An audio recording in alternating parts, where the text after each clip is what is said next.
Hi, welcome back guys. This is your sensei, back with another fanfiction. This is the first part of What If Naruto Was Inferior to Hyuga Clan?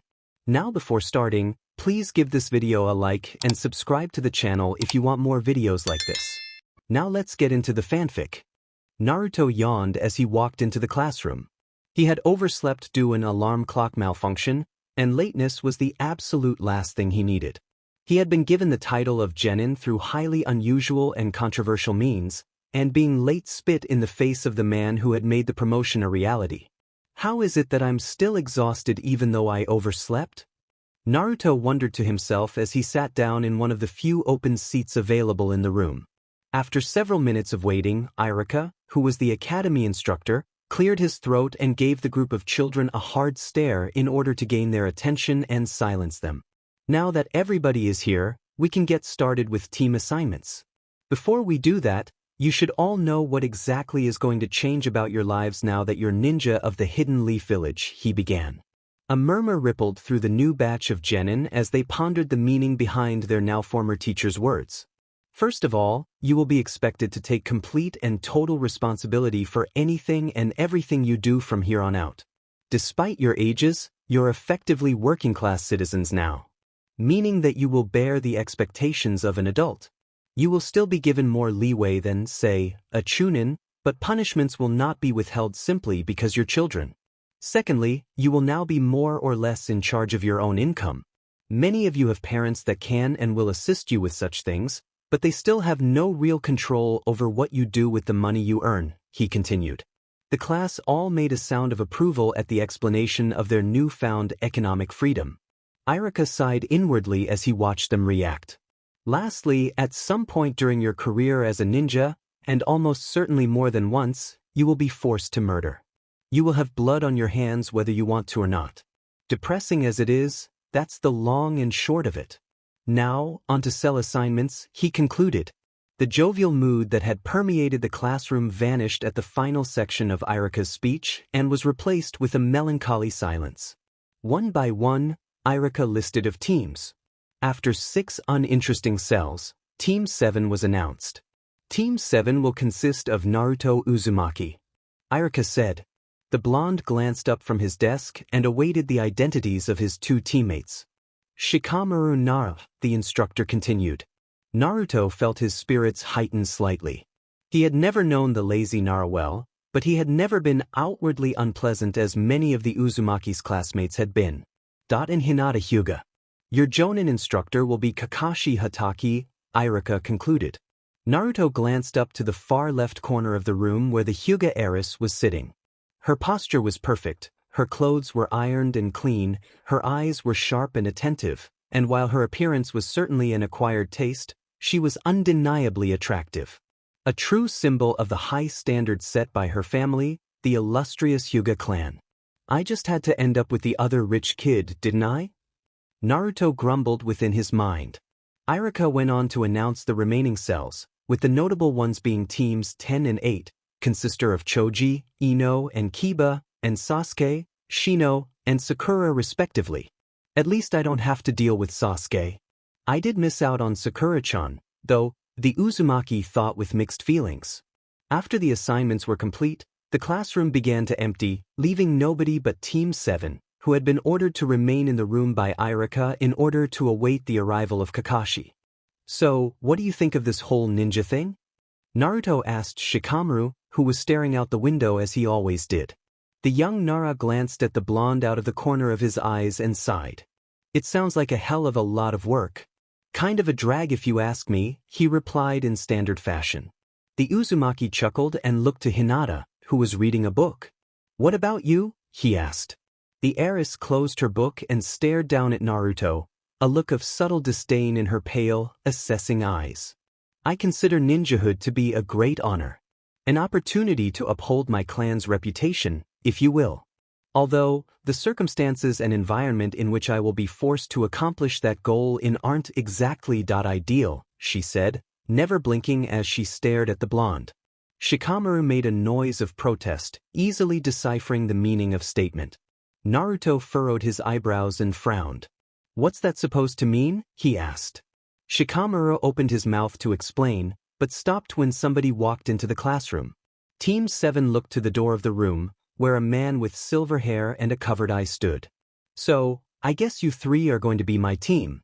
Nara, Hyuga, and whoever the hell Blondie is. Works for me. Come to the roof. We're going to run through some introductions, he said, vanishing in a puff of smoke once he had finished his final sentence. The genin all stood up from their seats and walked out of the classroom. Naruto studied his teammates as he walked alongside them. Shikamaru slouched as he walked, and yawned almost periodically. He was the polar opposite of Hinata, who stood up straight and took measured, efficient steps. Her movements were clearly rehearsed and well-groomed. Naruto had never spoken a word to Hinata, the brief exchange of words in the classroom having been their first conversation, but he knew one thing for sure despite their limited interactions. He disliked her strongly. Kakashi flipped through the pages of his orange-colored book as he awaited the arrival of his genin. It had been roughly 3 minutes, and they had not made it to the roof. I really need to show them how to use Shunshin sometime, he thought to himself. Then, as if his silent prayers were being answered, the group of genin arrived on the roof, all of them looking quite bored and tired. Kakashi shut his book and set it aside.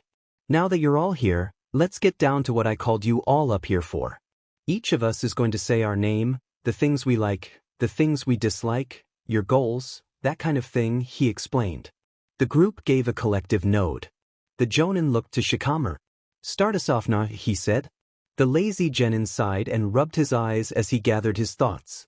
My name is Shikamaru Nara, and I like shogi, clouds, naps, and not much else.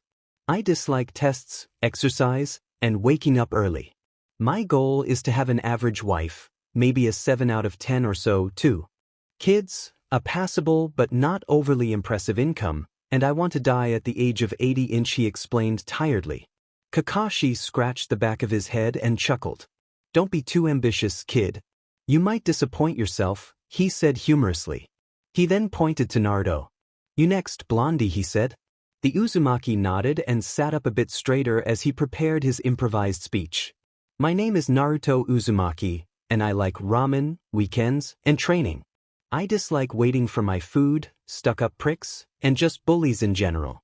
My goal is to be Hokage. That way, you people will have to respect me, whether you want to or not, he explained. Kakashi nodded and smiled behind his mask as he reminisced about an old friend.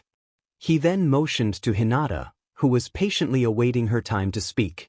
Your turn, Hyuga, he said. The heiress stretched and eyed every person on the roof, seemingly to make sure they were all listening. My name is Hinata Hyuga, and I like things such as gardening, quiet nights, and dango. On occasion, I dislike spicy food, simpletons, and inefficient taijutsu. My goal is to lead my clan as I see fit, she said, glancing at Naruto at the word, simpleton. What about you? Naruto asked the jonin. Kakashi sighed and slapped Shikamaru on the back of the head to wake him from a nap he had decided to take. My name is Kakashi Hataki. I like some things, and dislike others. As for my goals, I guess I've never really thought about it. I'm more of now kind of guy, he said. The Uzumaki frowned and pointed an accusing finger at the silver-haired ninja. That's not fair. You didn't tell us anything about you other than your name, he said. Kakashi shrugged and stood up. Unlike you, I have no obligation to tell you anything. I'm the authority. You're all free for the rest of the day, by the way. Be at the training grounds at 7 sharp tomorrow. The second phase of your genin exam will take place there. Don't eat tomorrow morning either. You'll just end up puking, he said before vanishing as he had in the classroom. I'm going home. See you guys tomorrow, Shikamaru said immediately after the jonin had disappeared. He then made his way down from the roof and down to the streets, beginning his trek home. Naruto glanced at Hinata, who was wearing a look of irritation. What's got you so bothered? He asked. The heiress glanced at him and then looked in the direction Shikamaru had walked. Both our sensei and our teammate are lazy fools. Then there's you, an outcast and easily the worst student in our academy's history, only rivaled by Choji Akimichi. To say that I'm displeased with my cell would be an understatement, she said. The blonde prickled at her words.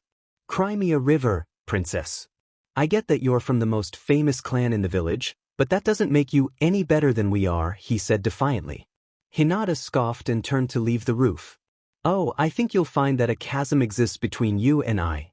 Social classes exist for a reason, Uzumaki-san, and you and I are of different levels, she said. Naruto growled as she made her way down the stairs and into the building once more. You aren't better than me. I'll show you. Kakashi knocked on the door of Hiruzen's office and waited.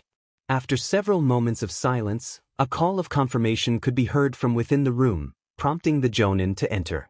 Once inside, he closed the door and sighed, earning an eyebrow raise from the elderly Kage. You look exhausted. I know that you dislike genin for the most part, but they don't usually tire you out, the Hokage said somewhat humorously. Kakashi sighed and sat himself down on a chair in front of the old man's desk. What on earth was your thought process when putting the cells together? My team has no chemistry, he asked. Hiruzen thought back to the many nights he spent meticulously planning the arrangements of the genin teams. They do have chemistry, it will certainly take some time for it to become tangible, but it does exist, he replied. The silver-haired ninja snorted. Naruto is, for lack of a better word, a dunce, Shikamaru is about as driven as a middle-aged alcoholic, and Hinata is about as Hyuga as you can get. That is not a compatible group of personalities. I don't care what you say, he countered tiredly. The old man gave Kakashi a hard stare. This team isn't entirely dissimilar from Team Minato, if you think about it. Rin was, unlike Shikamaru, very driven, but you weren't all too different from Hinata in your younger days, and the similarities between Obito and Naruto are numerous and uncanny. The only real difference between your cell and this one is that you're taking on Minato's role, he said. The Jonin opened his mouth to respond, but shut it when he found that he had nothing more to say. He then stood up from his chair and turned to exit the room. Either way, I doubt they'll pass the test.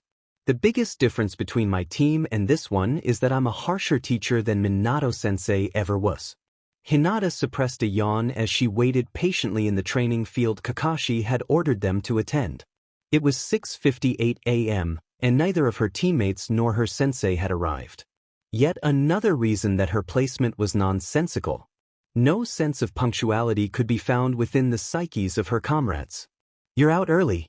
Not all that surprising, I guess.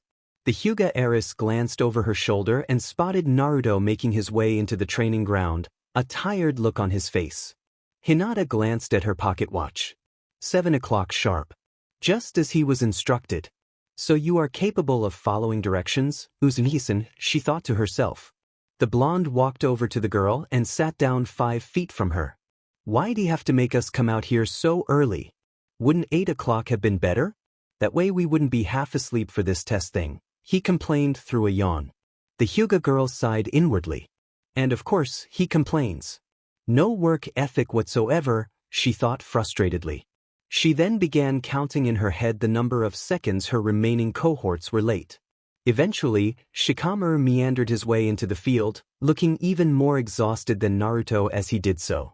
178 seconds. I expected something closer to 300. Not bad, no, she thought to herself. After 10 more minutes, she gave up on counting for Kakashi. Okay, this is just stupid. He tells us to show up at 7 sharp, and he's not here yet. 7 o'clock was 10 minutes ago, Naruto grumbled. Hinata, for the first time since Team 7's formation, agreed with the excitable genin. You would think that a jonin would be, at the very least, capable of being on time. I suppose that we set out expectations a bit too high, she said.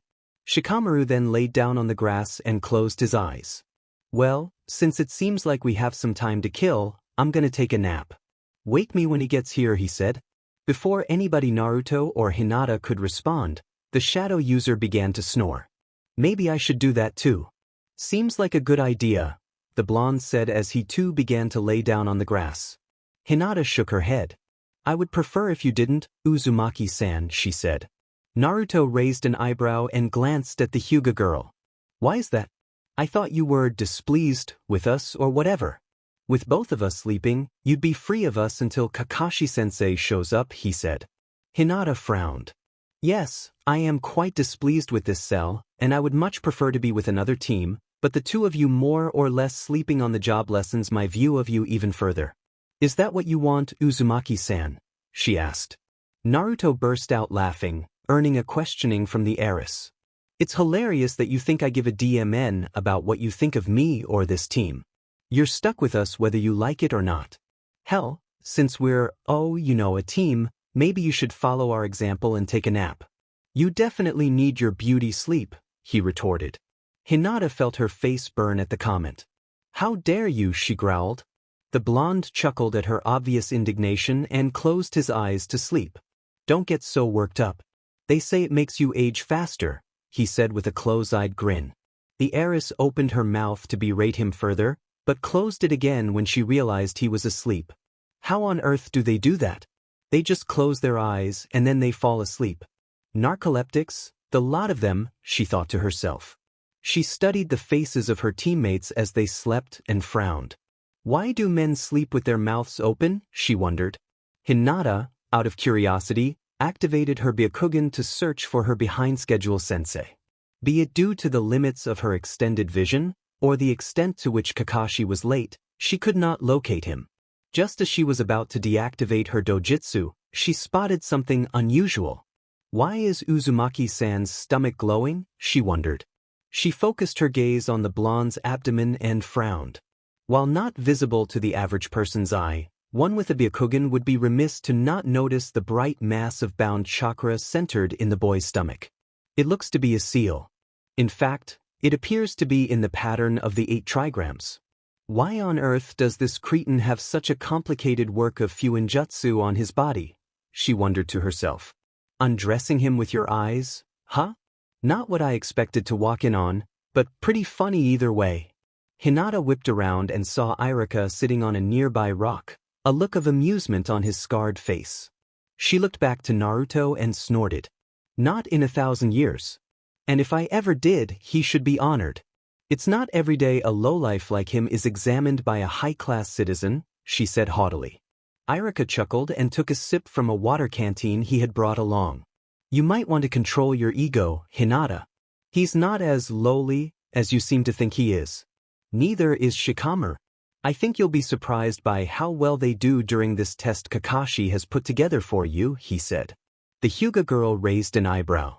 What do you know about him? She asked skeptically, gesturing to Naruto. Her former instructor smiled as he thought back to the night of Naruto's promotion OT Genin. Much more than you do. I won't deny that his scores were abysmal. He was called dead last for a reason, but he's not an idiot, not really, he replied. Hinata deactivated her Byakugan and sat down on the ground. I'll be the judge of that. I've heard that Nara-san is actually quite intelligent, so I have high hopes for him as a teammate, but the same can't be said for my feelings regarding Uzumaki-san, she said. Irika sighed and stood up from the rock he was sitting on, turning to leave the training ground. Don't judge a book by its cover, Hinata. I think you'll find that you've been given a good pair of teammates, he said before disappearing into a puff of smoke. The heiress shook her head and sighed. She glanced back at Naruto, whose mouth was still open as he slept. You somehow find ways to be irritating even while you're asleep, Uzumaki-san. Color me impressed, she thought to herself. She then reached forward and pressed the bottom of the blonde's chin upward, closing his mouth. The heiress infused a bit of chakra into his jaw to ensure his mouth stayed closed. She smiled triumphantly when his jaw stayed locked. That takes care of that. Kakashi rubbed his exposed eye as he entered the training grounds. He was nearly an hour late, but he had an excuse prepared, as he always did. Once he was fully within the field, his team became visible. All 3 were awake, with Naruto rubbing his jaw for whatever reason, and Shikamaru looking as exhausted as he always did. Hinata, as per usual, was waiting attentively. Sorry for the long wait. I ran into an old buddy of mine who needed help cleaning out his rain gutters, he lied. Based upon the looks on the faces of his genin, none of them believed his story. Now that we're all here, I'll explain your test. This will be the true genin exam, so you'd better pay attention, he said. All 3 children, Hinata included, gave him a look of confusion and disbelief. What? I thought we became genin when we performed the clone jutsu, Shikamaru said. Kakashi shook his head, feeling a limited degree of sympathy for the group. That test was simply an entrance exam. You gain the right to attempt to become genin. You still have one more test, he explained. Hinata then motioned for him to continue. The Jonin produced a pair of bells and presented them to the group. You're going to be trying to take these bells from me. Capturing a bell ensures your position on this team, he explained. Naruto furrowed his eyebrows. But there are only 2 bell. There are 3 of us, he pointed out. The silver-haired ninja shrugged and attached the bells to his belt. I guess you'll just have to work extra hard if you want to be a ninja. There are 27 graduates this year, and based on previous years, only 9 of them will pass their true exam. The percentage of students who fail this test is 66%, he said. The group all gave a collective gasp at the revelation. After they calmed themselves down, Kakashi stepped back and took out his orange book. All right, we should get started. We don't have all day. You have exactly 4 hours to take these bells from me, he said. The group nodded and awaited the signal to begin. After several tense moments, the Jonin nodded and motioned for them to attack. Naruto, being quite impatient by nature, made a hand seal. 4 doppelgangers of himself appeared. This shouldn't be that hard, he said obliviously. He and his clones then charged Kakashi, who had not glanced up from his book.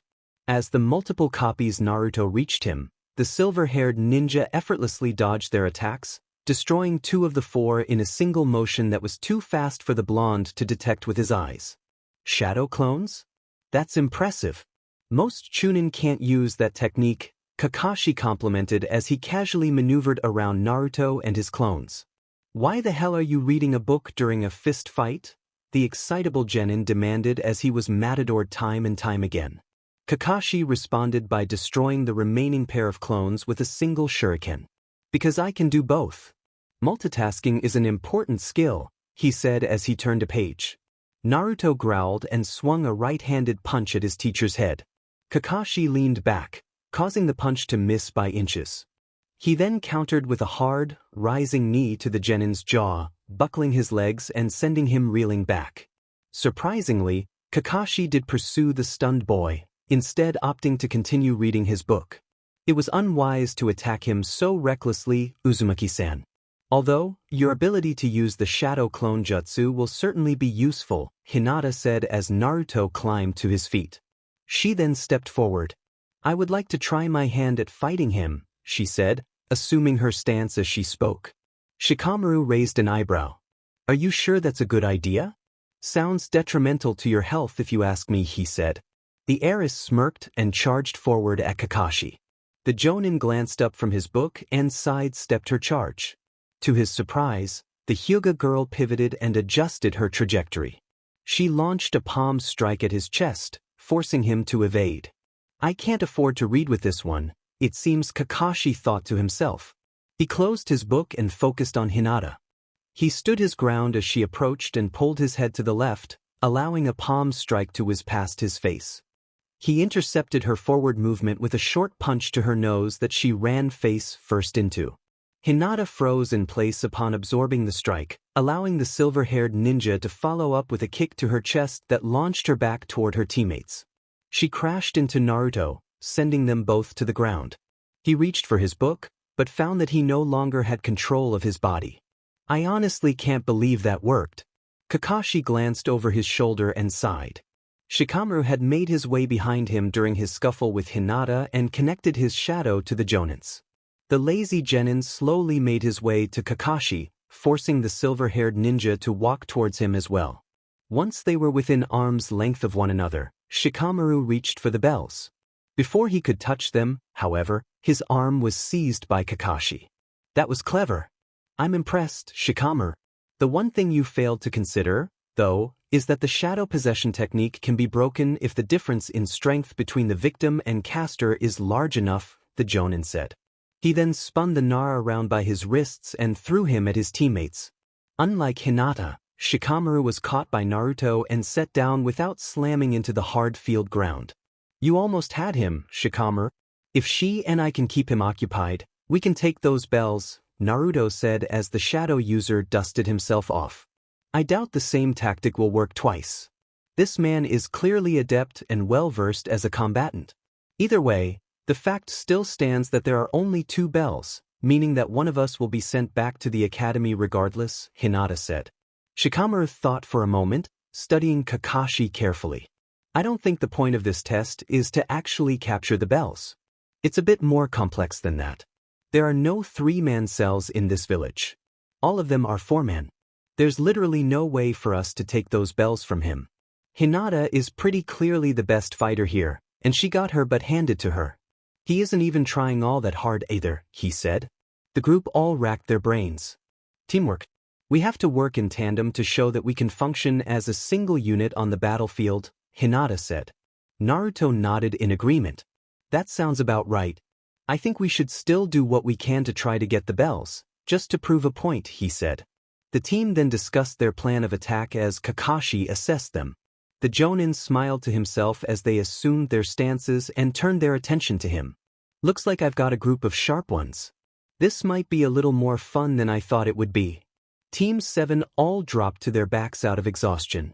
The 4-hour time limit had been reached, and they had never even come close to obtaining a bell, with the closest call being when Naruto had managed to touch one of them with his pinky. He's not really strong. How the hell were we supposed to get one of those bells from him? Naruto asked through deep breaths. Hinata sat up and wiped a bead of sweat from her brow. Remember, the point was never to actually acquire one of the bells, but to simply push him. I think we may have accomplished at least that much, she said tiredly. Shikamaru rolled over onto his stomach and groaned. This was way too much work. I just want a nap, he grumbled.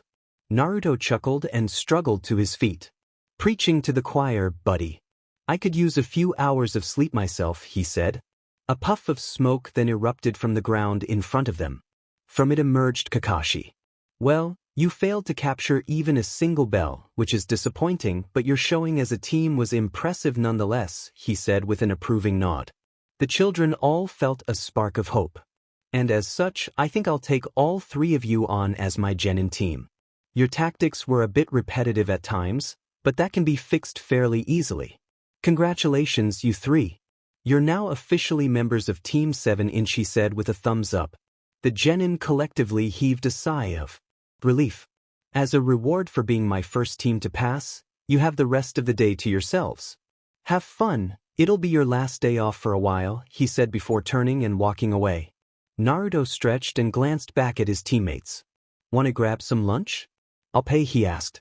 Hinata shook her head and stood up, dusting herself off as she did so. I would rather not. I have something to attend to, she replied. She then walked past the blonde toward the village. The excitable genin looked to Shikamaru. What about you? He asked. The shadow user shrugged and nodded his head. He stood up and motioned for Naruto to lead the way. Yeah, sure. I haven't eaten since yesterday, he said. The boys then took off jogging back toward Konoha. For the first time in several years, Naruto ate lunch with a companion. Naruto sighed as he cleaned out the rain gutters on the roof of the Hokage building. D-rank missions had never sounded appealing, but this was nothing more than janitor's work.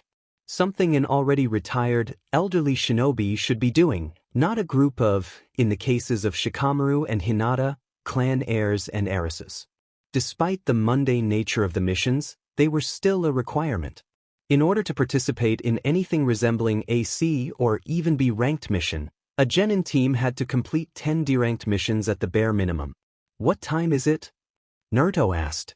Hinata pulled out her pocket watch and scowled at what she saw. Nearly 1 o'clock in the afternoon. We've been here since 7 o'clock. Almost 4 hours of grunt work. This is just pathetic, she grumbled. Shikamaru chuckled as he cleaned out his section of the gutter. At least we're doing this on a dry day. If this had been last week, this would have been an all-day assignment. Look on the bright side for once, you two. All we have to do is work at this and we'll be done in no time, he said. Both Naruto and Hinata snorted. This coming from the person who had an even lower homework completion rate than Uzumaki-san. And that's really saying something, she retorted. The blonde scrunched up his nose. Did you have to insult me too? He asked irritatedly. The Hyuga heiress shrugged and shoveled out another glob of muck from the gutter. I'm simply stating facts. Neither you nor Nara-san were good students in the least. The fact that the 2 of you became genin is baffling to me. Your passing of the initial exam in particular, Uzumaki-san, is an indictment on the academy, she said bluntly. Naruto raised an eyebrow. Why is that? I think I know your answer, but I'd still like to hear it, he asked curiously. Hinata gestured to Shikamaru, who had completely detached himself from conversation as he sensed the rising tension. Nara-san passing makes logical sense if you look at it from a political perspective. He is the heir to the Nara family, a major clan in the pharmaceutical industry as well as wildlife preservation. Had he not passed, there would have been uproar from his family. The academy is very conflict-averse, so his promotion to genin was an inevitability. You, though, Uzumaki-san, have no such family lineage to speak of. In fact, you have no family to speak of at all, to my knowledge, she began. Shikamaru frowned and looked up from his gutter, suddenly quite invested in the conversation at hand. Furthermore, there is not a single citizen of this village, save for Irika Yumino, that views you in a positive light. Our walk to the Hokage building is proof of that fact. You're an outcast of the highest caliber, she said coldly. Shikamaru scowled and glared at Hinata. This is going too far, Hinata, he warned. Despite the shadow user's words, the Hyuga heiress continued her insensitive speech. If I had to guess, Irika felt sympathy for you, wondering why the village as a whole seems to detest you, and gave you a promotion out of the goodness of his heart. If he had stopped to consider simple logic, he would realize that the vote of the majority outweighs that of the outlier. The result of that metaphorical vote is that you, Naruto Uzumaki, are not worth anybody's time, including mine, she concluded. Shikamaru's mouth hung open in shock at her words. That was completely uncalled for, he said. He took a step forward, but was stopped by Naruto, who put up a hand. It's fine, Shikamaru. She isn't exactly wrong. Let's just keep working. None of us want to be here anyway, so we should pick up the pace, he said quietly. The team worked in silence for the rest of the afternoon, finishing the job at 3 o'clock. They made their way down from the roof once the assignment was complete and entered the building to collect their pay. The silence remained until they were intercepted by Kakashi, who had been waiting for them in the lobby of the building since the beginning of the gutter cleaning. That took a little longer than I thought it would, but you finished before dark, meaning we probably have time to get in some light sparring, he said. He gestured for the genin to follow him, in order that the children followed. The jonin lead them back to the same training ground at which they had taken the bell test. I'm going to evaluate your current levels of proficiency in taijutsu. You'll each be sparring both of your teammates once. Naruto, you'll be sparring Shikamaru first, he ordered. The boys nodded and assumed their stances. You may begin whenever you like, Kakashi said. Naruto, as expected, led the dance, charging forward with a flurry of punches and kicks. Shikamaru sighed and moved away from the blonde, allowing himself to only be grazed by 1 or 2 odd strikes. The Nara eventually stood his ground and swung back with a right-handed punch, which connected right between Naruto's eyes. They've definitely got the spirit, but there's a lot of work that needs to be done, Kakashi muttered. He glanced at Hinata, whose face was contorted in displeasure. They're completely amateurish. They fall over their own feet, there's no real weight behind their strikes, and they have no semblance of defense, she said. The silver-haired jonin shrugged.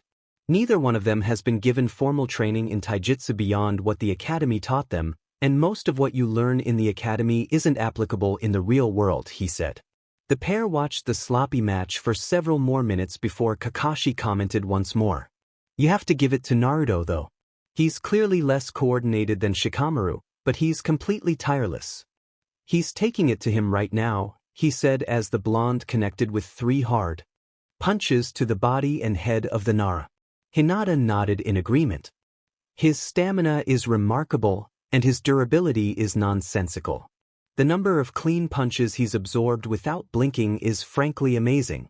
Given training, he could be quite good at this, she said. Just as she finished her sentence, Naruto sent Shikamaru to the ground with a hard punch to the left side of his jaw. Kakashi immediately leapt between the boys. That's enough, you two. The winner is Naruto, he said. The blonde helped his teammate to his feet and smiled. You're annoying as hell to fight. You might have loosened one of my teeth, he said. Shikamaru chuckled and made his way over to Kakashi. Hinata, meanwhile, had made her way to Naruto and was awaiting instructions from the jonin. You may both begin, the silver hair ninja called after a minute or two of silence. Naruto wasted no time in attacking his teammate. Unlike Shikamaru, Hinata did not take a step backward in response to his forward charge. Instead, she mirrored the action and moved forward. When they collided, Naruto missed badly with a right-handed punch. Hinata countered the strike with a palm strike to the arm that he had attempted to strike her with. The blonde felt the limb go numb immediately. He immediately disengaged and cradled the arm gently. "Okay, what the hell was that?" he demanded. The Hyuga heiress responded to his question by pushing forward and striking him 3 more times, this time to his ribcage. Naruto coughed painfully, a bit of blood pooling in his mouth. Instead of cowering to the discomfort, he clenched his jaw and swung back, missing badly and absorbing a hard counter to the side of his face.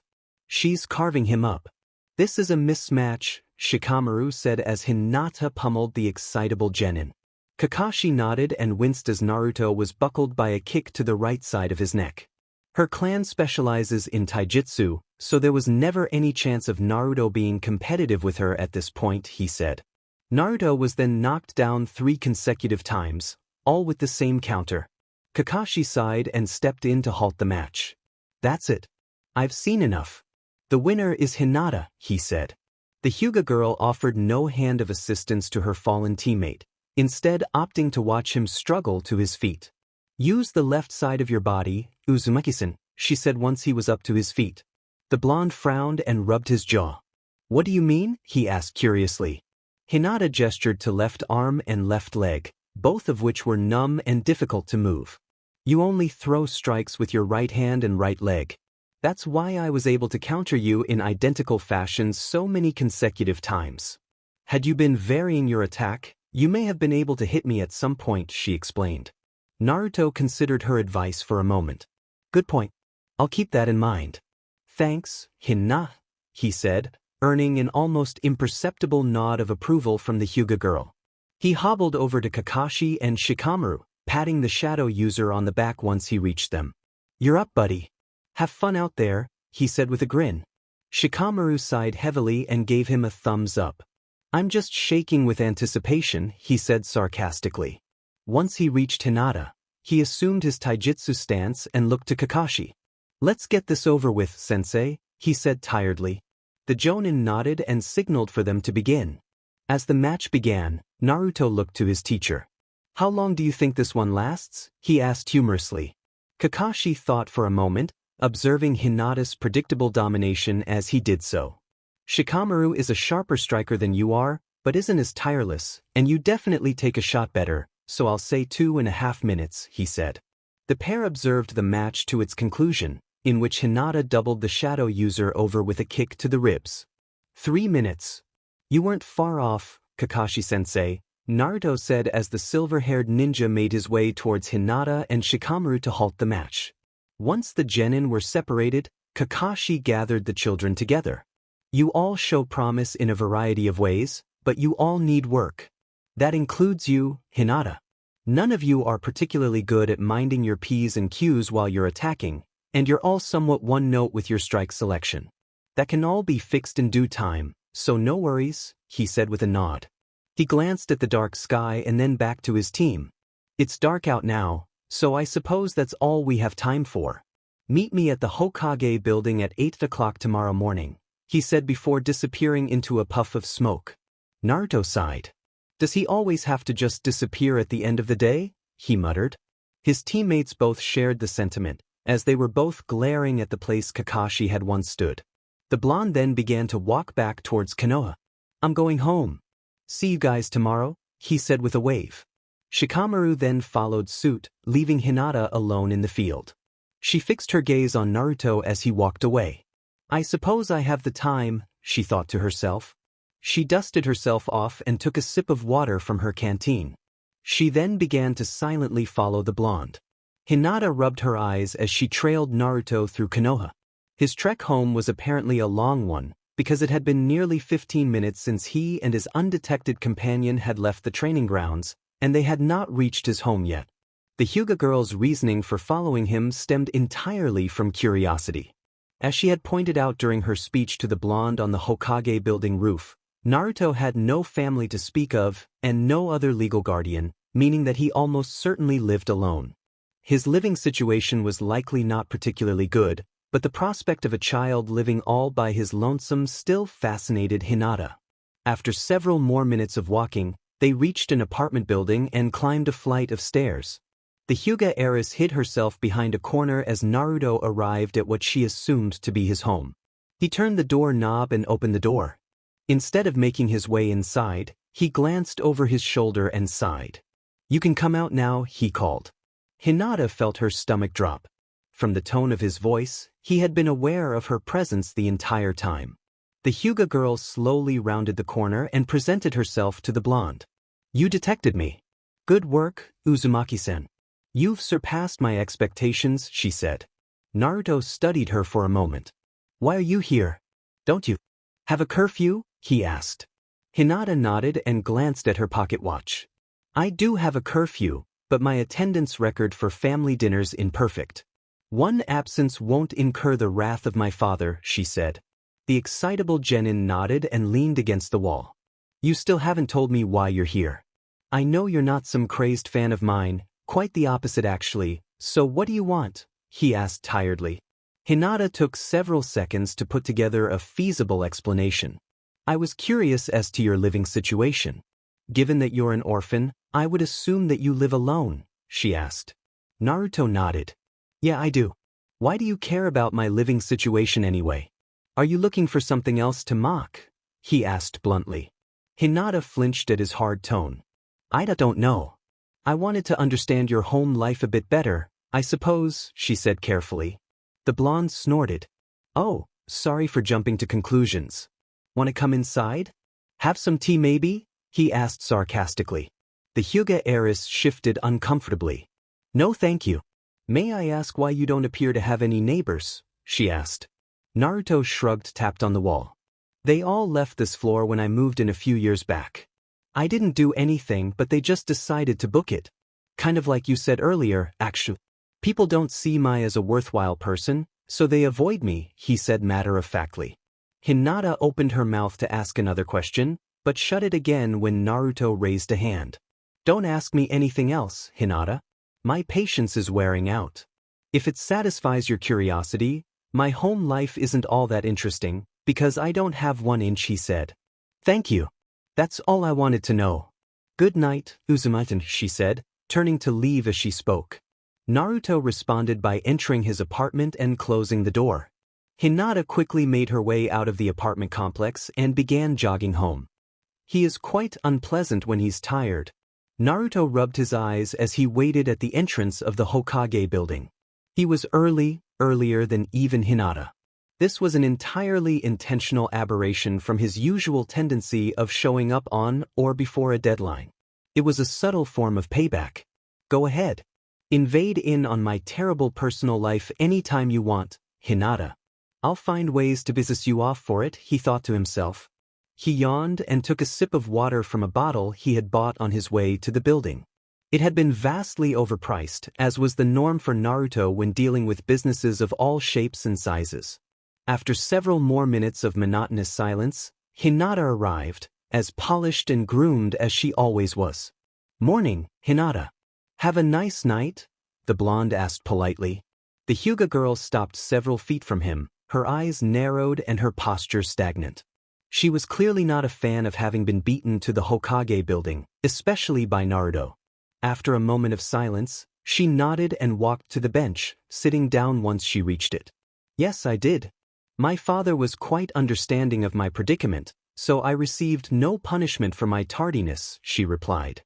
The excitable genin raised an eyebrow and glanced at his teammate skeptically. "What do you mean, the predicament? You followed me home and refused to leave until I told you all about my shitty living situation. That sounds more like a predicament for me than you," he said. Hinata scowled at his words. "Refrain from using such profanity when speaking to me, Uzumaki-san.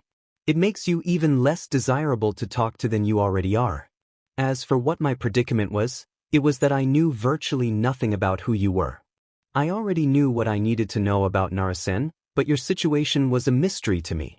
I like to be well studied when conversing with people," she explained. Naruto snorted. You still don't know a thing about me, Hinata? Just because you've pieced together that I'm an orphan who lives alone doesn't mean that you know how I think and how I function. All you really did was piss me off, he retorted. The pair lapsed into silence at his words. After several minutes of silence, Hinata spoke. Did you ever have parents? A family? She asked. The blonde sighed and ran his hand through his hair. No. I've been alone from day one. I haven't seen any pictures, read any family scripts, or found any history on them. I wonder sometimes if I even had parents. Who knows? Maybe I'm the world's first artificially created human, he joked. Despite the jovial nature of his words, his voice held an easily detectable undertone of pain. The Hyuga girl felt her stomach wrench at his words. She studied him as he stared off into the early morning sun. I doubt that you're artificial, Uzumaki-san. You're far too uniquely frustrating to have been created by another person. You had a family, you were just unfortunate enough to have lost them before you could form memories of them, she said. Naruto chuckled and turned his gaze to the Hyuga heiress. That's the nicest thing you've ever said to me, even if it was kind of an insult. Thank you, Hinata, he said with a tired smile. Hinata immediately began to feel defensive. It was not meant to be comforting. I was simply stating the extremely low likelihood that you were made in a lab of some kind, she said quickly. The blonde laughed a bit at her reaction, earning a questioning glare from the Hyuga girl. You aren't great with people, are you? He asked. Hinata opened her mouth to retort, but sighed and shut it again. No, I am not.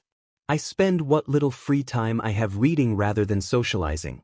I especially avoid people like you, Uzumaki-san. People who have little to no regard for the standards put in place by the society they live in, she said. Naruto burst out laughing again, frustrating his teammate further. Man, you're no fun. Living by such a strict set of rules is boring. Loosen up a little. I think you'd be a whole lot happier if you did, he suggested. The Hyuga heiress prickled and glared at the blonde. No, I will not loosen up. Why on earth would I want to forget my manners and sink to your level? I would never even consider it, she snapped. Naruto put up his hands and grinned. I guess I was right. You really do need your beauty sleep. You get cranky when you don't get it, he joked, well aware that he was walking a fine line. Hinata's hand shot forward, seizing the bottom of his jaw and pulling his face until it was only an inch from hers. You seem to garner quite a bit of pleasure from insulting my appearance, Uzumaki-san. Have absolutely no room to talk. You're a mongrel compared to me. In layman's terms, I'm out of your league. You should be honored that I'm even touching your face. In fact, you should savor the sensation, because it's the one and only time you'll ever feel it, she hissed before shoving him backwards by his face. The excitable genin stumbled back several steps, laughing as he did so. He rubbed his jaw upon regaining his balance. Soft hands. You've got a grip like a crocodile, though, he said. Hinata growled, but calmed herself down once more and sighed heavily. Why are you being so aggressively mocking today? She asked. Naruto's jovial demeanor vanished instantly and was replaced with a hard glare. I feel like I don't have much of a choice. When I'm rude, you snap at me and insult my lifestyle. When I try to be polite, you get defensive and insult me some more. If everything I do is going to piss you off, I might as well try to have some fun with you while I'm at it, he said. The Hyuga girl frowned. What do you gain from speaking to me at all? It seems like things would be easier for the both of us if we swore to silence, she asked. The blonde pointed to his forehead protector and shrugged. Whether you like it or not, we're teammates now. I would rather have something resembling a functional relationship with you than be at your throat.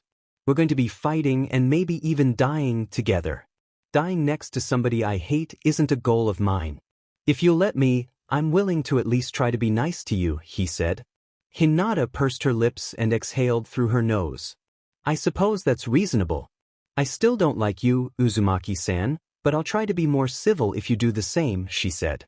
Naruto nodded and pulled out granola bar. Well, at least we can agree on some things, he said. He then produced a second granola bar and tossed it at the Hyuga heiress, forcing her to catch it reflexively. She glanced at it skeptically. What's this? She asked. Naruto tore open the wrapper of his bar and took a bite of it, chewing it for several moments before swallowing and speaking. Symbolism, he said simply. Hinata studied the small parcel of food and sighed, unwrapping it and taking a bite. She scowled as she chewed it. Raisin. Of course. It's the thought that counts, I suppose. Kakashi chuckled as he led his team into Hiruzen's office. Naruto's lower jaw was imprinted with what looked like the outline of a hand, and he was clearly not aware of it. He and Hinata had arrived nearly an hour early, meaning that they had spent much of that time together. In all likelihood, the hand that had imprinted on Naruto's face was hers.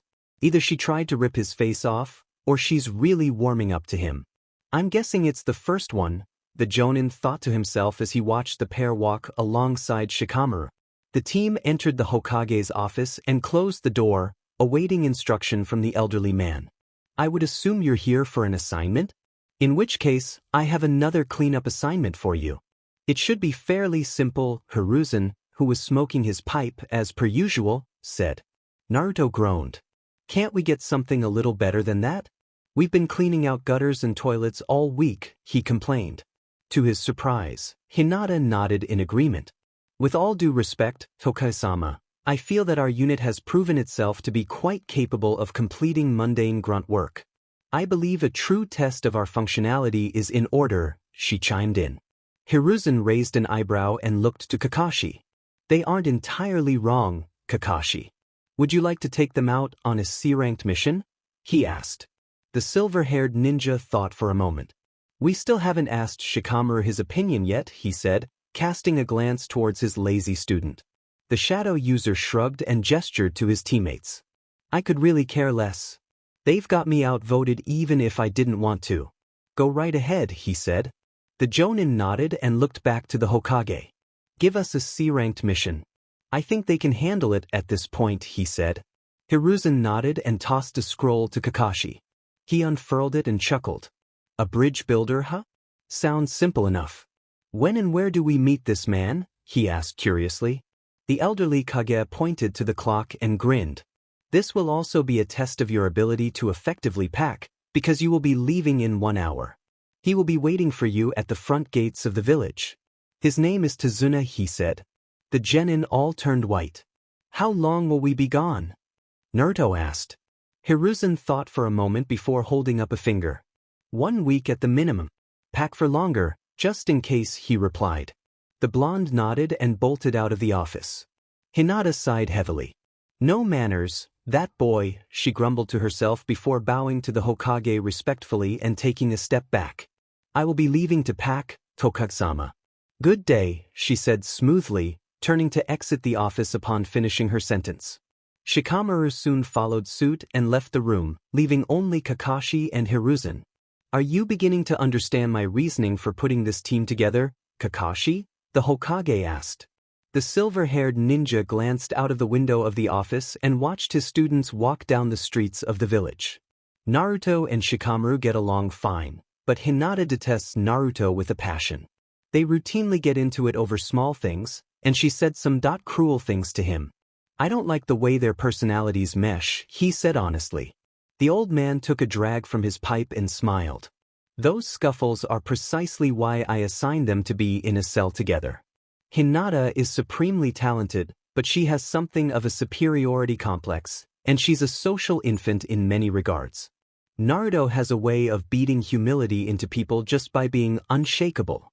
Naruto can also learn a thing or two about punctuality and etiquette from Hinata, he explained. Kakashi nodded and turned to leave. Did you know that Hinata followed Naruto home last night? The old man called out. The Jonin raised an eyebrow and turned back around. No, I didn't. This sounds like quite the story. Would you mind telling it? He asked. Hiruzen chuckled and pulled out his crystal ball from underneath his desk. First and foremost, I tend to keep an eye on Naruto if he's out and about at night, for obvious reasons. Last night, he was trailed from the training ground by Hinata all the way until he reached his apartment. He was aware of her presence nearly the entire time, but chose to wait until reaching his doorstep to acknowledge her presence, he began. The silver-haired ninja nodded and motioned for him to continue.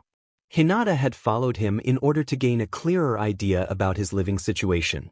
Naruto became angry when she told him this, perceiving it as an attack on his status as an orphan. Primarily because Hinata had made a scathing remark regarding his position as the village pariah earlier that day.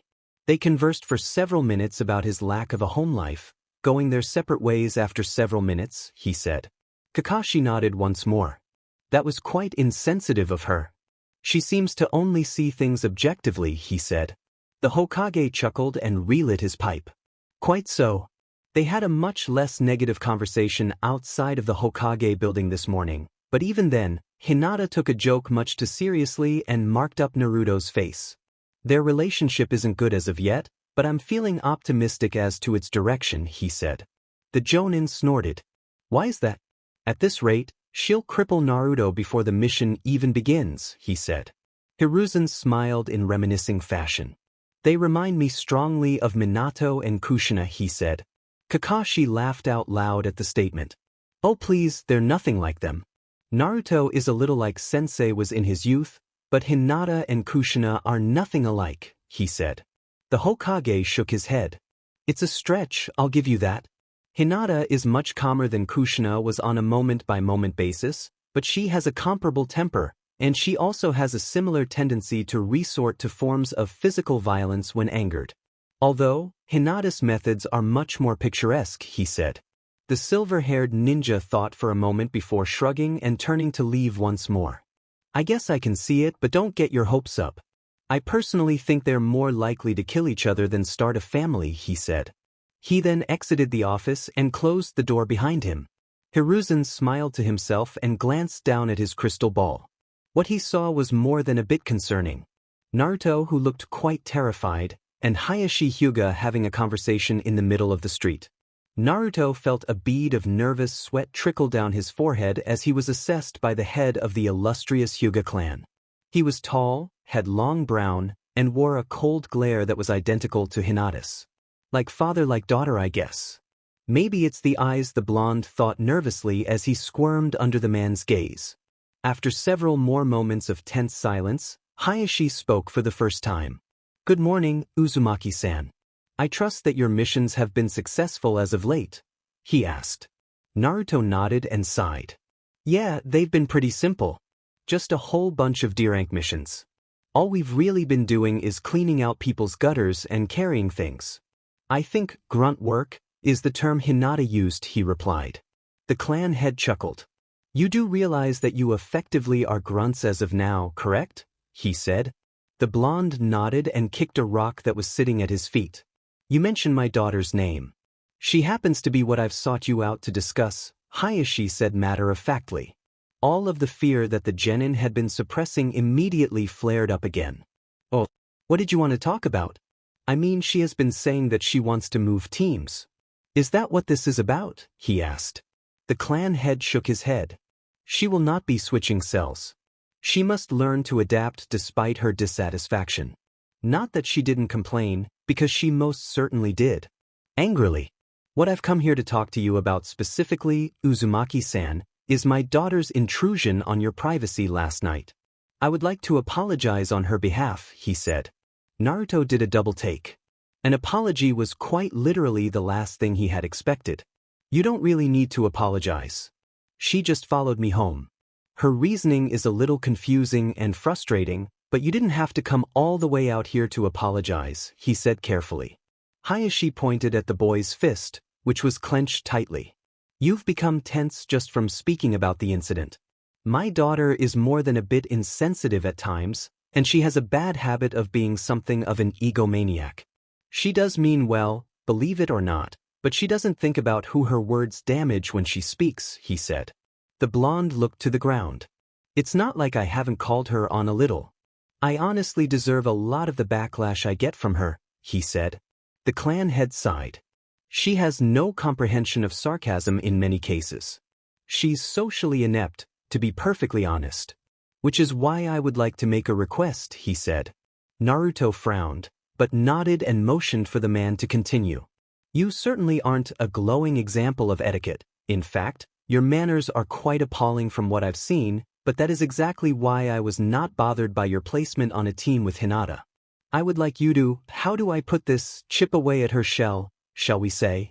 Don't shy away from her because she is aloof and proud. Take any opportunity to interact. Do that, and she may loosen up a bit, Hayashi said. The genin thought for a moment before nodding. I can do that, I guess. Is there anything else you want me to do? He asked. The clan head nodded. Keep her safe. Intimidating as she may be, she has limitations, he said. Naruto chuckled and scratched the back of his head. She's a hell of a lot stronger than me, Hayashi-sama. I don't think she needs or wants my protection, he said. Hayashi chuckled. Stronger, Ichim? This coming from the boy who pummeled a Chunin with a mob of 1,000 shadow clones. I think you'll do just fine, he said. The blonde furrowed his eyebrows. How do you know about all of that? He asked skeptically. The clan head smirked and turned to leave. Nothing happens in this village without my knowing about it. Keep that in mind, Uzumaki-san, he said as he walked away. Naruto watched the man as the distance between them grew larger. What was that supposed to mean? Hinata nodded in approval as Naruto arrived at the gates. He was the last to appear, but he was still on time. Despite his punctuality, he looked quite stressed. Sorry I'm late. I ran into someone, and they stopped me to talk, he explained as he leaned against the side of the gate. The Hyuga girl raised an eyebrow at the explanation. And who was this person? I mean no offense to you, but I highly doubt a random citizen of Konoha would stop to talk to you, she said. The blonde scrambled for an explanation that didn't involve her father. Irika was out and about. We talked about what I should expect on my first out-of-town mission. Just student-teacher stuff, he explained quickly. Hinata stared at him for several moments, clearly skeptical. Eventually, she nodded and turned her attention back to an old man who was conversing with Kakashi. Who is that? Is that who we're escorting? Naruto asked curiously. Shikamaru, who had been silently sitting on a bench nearby, nodded. Yeah. That's Tazuna. Exactly what you'd expect of an old bridge builder. Cranky and temperamental, he said with a chuckle. The group then set off with Kakashi and Shikamaru in the lead. Naruto and Hinata walked alongside Tazuna on either side of him. They trekked on in silence for roughly an hour before Naruto spoke. So, what's this bridge for? He asked curiously. The bridge builder glanced at him and took a sip from a bottle of alcohol. The Land of Waves will gain a great amount of financial benefit from having a crossable structure to connect it to the Land of Fire. It's extremely important, he explained. The blonde nodded and kept his eyes on the trail ahead.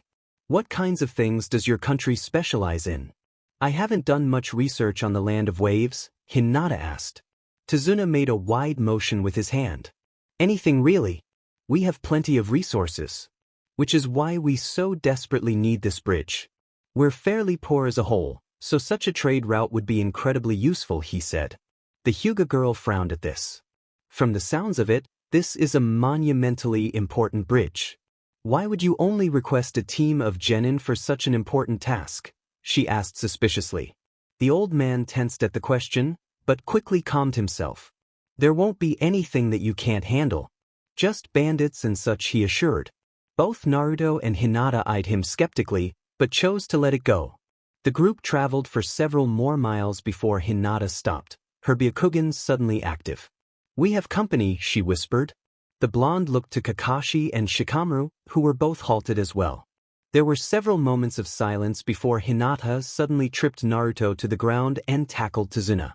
A blur of metallic movement flew over them as they looked on in shock from the ground. Pay better attention. We can't afford to allow Tazuna-san to be injured, the Hyuga girl snapped at Naruto before assuming her stance.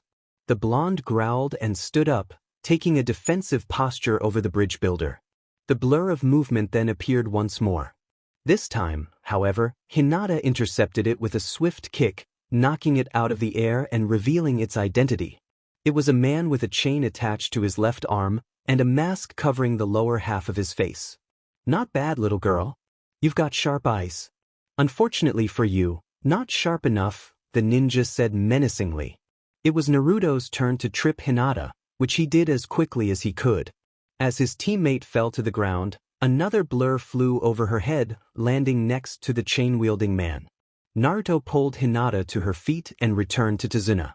How about you pay better attention? I can't have you dying out here. It'll cost me my head if you do, he said.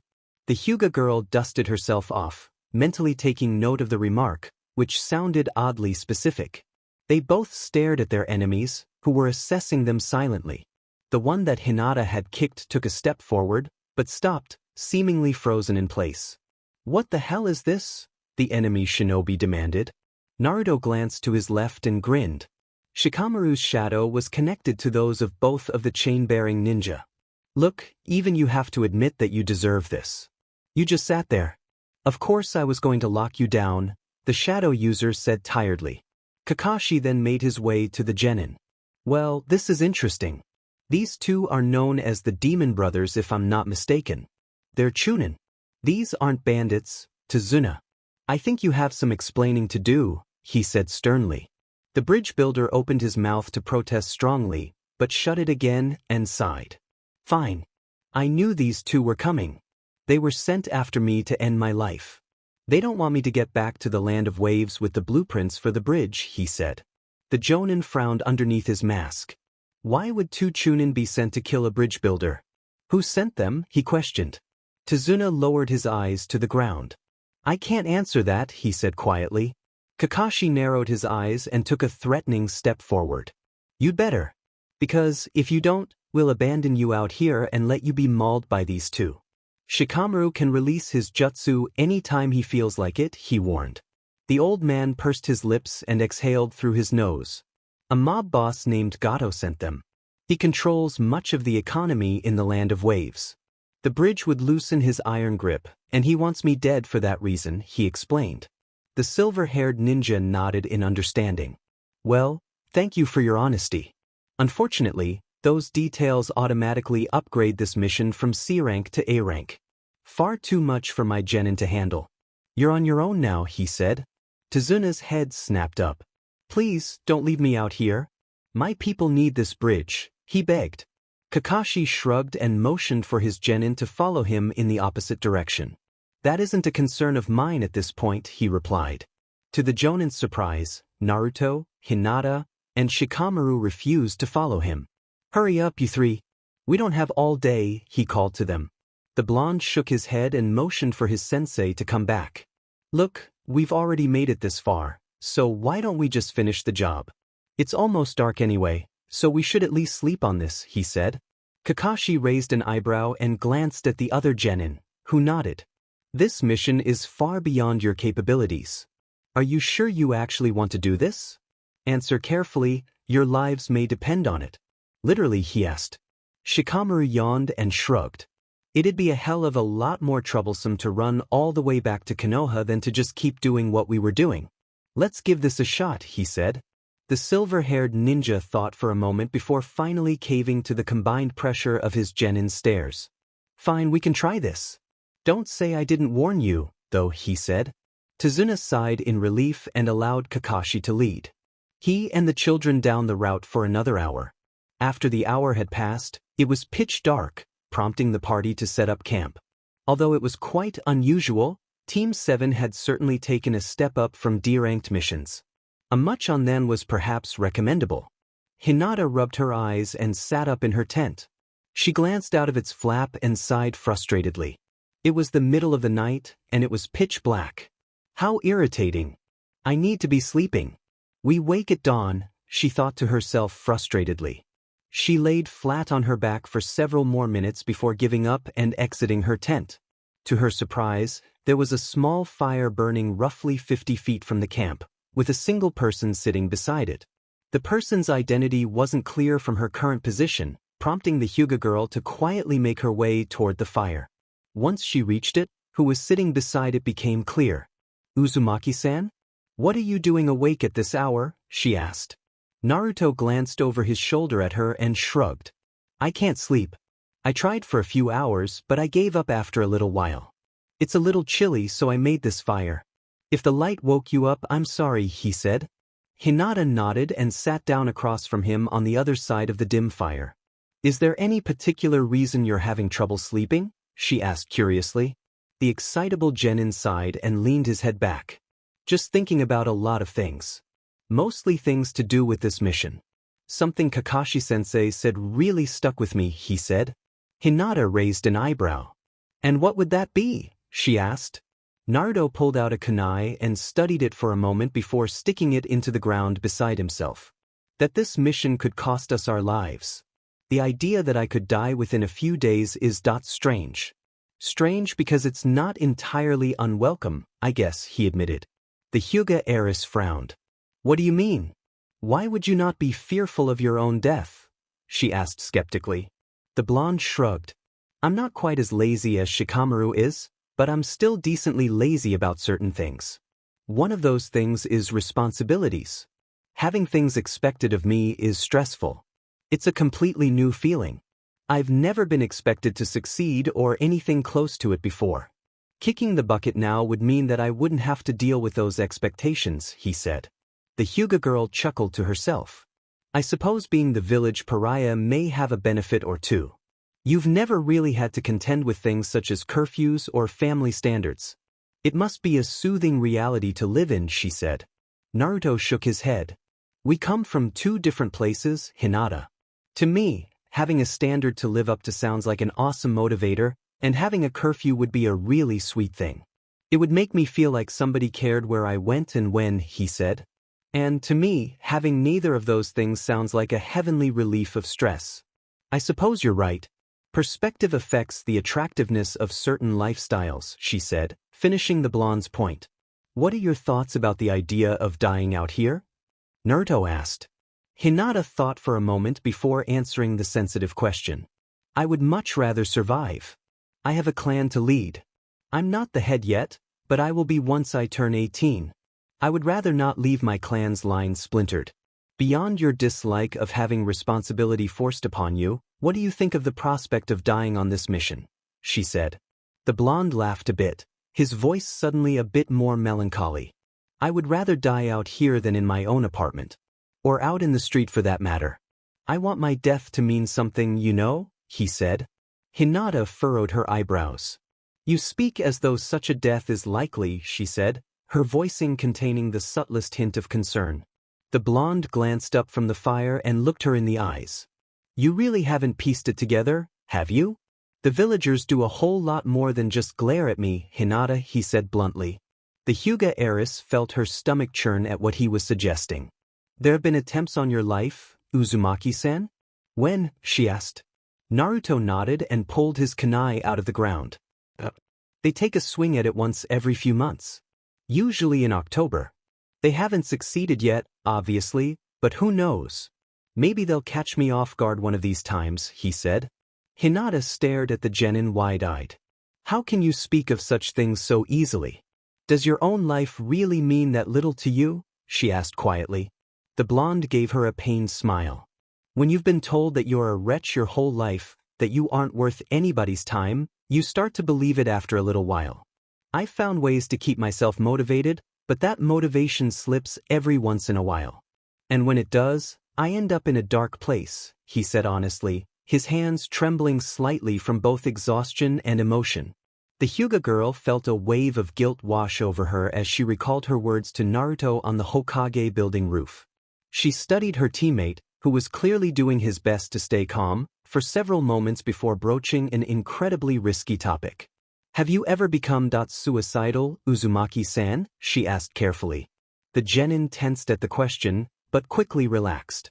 Only once, and I promised myself never let myself fall that far again.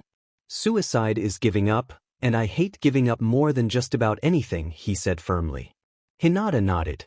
To her own surprise, she found that his words brought her a degree of relief. She then stood up from her spot by the fire and began making her way back toward her tent. Thank you for the talk, Uzumaki-san. I am now sufficiently tired enough to sleep, she said gratefully as she opened the flap of her tent. Before she could fully enter, Naruto spoke once more. Night, Hinata, he called quietly. The Hyuga girl remained silent for several moments before smiling to herself and slipping inside her tent. Good night, Uzumaki-san. Naruto yawned as he and the rest of his team trekked on towards an oncoming body of water. They had awoken at the crack of dawn to continue their journey to the land of waves, and they were nearly there. The body of water they were about to cross represented the natural border between nations. There should be a boat up ahead. It'll be a tight fit, but we should be able to make it in one trip, Tazuna said as they reached the beach. As the old man had predicted, there was a transfer boat awaiting them at the bank. The party made their way to the boat and piled in. Tazuna had also been right when he had said that it would be a tight fit, as there was little, if any, space. This is, Naruto complained as he and Hinata were crushed into a corner. Shikamaru wasn't faring much better, as he was more or less stuck underneath Kakashi. As they crossed the water, the boat rocked and swayed, causing each ninja to readjust the distribution of their weight in order to prevent the boat from tipping. During one particularly extreme shift, Hinata's face was slammed into Naruto's, causing her forehead to hit his cheekbone. Ow! Naruto groaned as the Hyuga girl fought against gravity to prevent herself from falling on the blonde completely. After several tense moments, the boat re-steadied itself, allowing Hinata to scoot several inches away from Naruto. I didn't mean to headbutt you. I'm sorry. She apologized. The blonde raised an eyebrow and shook his head. It's fine. I just wish you didn't have such a hard head, he replied. The Hyuga heiress glared at him, but calmed herself. If only you weren't so physically fragile, then the density of my skull wouldn't be an issue, she countered, her tone uncharacteristically teasing. Naruto grinned and poked her on the forehead, causing her to flinch. From the looks of it, you got bruised worse than me. If anybody's fragile, it's you, Hinata, he said. The Hyuga heiress responded by poking him in the ribs, infusing a bit of chakra into them. The excitable genin yelped as his body was jolted with foreign energy. He rubbed his ribcage and glanced up at Hinata, who was covering her mouth and giggling. Forgive me for laughing, but that was quite funny, she said through her laughs.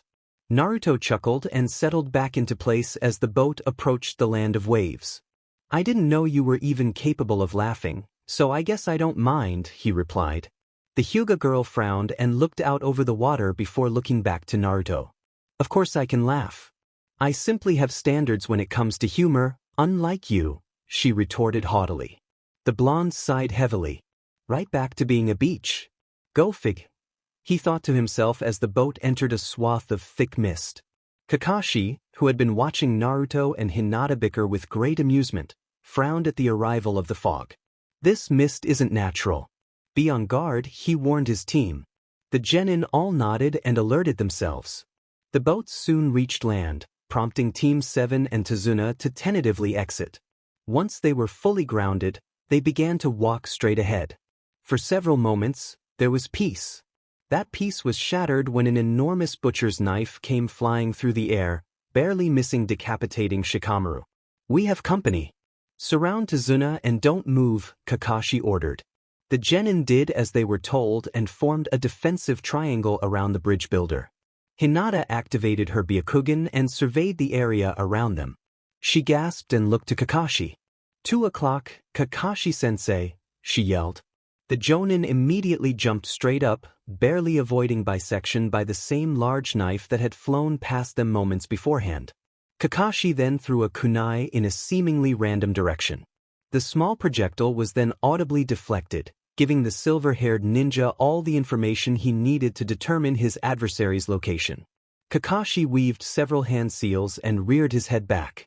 The genin suddenly felt the air temperature shift as their sensei prepared a jutsu. Fire style, fireball jutsu, the jonin yelled.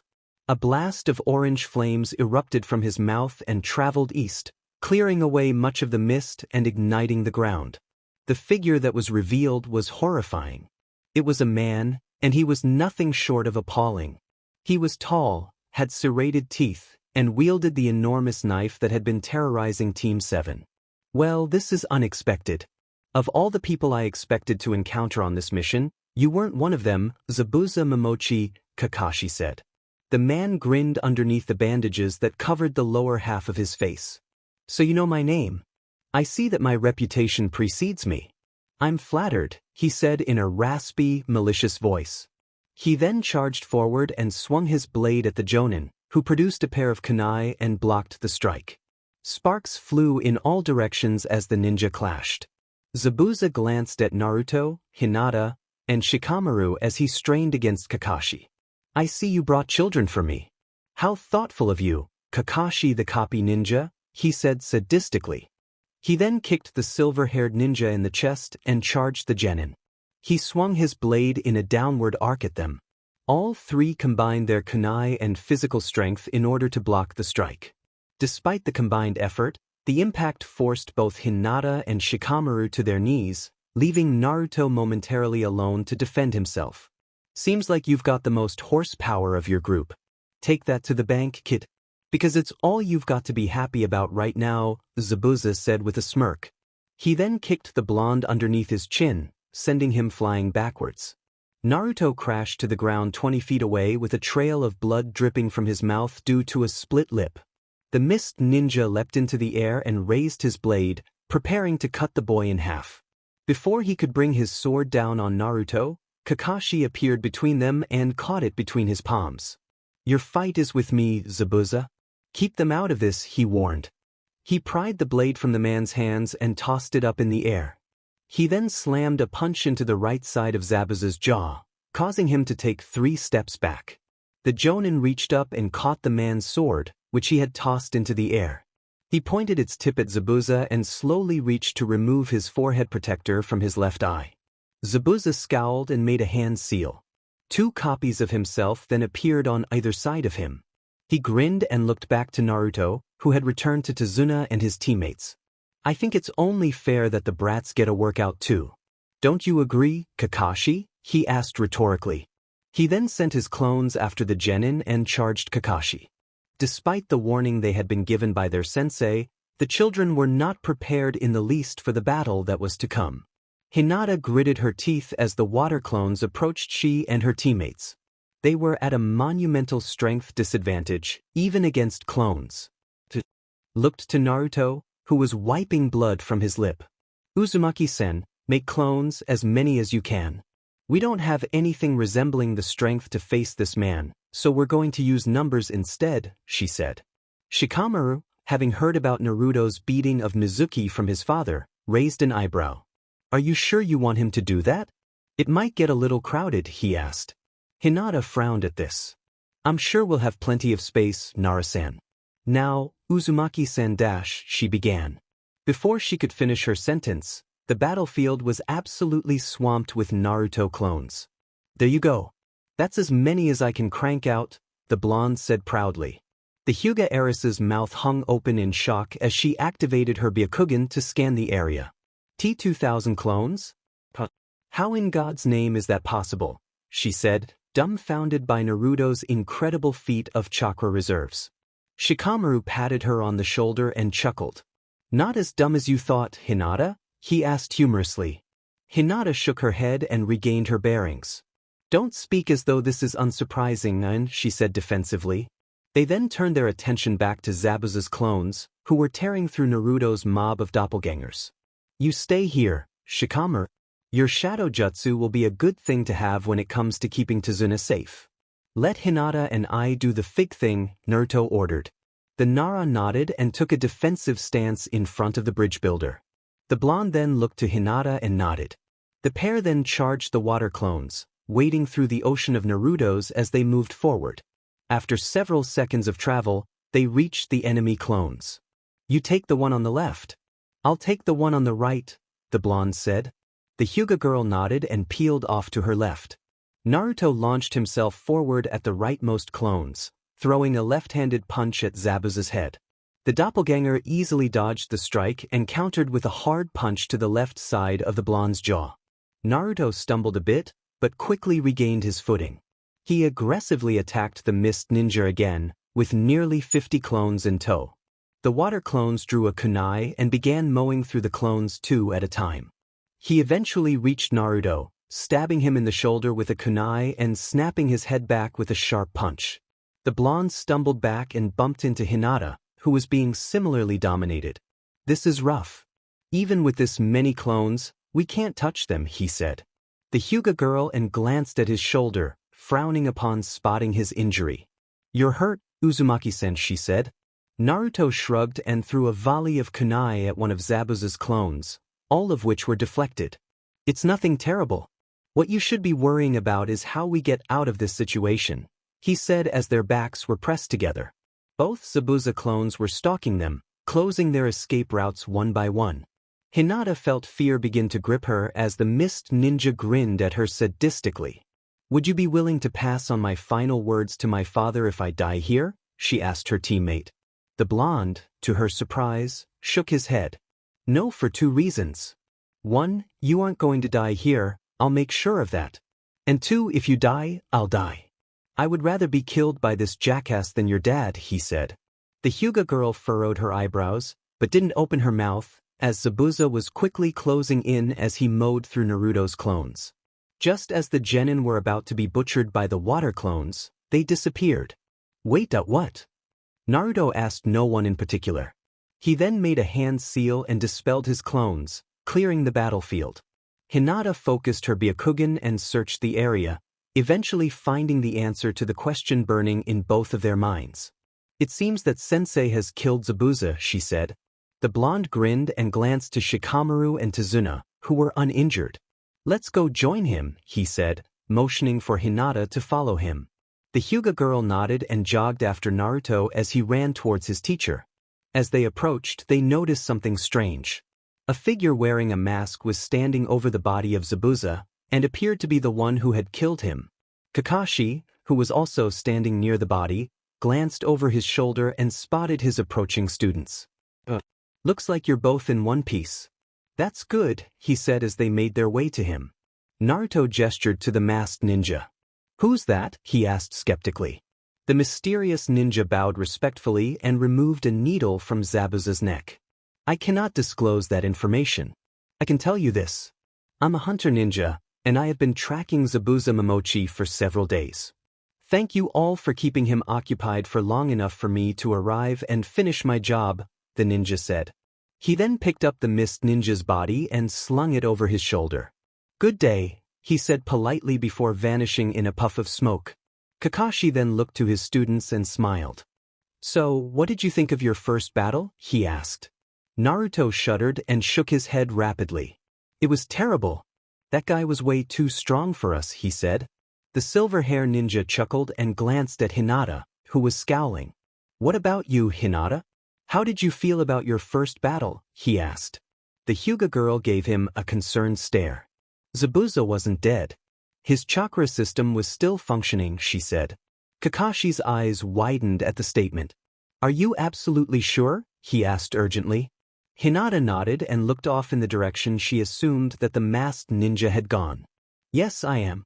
We need to find a place to regroup. Our conflict with Zabuza Momochi is far from over, I fear," she said. "You can all stay with my family." The group glanced to their left and saw Shikamaru and Tazuna approaching them. Once they reached the site of Zabuza's death, the bridge builder looked to Kakashi for an answer to his offer. "What do you say?" he asked. The Jonin nodded and motioned for the old man to lead the way. "All right. Thank you for your hospitality," he said. Tazuna took the lead and signaled for the group to follow him. Team 7 began to walk after the bridge builder who, thankfully, was walking at a slow pace. The genin had survived their first battle, but they were far from safe. Naruto sighed heavily as a knock came at his door. He sat up in bed and lumbered over to the door, opening it slowly. "Hinata? What are you doing here? Do you need a blanket or something?" he asked. The Hyuga girl ignored his question and stepped into the room Tazuna had lent to Naruto, closing the door behind her. "What did you mean when you said you would rather die to Zabuza than my father? To my knowledge, the two of you have never met," she asked. The blonde tensed at the question, mentally scrambling for a believable lie. In the end, he opted to be honest. "He's the guy that stopped me to talk yesterday. That's the real reason I was a little late," he admitted. Hinata nodded. "I assumed as much. What did he wish to speak to you about?" she pressed. Naruto suddenly felt incredibly nervous. The information he was being forced to reveal was certain to anger his teammate, and their relationship was far from ideal as it was. "He told me to protect you. He was worried about you, and he wanted me to make sure you survived the mission. He never actually threatened me, but I get a strong feeling that he'd hang me out to dry if you got hurt," he explained. The Hyuga girl scowled. "Well, he certainly seems to be much more protective than he should be. I don't need protection, especially from you, Uzumaki-san. I'm perfectly capable of defending myself." Don't let his words go to your head. You wouldn't meet the requirements to be my bodyguard in the first place, she said bluntly. The blonde rubbed his eyes and nodded. I know. ISCK, and you're better than me. Got anything else to say? If not, leave me alone and let me sleep, he replied. Hinata glared at him for a moment before shaking her head and turning to leave. Sleep well, Uzumaki-san. You'll need to be fresh tomorrow, she said as she opened the door to exit. Before she could, Naruto called out to her. Every once in a while, you should think about how good you've really got it. You may not appreciate your dad being protective, but at least he cares. You may not like me or Shikamaru, but at least we care. I do at least. I'm not even sure why. I don't have any of those things, and I get the feeling Kakashi-sensei doesn't either. I don't have parents to worry about me, and you sure as hell don't give a DMN about me. Be grateful for the people who care about you, Hinata. You never know when one of them will disappear, he said. The Hyuga girl stared at him over her shoulder for several moments before turning her back to him again.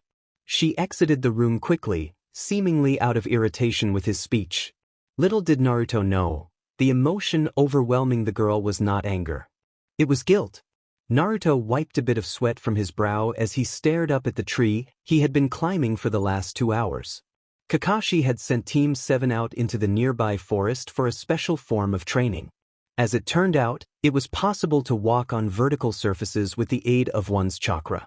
By focusing said chakra into their feet, the genin could walk on nearly any surface, water included. Hinata was already capable of the technique, as she had been taught at a young age by her family. Shikamaru had not been taught, but he had grasped the technique incredibly quickly. Naruto, on the other hand, had not been so fortunate. His massive reserves of chakra made it immensely difficult to focus the correct amount of chakra into his feet. In most cases he siphoned too much, which resulted in his launching from the tree. Here goes nothing, the blonde thought to himself as he took to unsteady steps up the side of the tree. To his surprise, this climbing of the tree went quite smoothly, with the genin reaching the second highest branch. He carefully latched onto the protrusion and made his way onto it. He looked down to the ground and chuckled nervously. He was nearly 70 feet from the forest floor, and a fall would be quite painful. From the look plastered on your face, heights aren't a favorite of yours. Naruto glanced to his left, where another tree was situated. Sitting on a branch at roughly the same height as the blonde was a fairly ambiguous-looking person. The person had long brown hair, somewhat feminine features, and the voice could have belonged to either gender. Before he could open his mouth, the stranger chuckled and spoke. Before you trip over yourself any more than you already have, I'm a boy. You aren't the first to struggle with that distinction, he said with a humorous smile. Naruto nodded and leaned back against the tree. He's a guy, and he's even prettier than Hinata. Not something I thought would ever cross my mind, he thought to himself. The genin then furrowed his eyebrows and studied the boy. How are you up here exactly? Are you a ninja too? He asked skeptically. The feminine boy shook his head and tapped on the tree. Nope. I'm just extremely good at climbing these. It's a hobby of mine. My name is Haku. By the way, he said. Naruto raised an eyebrow at the explanation, but chose not to press any further. Mine's Naruto. Nice to meet you, he replied. The boys made small talk for several minutes before they were interrupted by Hinata, who had been searching for the blonde. There you are. Despite your general loudness, you're shockingly difficult to track down, the Hyuga girl said after landing on Naruto's branch. What do you need, Hinata? Is Zabuza back? Did Shikamaru finally overachieve? The blonde asked jokingly. At the name of the mist ninja, Haku momentarily tensed, but suppressed the reaction so quickly that neither genin was able to catch a glimpse of it. Hinata shook her head at the questions. No, none of those things have happened. If they had, you would have noticed. Even your senses aren't that dull, she said. The Hyuga girl then looked to Haku and frowned. Who is this Uzumaki-san? She asked curiously.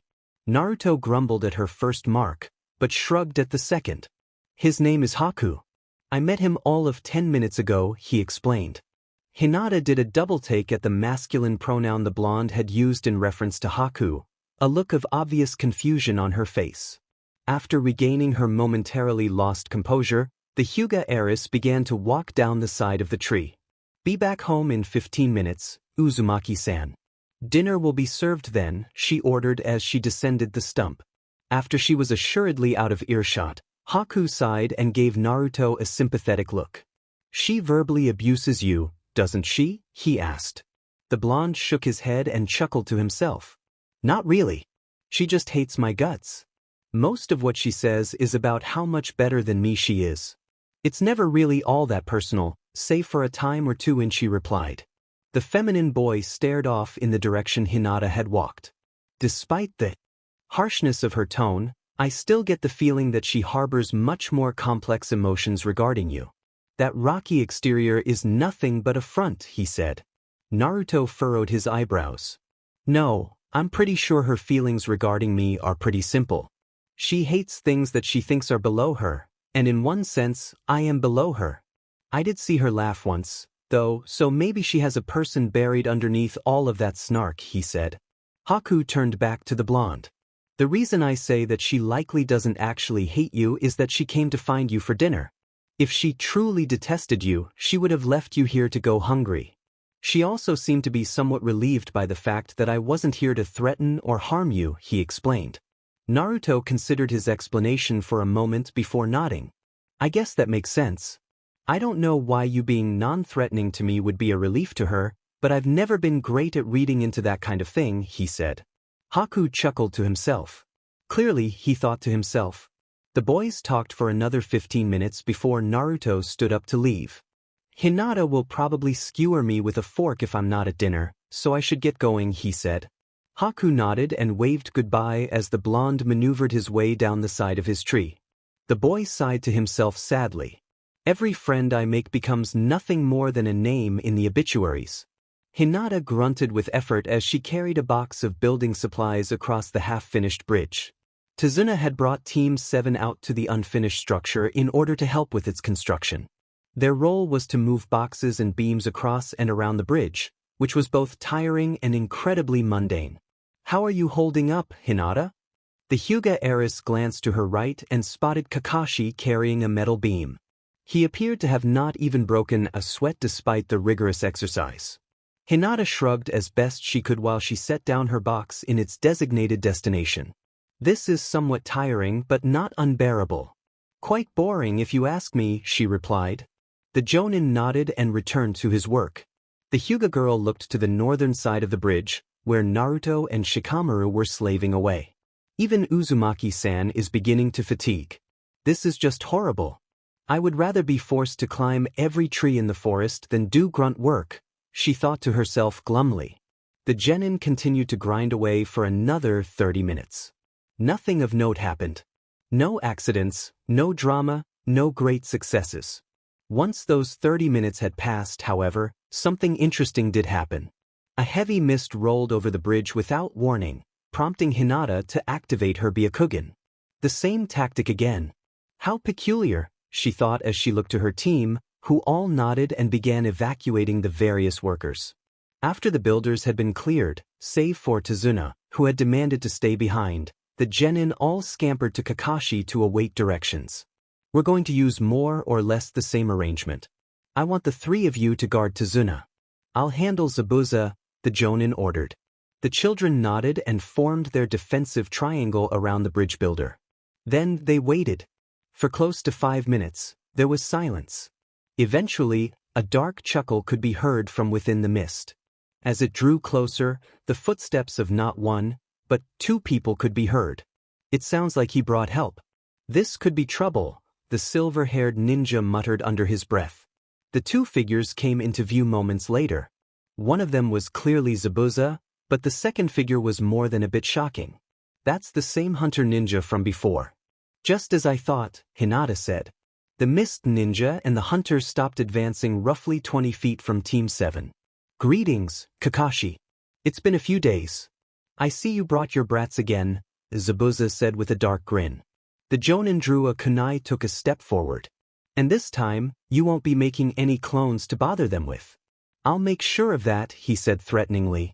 The mist ninja looked to the hunter and gestured to the genin. You deal with the children. They shouldn't require much effort to kill, he ordered. The hunter nodded and waved a hand in front of his face. Suddenly he was wielding 3 needles made of ice. Yes, Zabuza-sama, he said. He then charged at Naruto, Hinata, and Shikamaru. The blonde looked to Shikamaru. Stay with Tazuna, he said. The shadow user nodded and drew a kunai to deflect an ice needle that had been launched at him. Naruto and Hinata then sprinted towards the hunter, meeting him in the middle of the bridge. The blonde threw a right-handed punch towards his opponent's head, a strike that the hunter easily leaned away from and countered with a stepping knee to Naruto's chest. He's fast as hell, the excitable genin thought as he stepped back to catch the wind that had been knocked out of him. He was then passed by Hinata, who engaged the hunter aggressively. She launched a combination of palm strikes to the ninja's body and head, landing 2 of them. As the exchange deepened, however, the Hyuga girl was slowly overwhelmed by the speed of her foe. She was eventually knocked backwards by a hard punch to the center of her forehead. She was caught and steadied by Naruto before she could fall to her rear end. The pair both studied the enemy before them. After several seconds, Hinata looked to the blonde. We need to create a diversion. We don't have even half of the speed necessary to contend with him. Do you have any smoke bombs on you? She asked. Naruto nodded and reached into his tool pack. I'm guessing you want me to throw it at him so you can attack him while he's blind? He asked. Hinata nodded and motioned for the blonde to enact the plan. The excitable genin rushed the hunter and hurled 2 smoke bombs at him, both of which burst at his feet. Hinata then rushed into the cloud of smoke. Due to his lack of a dojutsu, Naruto was forced to wait at the edge of the cloud as his teammate battled the hunter. After several moments of tense, unviewable combat, the Hyuga heiress came flying out of the smoke. She crashed into Naruto, knocking him to the ground. Could you not get launched during one of these fights? I'm getting sick of being your landing pad, Naruto groaned as Hinata got up from on top of him. She chuckled to herself and assumed her stance. My father ordered you to protect me, didn't he? While I entirely detest his choice in bodyguard, you do make a good cushion, she replied. The blonde growled and stood up. Glad I could be of some use to you, Queen Hyuga. We're best friends now, right? He asked sarcastically. Before they could start bickering, the hunter emerged from the smoke and kicked them backwards several feet. You argue like a married couple on the verge of an ugly divorce in the middle of battle. You really should be paying better attention, he said. The hunter then gestured to the puddle of water at their feet. Why do you think Zabuza-sama used the mist again? He knows as well as you do that the same tactic would never work twice. He used it to assist me, he said. The pair both flinched as the water supercooled and froze. It then rose from the ground and swirled around them for several moments. Demonic ice mirrors, the hunter yelled. The water formed into a dozen or so icy mirrors in a dome-like formation around the genin at his command.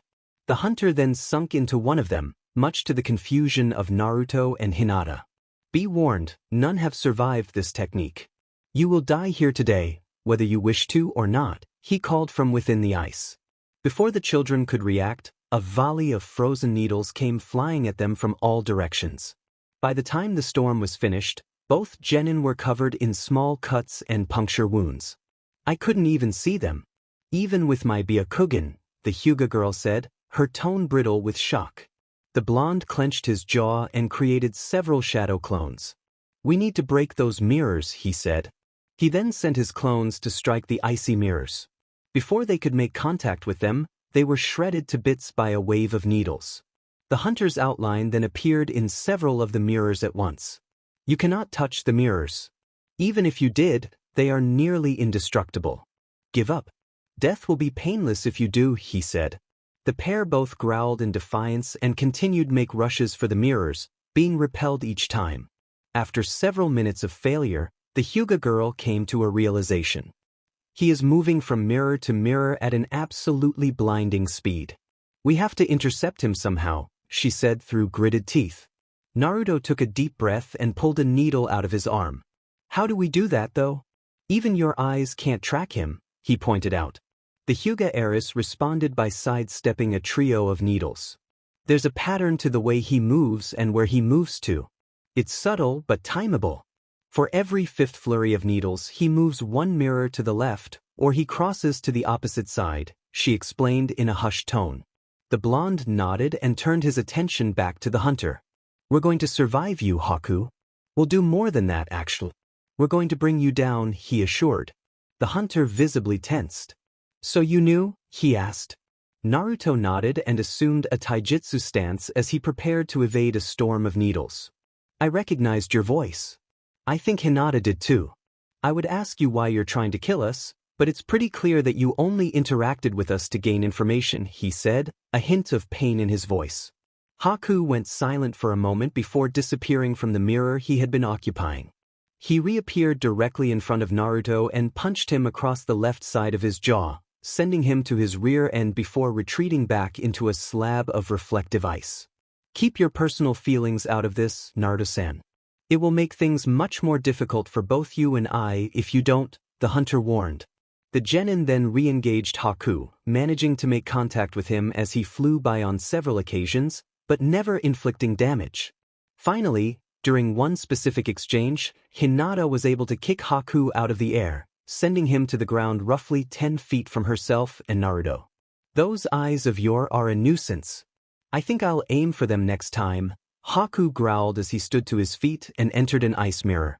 The hunter then began to erratically change his position, flying from mirror to mirror in a seemingly random and nonsensical pattern. I won't be able to dodge.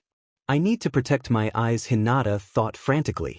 She threw up her hands to cover her face as Haku prepared to launch a flurry of needles. The hunter noticed that she had left her neck exposed during her efforts to avoid ocular injury and adjusted his aim. Checkmate, Hinata, he whispered from the mirror directly behind the Hyuga girl. Hinata reflexively whipped around to face him, exposing her neck further. Haku then launched an absolute maelstrom of needles in her direction. Hinata squeezed her eyes shut as she awaited the sting of the puncture wounds. The sting never came. Kakashi gritted his teeth as he avoided a swing of Zabuza's blade. He and the Mist Ninja had been fighting for roughly 10 minutes, and it had been anything but easy. They were nearly even. You're a slippery one, Kakashi. Tough to pin down, Zabuza said as he continued to attack the silver hair ninja. Kakashi stepped to the left to avoid a move of the man's sword, pivoting off to his left as he did so. The Jonin then slammed a left-handed punch into the right side of Zabuza's jaw, spinning his head around and causing him to stumble back. As the Sharingan ninja moved in to follow up on his successful counter, who was struck by the flat of the Mist Ninja's blade, launching him back nearly 20 feet. Kakashi landed on his feet and regained his footing. He glared at Zabuza and prepared to attack once more, but stopped when he noticed that the Mist Ninja was staring off to his left with a look of amusement on his face. It looks like Haku has 2 of your brats locked up. I'm sorry to say, but they're more or less dead in the water now, he said, turning his gaze back to the Jonin. Kakashi glanced in the direction Zabuza had been looking and clenched his jaw. Naruto and Hinata were confined with what appeared to be a dome of mirrors made of ice. He took a deep breath and charged the Mist Ninja again, this time leading with a kick to the right side of the man's ribcage. The kick landed square to Zabuza's floating ribs, causing him to double over. The Jonin built on his success by grabbing him by the neck and flinging him back several meters. I have to end this soon. They won't last long in that dome of ice. Hang on, you 2 foot. Hinata's eyes slowly opened as she realized that she was, in fact, alive. Even more interesting was the fact that she wasn't in any more pain than she had been previously. She glanced up from the ground, which she had looked to in fear when Haku's needles had been launched. What she saw made her blood run cold. Naruto had thrown himself in front of her in order to shield her from the storm of icy needles, which explained why the Hyuga girl was more or less fine physically. You Uzumaki-san, she said quietly. Naruto glanced over his shoulder at the girl and gave her a strained smile. His body was riddled with needles, nearly 50 in total. What's with the look? You look like you just saw a ghost, he said humorously. His knees then gave out, causing him to fall backward. Hinata snapped out of her daze and caught him just before he could hit the ground. But why would you do something so stupid and reckless? She demanded as she cradled his head. The blonde tried to shrug, but coughed painfully as a result, spilling a bit of blood from his mouth. I've still got a promise to keep. I told your father I'd keep you safe. Besides, It's better that I die here instead of you. You're important, Hinata. I'm not, he said honestly. The Hyuga girl felt her chest tighten. But you're a member of this team and we need you to function properly. We need you, Uzumaki-san, she reasoned quietly. Naruto shook his head and chuckled. Look on the bright side. You've been saying this whole time that you'd rather be on a different team. It isn't a full switch, but you won't have to put up with me anymore, he said. The Hyuga girl felt her eyes become wet at his words. Guilt was taking hold of her, and she was being overwhelmed. I jumped to conclusions too quickly. I'm satisfied with my team. You and Nara-san have been reliable and brave throughout this mission. I don't want this cell to be splintered, she said tensely. Naruto smiled. Well, I'm glad you're warming up to us.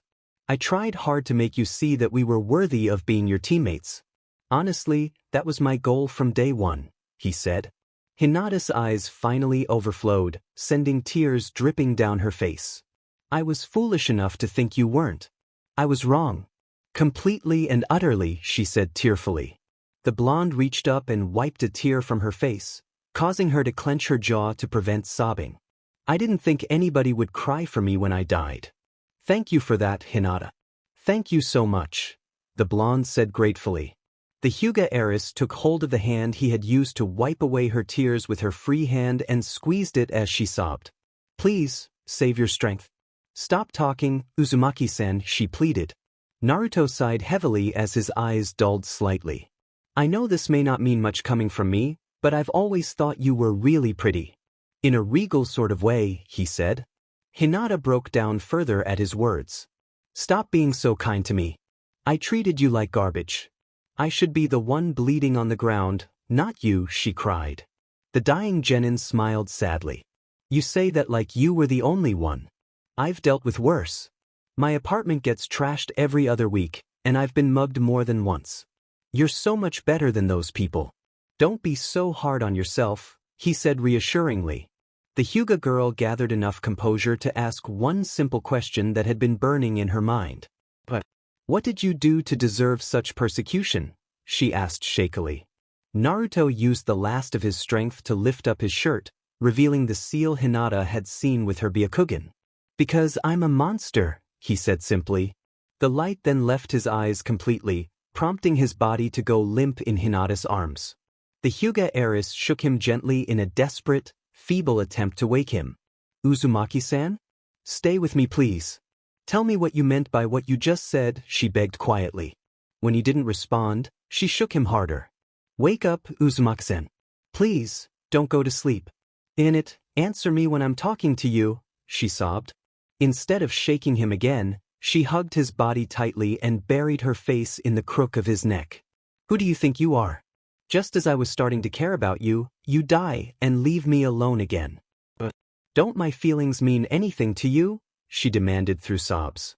She then pulled her head from his neck and gazed at his tranquil, lifeless face. Hinata then planted a soft kiss on his forehead and pulled his head into her chest. Naruto! She whimpered, her tear ducts exhausted and her throat raw from the weeping. She gently laid his body down and silently paid her respects before turning to face the mirrors, where Haku had watched the scene from. Come out, Haku-san. Your fight is with me now. Shikamaru felt his blood run cold as Hinata stood up from Naruto's body. He was dead. There was no doubt about it now. He had given up his life to save hers. A valiant, noble effort. One that deserved to be remembered. Wow. I really didn't expect her to cry over him. Not like that, at least, Tazuna, who was standing behind the shadow user, said. Shikamaru clenched his jaw and lowered his eyes to the ground as he paid his respects to his slain comrade. She always treated him like garbage. She never beat him up or anything like that, but she said some cutting things to him. I think she always felt guilty after saying them. It was pretty clear that she was starting to warm up to him a little during this mission. I can't imagine the guilt. Somebody you've used as a doormat for the entire time you've known them throwing themselves right into their own death for your sake. How is a person supposed to react to that? He said quietly. The bridge builder tapped him on the shoulder, prompting him to look up at the dome of ice. Hinata was back on her feet and she was fighting. She was dodging many more of the needles than she had been able to previously, and she had connected on the airborne hunter several times. Despite the increased success, the pace at which she was being forced to attack and defend was unsustainable. "Go help her. I'll be fine on my own," Tazuna said. The Nara opened his mouth to protest, but shut it again and handed the old man a kunai. He then sprinted off towards the frozen mirrors. Once he reached the edge of the structure, he stopped. There would be no point in entering the fray. He was much slower than Hinata, who was clearly the more sluggish of the combatants within the mirrors. "What the hell am I supposed to do? I'm useless against that kind of speed. Hinata's eyes are what's keeping her alive, and I don't have a dojutsu. I'll be torn to ribbons if I go inside," he thought frantically. Just as panic began to settle in, Shikamaru noticed something. Every time Haku flew across the space within the dome, his shadow became visible for a split second. It was barely detectable, but it was definitely there. "I can work with that," the shadow user thought to himself. He then made the hand seal for his shadow possession jutsu. His timing would need to be perfect.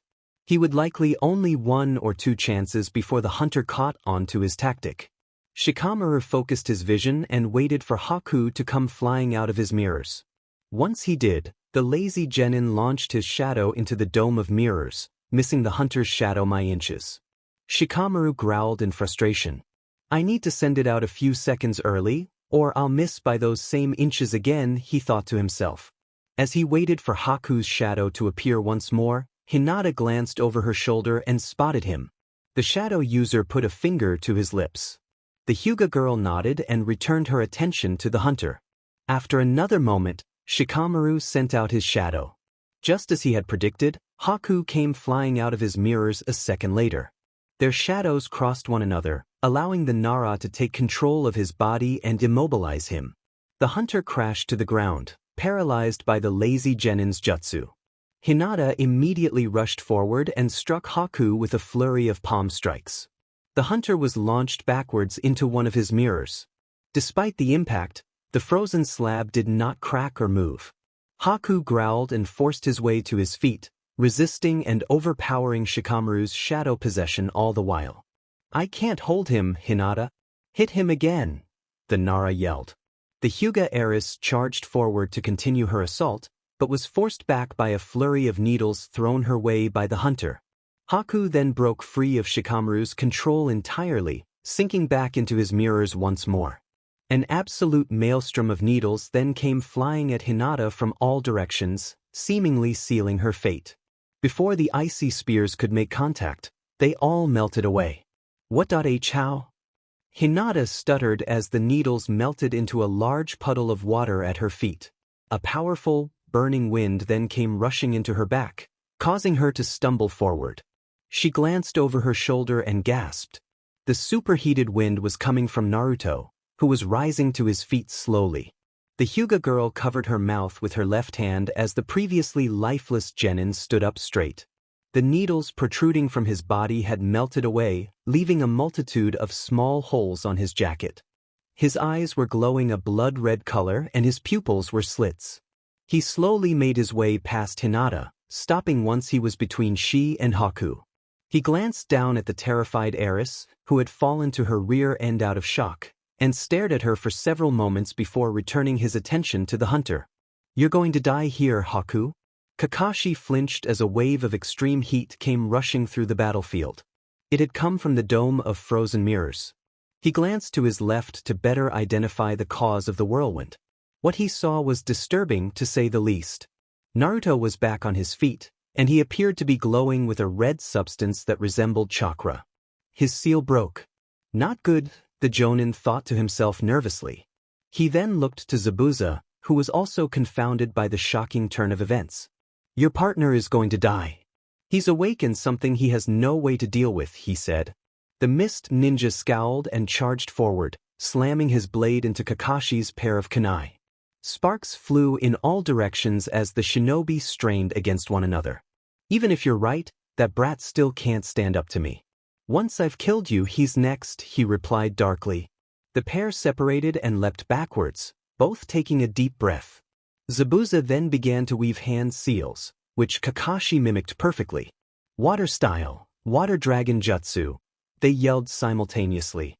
The water that had previously been mist pooled around the shinobi and formed itself into a pair of dragons. The elemental beasts then slammed into one another, sending a shower of freezing cold water in all directions. Kakashi used the spray of moisture as an entrance into close range, rushing across the bridge and slamming a punch into the left side of Zabuza's jaw, sending him staggering backwards. Capitalizing on the moment of weakness from his opponent, the silver-haired ninja weaved another series of hand seals and reared his head back. Fire style, fireball jutsu, he yelled, launching a large sphere of searing flames into the mist ninja. The blast burst into a swath of flames on contact, the fire causing much of the moisture on the bridge to evaporate, creating a cloud of steam. Once the obstructions cleared away, Zabuza became visible once more. He had blocked the jutsu with his arms, which were now badly burned. Fire style? Not the smartest move against a water stylist. That hurt like hell, I'll give you that, but you're going to need a whole lot more than that to kill me, Zabuza said. Kakashi gritted his teeth and glanced back over to the ice dome. You'd better not lose it, Naruto. I don't think I'll have enough left in the tank to fight you after this fight is over. Hinata struggled to control her heart rate as Naruto stared down Haku. The tension in the air was palpable, but even more jarring than the sheer pressure being exerted by the blonde was the strangeness of the situation itself. Naruto had clearly died, or at least fallen into a fatal coma, and yet he stood on his feet, ready to fight. Is this what he meant when he called himself a monster? Hinata wondered to herself as Naruto shifted his feet. After another moment of unbearable silence, the resurrected genin vanished from sight. He reappeared 10 feet in the air, with a fist planted on the left side of Haku's jaw. The strike sent the hunter crashing into a mirror of ice, which shattered on impact. Haku went tumbling across the bridge, only managing to stop himself at the edge of the bridge. What incredible speed and power! He timed Haku-san's speed and shattered one of the mirrors with nothing more than the impact of a punch, the Hyuga heiress thought to herself with her mouth agape. Naruto then roared viciously and sprinted after the hunter. The Hyuga heiress struggled to her feet and attempted to steady her shaking hands to no avail. What on earth is going on? 5 minutes ago, he couldn't even touch him, and now he's battering him pillar to post. Just what are you, Uzumaki-san? She wondered to herself. She slowly walked closer to the one-sided fight that was being waged across the bridge, her steps becoming more and more unsteady as she approached. After a moment or two of shaky walking, she stopped and took several deep breaths. She had halted roughly 20 feet from the site of the battle. She now had a clear view of the fight and all that was happening within it. It was clear that Haku had nothing for Naruto. A simple glance at the look on his face, which was now exposed due to his mask having been knocked off, could have told even the most foolish man as much. Hinata flinched as the blonde floored the hunter with a brutal, right-handed punch to the left side of his jaw, knocking one of his teeth loose. He isn't getting up from that. This fight is over, Hinata thought to herself as Naruto stood over his fallen foe. The enraged seized Haku by the front of his shirt and lifted him from the ground. He bared his teeth and reared back his free left hand. It was at that moment that Hinata realized that Naruto had a set of serrated fangs and claws. The Hyuga girl turned her gaze away from the scene, preferring not to witness what appeared to be an inevitable decapitation. To her surprise, no tearing sound came. Hinata turned her head back towards Naruto, who had set Haku back down on the ground. The hunter appeared to be just as shocked as the Hyuga girl. The blonde then punched Haku in the stomach, crumpling him to his knees. Don't get the wrong idea, Haku. I haven't forgiven you for what you did to me, or Hinata for that matter, but I'm going to let you live. Try anything funny, though, and I'll rip out your throat with my teeth, Naruto said threateningly. The hunter lowered his eyes to the ground and nodded. The blonde then glanced over his shoulder and spotted Hinata, who was staring at him wide-eyed. Do you get it now? He asked. Despite the vagueness of his question, the meaning of it was clear. The Hyuga heiress opened her mouth, but no words came. After several more failed attempts to speak, Hinata finally forced words out of her mouth. No, I don't understand what I'm looking at. What is this? What kind of awful transformation is this? Where did Naruto Uzumaki go? The boy I knew was not this violent. The boy who died for my sake is gone. Who are you? She demanded. Naruto looked at his clawed hands and sighed, causing the red chakra to fade away. His nails returned to a normal length, and his fangs retracted. I'm Naruto Uzumaki. Whether you like it or not, what you just saw was me. Probably the worst version of me, but still me, he replied. The Hyuga girl stared at him, a whirlwind of emotions ravaging her as she attempted to process. Is this why you were shunned by the villagers? Is this why you never had a family? She asked quietly. The blonde gave her a pained smile. Most of them haven't seen what you just saw. In fact, you're only the second person to have seen that side of me, but they're still appalled by me, he said. Before Hinata could respond, the sound of crackling electricity ripped through the area. Naruto, Hinata, and Haku all looked to their left. Zabuza was being held in place by a pack on Ninken, and Kakashi was charging what appeared to be a lightning-style jutsu. What an unbelievable chakra, Hinata said in a shocked tone. The distant Jonin then lowered his stance and prepared to make a charge towards the mist ninja. Haku, who had been seemingly battered to the point of being crippled, then disappeared from sight. He reappeared between Zabuza and Kakashi. His intervention had prevented the mist ninja from being impaled by the electrical jutsu, but it had also resulted in Haku himself being stabbed. Why the hell would he do that? Kakashi-sensei is just going to kill Zabuza anyways, Naruto wondered out loud. Rather than answering verbally, Hinata motioned for the blonde to follow her to the site of their teacher's battle with Zabuza. Naruto nodded and jogged after his teammate towards the Jonin. As they ran, the Hyuga girl glanced over her shoulder at him. Once this is finished, you and I are going to have a talk. You have some explaining to do. Kakashi's eyes widened as he pulled his arm from Haku's abdomen. The boy had thrown himself in front of his master in a final effort to save his life, and it would likely cost him his own. As the Jonin's electrically charged arm was removed from his chest, the hunter fell to his knees and coughed up a sizable amount of blood. What the hell are you doing here, Haku? Didn't I tell you to deal with those brats? Zabuza demanded, his voice more emotional than it ever had been previously. The critically injured hunter looked to his master and gave him a pained smile. I was beaten, Zabuza-sama. Naruto-san unleashed an awful power. Something I had no way of defeating. I'm sorry for failing you, he said through a fit of painful coughs. The mist ninja stared down at his dying subordinate and sighed. I suppose we both lost today, Haku, he admitted. Haku opened his mouth to speak, but hacked up blood instead. After several more moments of painful convulsions, the boy stopped moving. Kakashi knelt down and searched for a pulse, but found none. He's gone. I'm honestly amazed that he managed to stay alive long enough to speak at all, he said.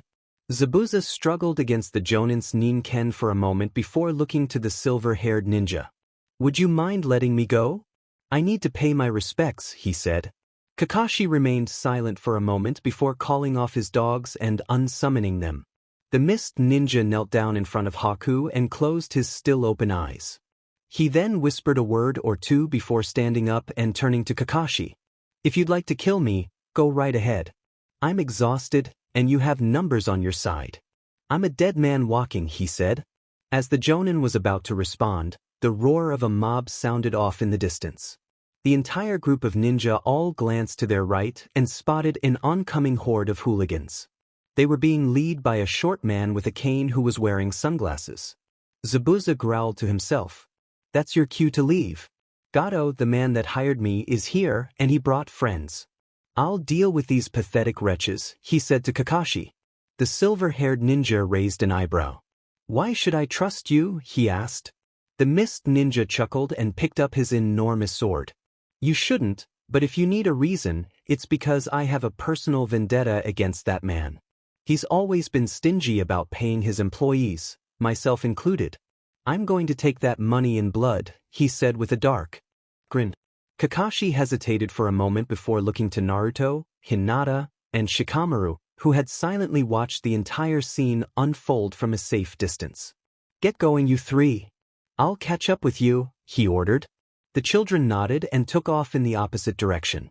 Zabuza gave the Jonin a strange look as they prepared to fight off the horde. Why are you staying here? Why are you helping me? He asked skeptically. Kakashi drew another pair of kunai and assumed a stance. I've never much cared for cheapskates myself, he replied simply. The mist ninja laughed out loud and pointed his blade towards the oncoming mob. Great minds think alike, I suppose? Naruto chewed his lip absently as he leaned against a tree. It had been an exceptionally long day, and not a particularly good one. Hinata's reaction to finally having seen his demonic power had been far from ideal, and he had nearly lost his mind during his fit of rage. On top of that, he had also more or less died. Quite a day indeed. As he reviewed the day in his mind, a twig snapped several feet from him. He glanced up and saw Hinata staring down at him. Did you really think running out into the forest would stop me from finding you, Uzumaki-san? She asked, sounding somewhat irritated. The blonde sighed and shrugged his shoulders. Can you really blame me for wanting to be alone right now? He replied as he stood to his feet. The Hyuga girl stepped closer to him and frowned. I don't mean to be rude, but I would rather skip all of this emotional drabble. I have questions and you have answers, she said bluntly. Naruto chuckled. And you chew me out for my manners. Go right ahead. Ask me questions. Just a warning, I don't think you'll like the answers you'll get, he said. Hinata nodded and took a deep breath. First of all, what on earth was that ungodly power you unleashed against Haku-san? She asked. The blonde lifted up his shirt and pointed to the seal on his stomach. Are you aware of what the Jinchuriki is, Hinata? He asked. The Hyuga heiress' eyes widened, but she nodded. I'm a person who harbors one or several ethereal beings. Usually demons, she said. Naruto pointed to himself and gave her a forced smile. That's what I am. I'm the Jinchuriki of the nine-tailed fox, he said. Hinata stared at him for several moments before speaking once more. So, that's why the villagers repeatedly called you things such as demon brat or devil fox. As shocking as it is, that information does tie several things together. Let me guess, your birthday is October 10th, she asked. The excitable Genin nodded. The same day the fox attacked Konoha 13 years ago. I don't know why the fox was sealed in me, but I know that it had to have happened on the day I was born, he said. The Hyuga heiress studied him for a moment. All right, I have one other question. Are you capable of accessing the fox's power at will? She asked. Naruto shook his head. No. Only when I'm in a state of extreme anger. It's only happened one other time, but that's a whole different story, he replied. Hinata sighed. I'll be honest with you, Uzumaki-san. I really don't know how to feel about what I saw today. What you did to Haku-san was quite difficult to watch, even if he was my enemy. You became somebody other than yourself. For a brief few minutes, you were no longer Naruto Uzumaki, and that was quite unsettling to see, she said. The blonde snorted. That's a new tune from you. I thought I wasn't worth your time, he said. The Hyuga girl, to his surprise, smiled at this. My opinion of you has changed for the better, from your perspective, at least. I've actually come to enjoy speaking with you, if only slightly. And, as much as it pains me to admit it, you can be quite funny on occasion, she said. Naruto stared at her wide-eyed. Oh, thanked at you? He stuttered, not knowing how to react to the sudden surge of positive reinforcement from his usually icy teammate. The Hyuga heiress chuckled at his reaction. I didn't know it was possible to put you at a loss for words. Perhaps I should be nicer to you from now on. It would certainly save me some headaches, she said humorously. After several moments of silence, Hinata turned to leave. She walked a few steps before turning around again and making her way to Naruto. To the blonde's shock, she pulled him into a tight embrace, positioning her mouth by his ear. Thank you for saving my life. You showed me the ultimate form of mercy when I didn't deserve it. I'll repay you for that someday, I promise, she whispered. Naruto opened his mouth to respond, but was hushed by the Hyuga girl. I know what you're about to ask me, Uzumaki-san, and you don't need to worry. I don't consider you to be subhuman simply due to your status as a Jinchuriki. The boy who spoke to me as he lay dying in my arms was human. So heartbreakingly human. You're worth more than you think. All you need to do is believe it yourself, she said. She then separated herself from him and smiled. "Oh, and thank you for calling me pretty," she said, obviously pleased by the compliment. She then turned around and began to walk back towards Tazuna's house. Before she could fully leave the blonde's line of sight, he called out to her. "You could call me by my first name, if you want," he said. Hinata glanced over her shoulder and smiled almost imperceptibly. "Good night, Naruto." Naruto yawned as he sat up in bed. It was morning, and he had not been required to wake up early for the first time in quite a while. He and the rest of Team 7 had arrived home from their mission in the Land of Waves the previous night. They had received their compensation, which had been increased substantially due to the A-ranked nature of the originally C-ranked assignment. After the pay had been administered, all 4 members had rushed home. They had all been completely and utterly exhausted by the experience, and they had desperately needed rest. At least Kakashi-sensei gave us the day off. I think it was more for himself than us, honestly, the blonde thought to himself as he climbed out of bed and headed into his modest kitchen. He mindlessly placed a cup of instant ramen into his microwave and sat down at his dining table to wait. As he sat in impatient silence, his mind wandered back to the Land of Waves. The mission had been a success overall, with Tazuna being safely returned to his home country without injury, building blueprints in hand. Zabuza Momochi had apparently survived the ordeal as well according to Kakashi. Apparently, the Mist Ninja had bolted once he and the Jonin had mowed through Gato's men. Not overly shocking, but still somewhat surprising to the Jinchuriki. The blonde's thoughts then traveled back to his and Hinata's battle against Haku, in which he had been put into a near-fatal coma for several minutes. The sensation of being so close to the doors of death was strangely unsettling to Naruto despite his relative misery. Well, I guess that puts a nail in that coffin, the genin thought to himself, an image of a noose finally being pushed from his mind entirely. The other major occurrence within the battle with the hunter was Hinata and Shikamaru's first sighting of the Jinchuriki's demonic chakra. Their reactions had been quite unconventional.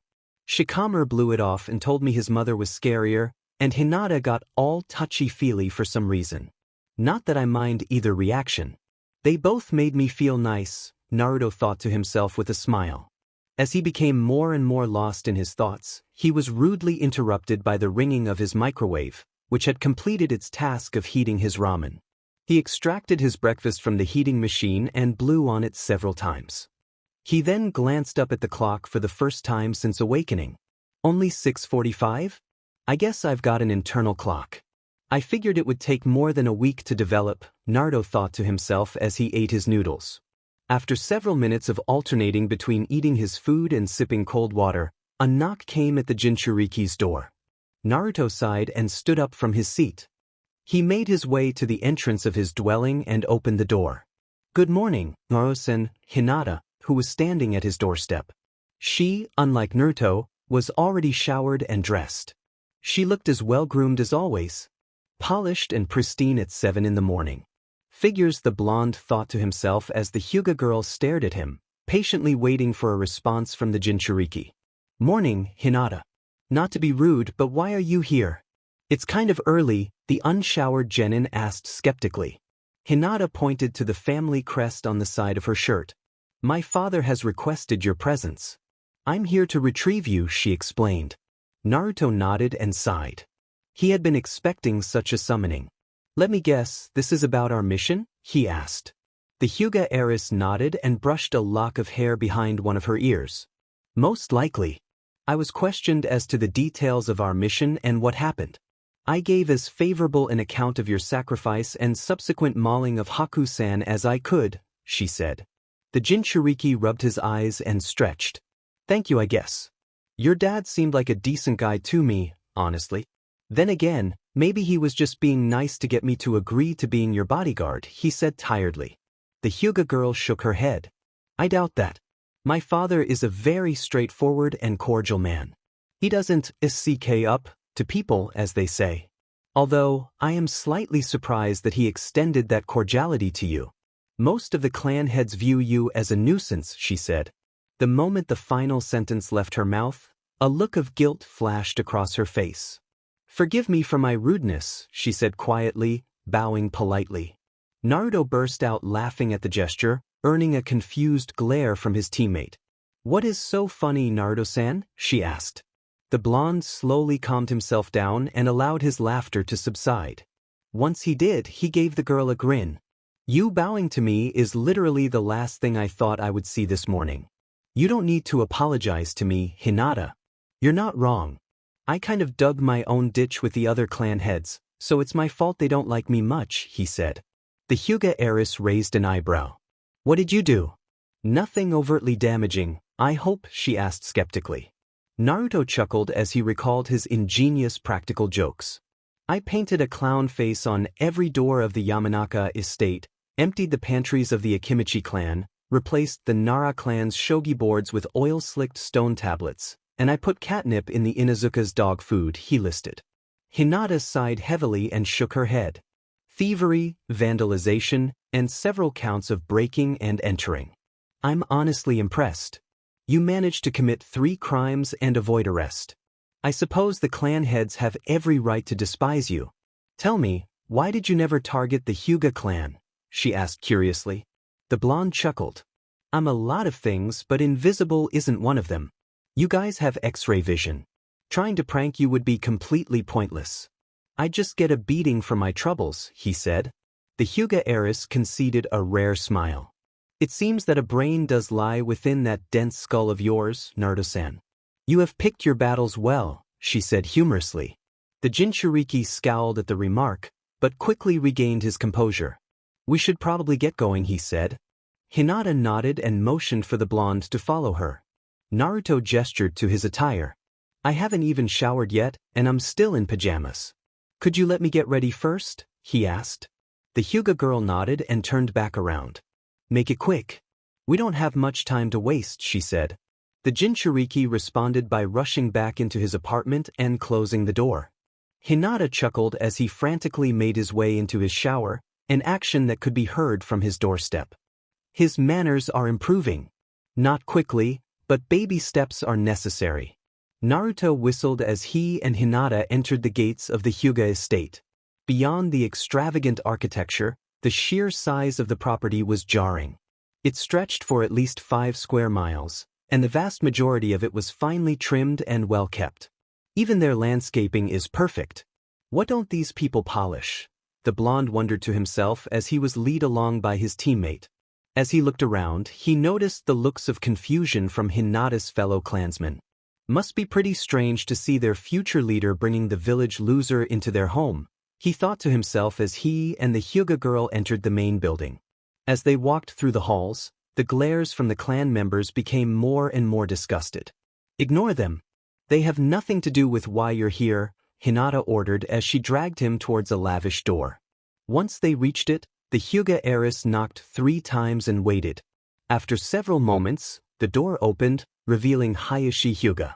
"Greetings, father." "Brought, Naruto-san." "Just as you requested," Hinata said with a bow. The Hyuga clan head nodded and motioned for Naruto to enter the room, which appeared to be a study. To the Jinchuriki's surprise, Hinata stayed put as he entered her father's study. Once he was inside, Hayashi closed the door and sat down behind his desk. "Welcome, Uzumaki-san. I see that you're all in one piece. Rather impressive given the nature of your first out-of-village assignment. Quite a wild scenario, really," he said. Naruto nodded and sat down in a chair across from the man. "I'm as surprised as you are. I was convinced I was going to die during most of the mission. Hell, I kind of did at one point," he said. Hayashi chuckled to himself. "What was it like? Dancing with death, I mean. I've always been fascinated by the concept, but I obviously have other obligations that keep me from exploring," he asked. The blonde thought for a moment before answering. "It was odd. I felt like I was waking up from a dream. Like my whole life had been a vivid hallucination. Before I could really understand what was happening, I woke back up again." "Sorry if that wasn't too helpful," he explained. The Hyuga clan head nodded. "Not a problem. Most people don't remember their near-death experiences especially well. What I've called you here to discuss is what happened after you woke up from your brush with death," he said. The Jinchuriki immediately felt any comfort he had settled into fade away. "I figured. I guess you want an explanation of how I beat the hunter, he asked quietly. To his surprise, Hayashi shook his head. I'm well aware of how you did it. Your status as the jailer of the nine-tailed fox has been known to me since you were a small child. Uzumaki-san, he said. Naruto furrowed his eyebrows. What do you mean? He asked skeptically. The Hyuga clan had activated his Byakugan and pointed to the boy's abdomen. My clan helped create that seal on your stomach. I was aware that the fourth had sealed the beast within you immediately after the attack, so I kept an eye on you. Your childhood is quite well known to me, he explained. The genin raised an eyebrow. Since you already know about the fox, what do you want to talk about? I beat up the hunter using its power, which I can't summon on my own, by the way, he asked. Hayashi smiled and took a sip from a cup of water sitting on his desk. I would like to thank you for saving my daughter's life. You willingly paid the ultimate price for her sake, even though she had been less than kind to you previously. On top of that, you quite literally rose from the dead to prevent her death a second time. You thoroughly surpassed my expectations. And Hinata, from the sounds of it, he said. Naruto bowed awkwardly. No problem. I just did what you asked me to. Besides, I really didn't want her to die. She can be a little icy sometimes, scratch that, all the time, but she didn't deserve to die for it. Also, what do you mean when you say I surpassed her expectations? He asked curiously. The Hyuga clan head chuckled. She called you by your first name, Uzumaki-san. In the Hyuga clan, using a person's first name is a sign of great respect and familiarity. She also appeared to be slightly less outwardly disgusted by your presence than she has been previously, he explained. The genin grinned. Only slightly. Not much progress, but still a step forward, he joked. Hayashi chuckled and glanced up at the clock that hung on the left side wall of the study. Earning her approval won't be easy, I can assure you, but I think you'll find that it's well worth the pain, he said. Naruto raised an eyebrow. What's that supposed to mean? He asked. The Hyuga clan head responded by motioning him away with a wave of his hand, a silent order that the blonde immediately followed, exiting the study briskly. Hayashi smiled as he listened to his daughter question the Jinchuriki on the other side of the door. Perhaps I said too much. Well, I think my prediction will come to pass. I'm sure of it now. For the last time, I was polite and proper. How many times do I have to tell you that? Naruto groaned. Hinata, who had been bombarding the Jinchuriki with questions for the past 5 minutes, sighed and rubbed her temples. I'm simply making sure. Any insolence on your end could cost me dinner. I would rather not go hungry, Naruto-san, she said. The blonde frowned and poked her in the stomach, eliciting an uncharacteristic squeak from the Hyuga heiress. Are you sure you aren't starving already? You have no fat on you, he said. Hinata turned bright red and scowled at the floor. I diet in order to keep my weight low. Mobility is the core of my taijutsu, so I must be lightweight and flexible, she explained, obviously embarrassed to reveal such information. Naruto frowned at this. You should still eat. Come with me. You're going to eat some ramen, he said. The Hyuga girl turned her glare from the floor to the Jinchuriki. I will do no such thing, she said stubbornly. Her teammate responded by pulling out his wallet. Come on, we don't have all day. I'll pay, he said, turning around and making his way down the hallway as he spoke. Hinata watched him walk away for several moments before finally snapping and jogging after him. Fine. Just this once, I'll humor you. This will not be the norm, so don't get your hopes up, she said haughtily as she caught up with her teammate. Naruto glanced at her and chuckled. I'm only doing this to make sure you don't die of hunger. Even you deserve to eat something with actual flavor every once in a while. Who knows? Maybe you'll even enjoy yourself, he said. The Hyuga heiress glared at him out of the corner of her eye for a moment before sighing and turning her gaze to the approaching gates of the Hyuga estate. We'll see. Shikamaru smirked as he moved his game piece. For the 5th consecutive time, he had defeated Kakashi in shogi. Despite the string of victories, none of them had been as effortless as the Nara had expected them to be. For a man who claimed to have only played shogi 3 times previously, the Jonin was quite a skilled strategist. The silver-haired ninja threw up his hands in a motion of surrender. That's all I've got. You're ridiculously good at this game. Irika told me that you were smarter than you looked. I didn't believe him at first, But it seems like he was right, he said. The shadow user shrugged and began to put away the game board. I'm just more practiced than you are. For a guy who apparently never plays, you made that tough as hell for me, he said as he gathered the pieces and dumped them into a small bag. He then folded up the board itself and tucked it away in his carry case. After several moments of silence, Kakashi motioned to the window of the cafe they were sitting in, prompting Shikamaru to look through the glass. That's surprising. She doesn't look all that pleased, but she isn't throwing up either, the Nara said as he watched Naruto and Hinata walk down the streets of Konoha, both carrying a cup of takeout ramen. Kakashi watched his students converse and eat their food for several more moments before turning back to Shikamaru. As odd as their dynamic is, I'm glad Hinata hasn't decided to shun him for his status as a Jinchuriki. Naruto needs a friend. Especially a female one, she said. The Nara raised an eyebrow. What difference does it make that she's a chick? Women kind of SEK. In my experience, at least, he asked skeptically. The silver-haired ninja chuckled at the comment. Knowing your family's taste in women, I'm not surprised you think that. As for why it makes a difference, it's because women have a way with comfort. They can make you feel worthwhile, he said. The shadow user glanced back out the window, where he saw Hinata scolding Naruto for an unknown sin he had apparently committed. Likely something to do with his still limited manners. Are you sure she's making him feel worthwhile? Looks to me like she's crushing up his confidence and scattering it on the ground like salt in the winter, he said. Kakashi scratched the back of his head as he watched Naruto quietly slurp his noodles while being lectured.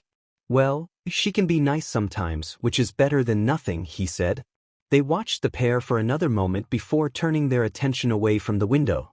I heard that the Chunin exams were pushed back a month. Why is that?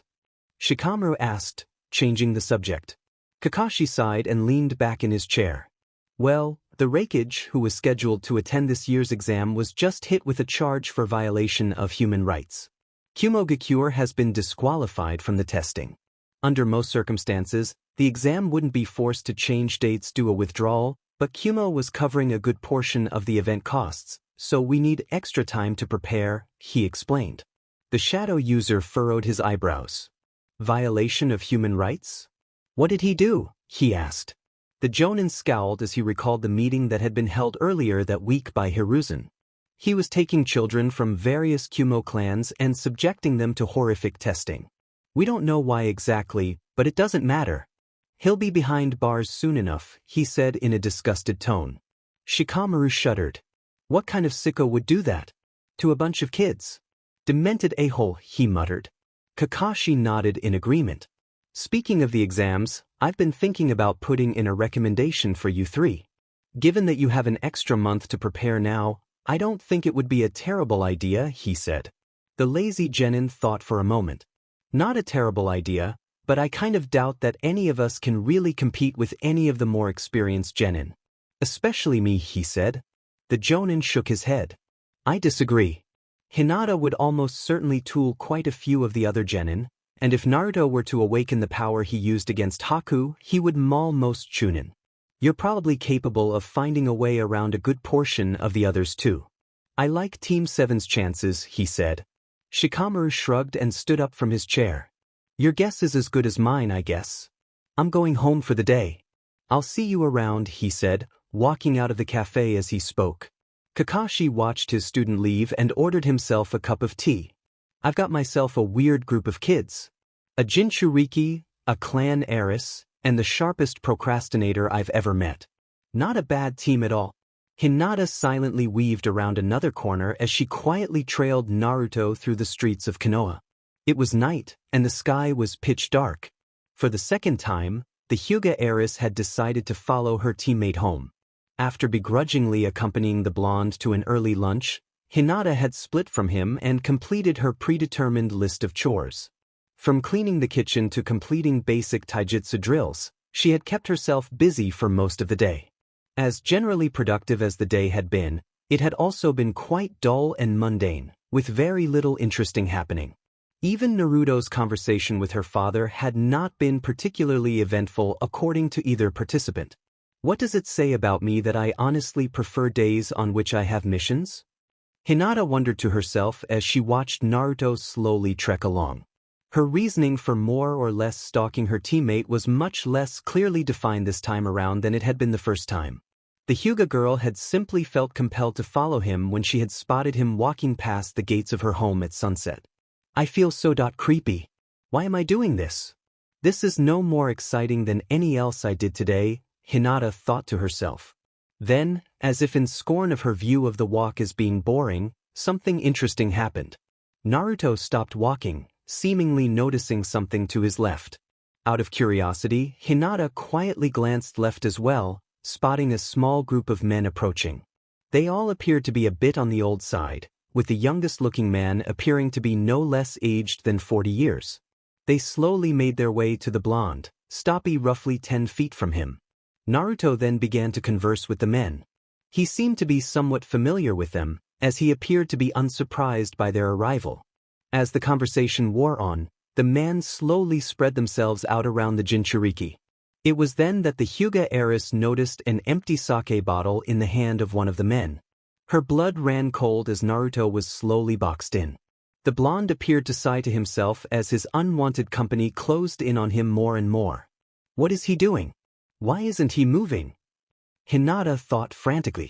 One of them men then attempted to snatch Naruto's wallet from his right hand, a movement the Jinchuriki easily saw coming and adjusted his positioning to defuse. He was then grabbed from behind by another man. Once again, Naruto defended himself, shucking the villager from his back and backing up. After several more similar sequences, the man who appeared to be the ringleader hit Naruto over the head with his empty sake bottle. The Hyuga girl covered her mouth in horror as the blonde dropped to his knees. What happened next was all too predictable. Naruto was beaten until he gave up his wallet. Once he allowed his billfold to be taken, the men left, leaving him battered on the street. The Hyuga heiress watched with bated breath as Naruto climbed back to his feet.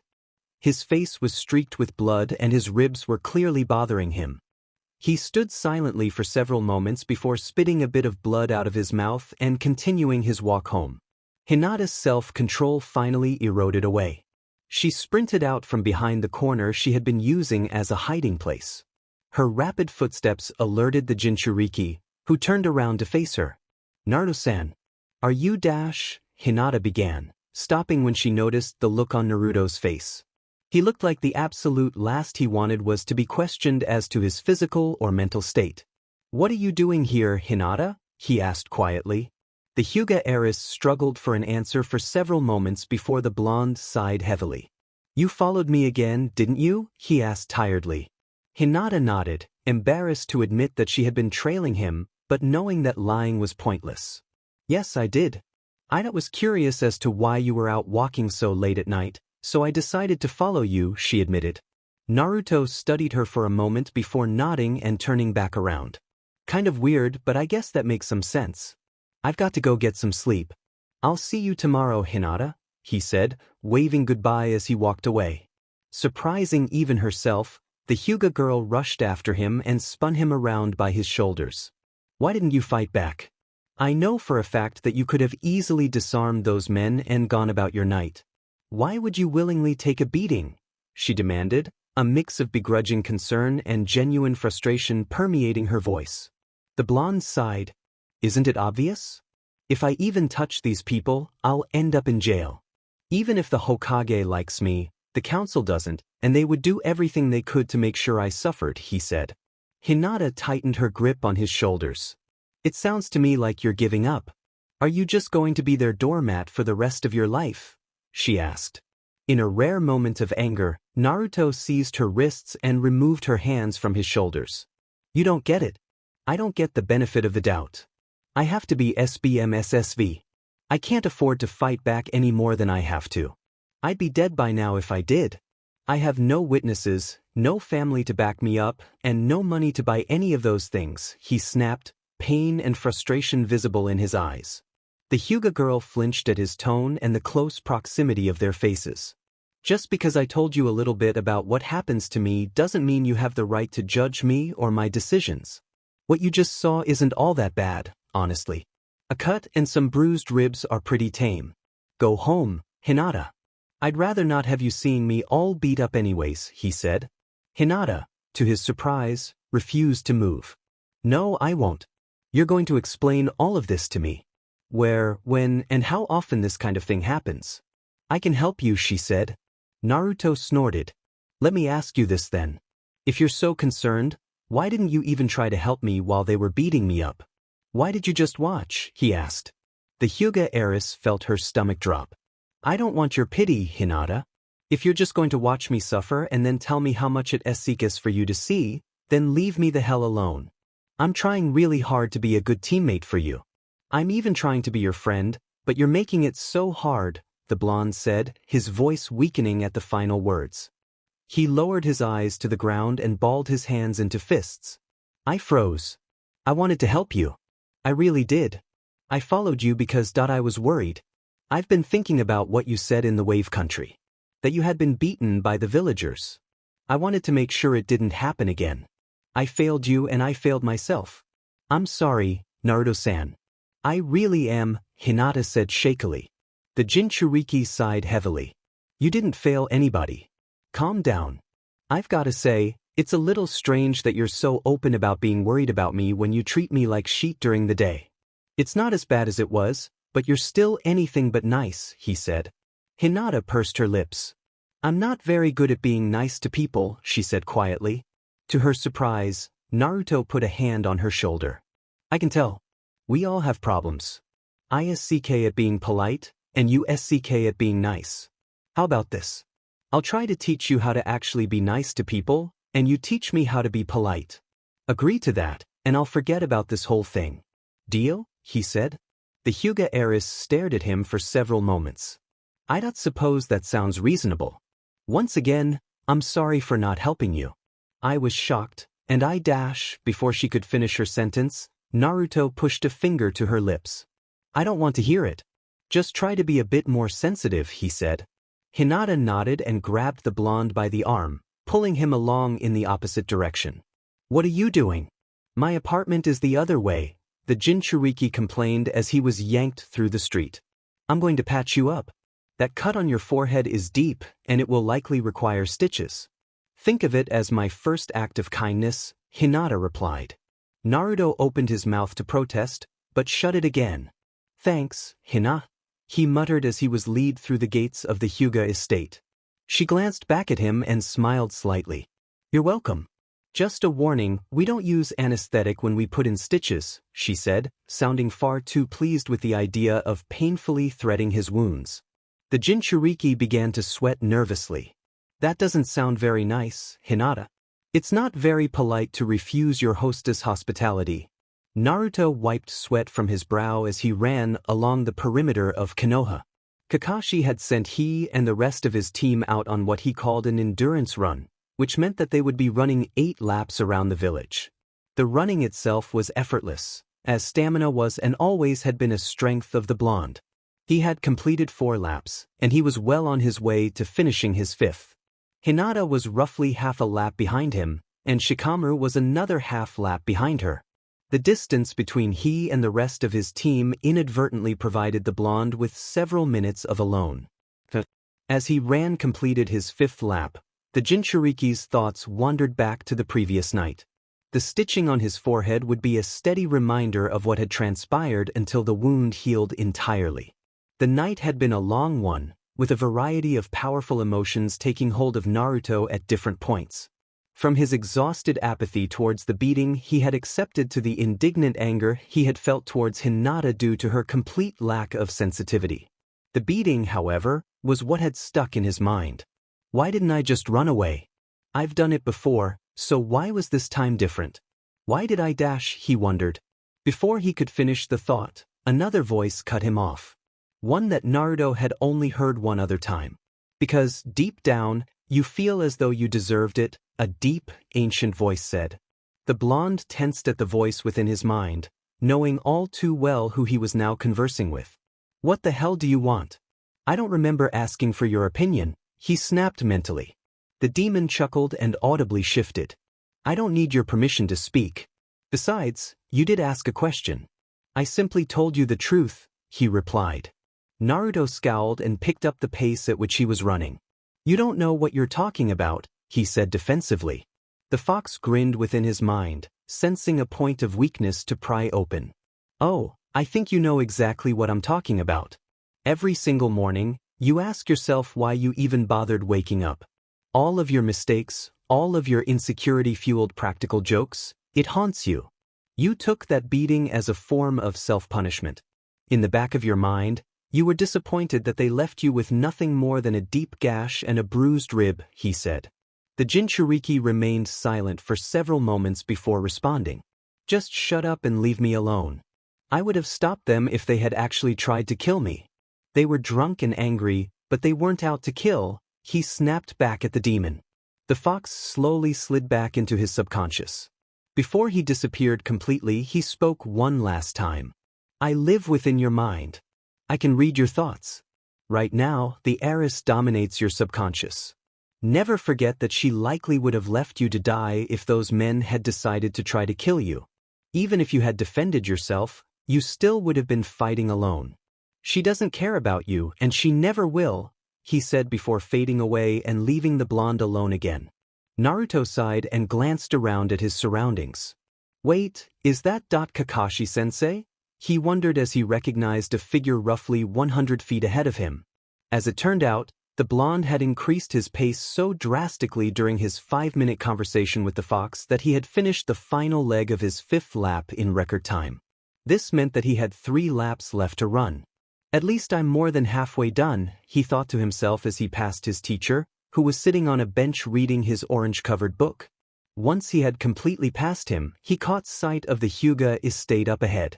It was as large and imposing as always, with its extravagant gates showing strongly in the morning sunlight.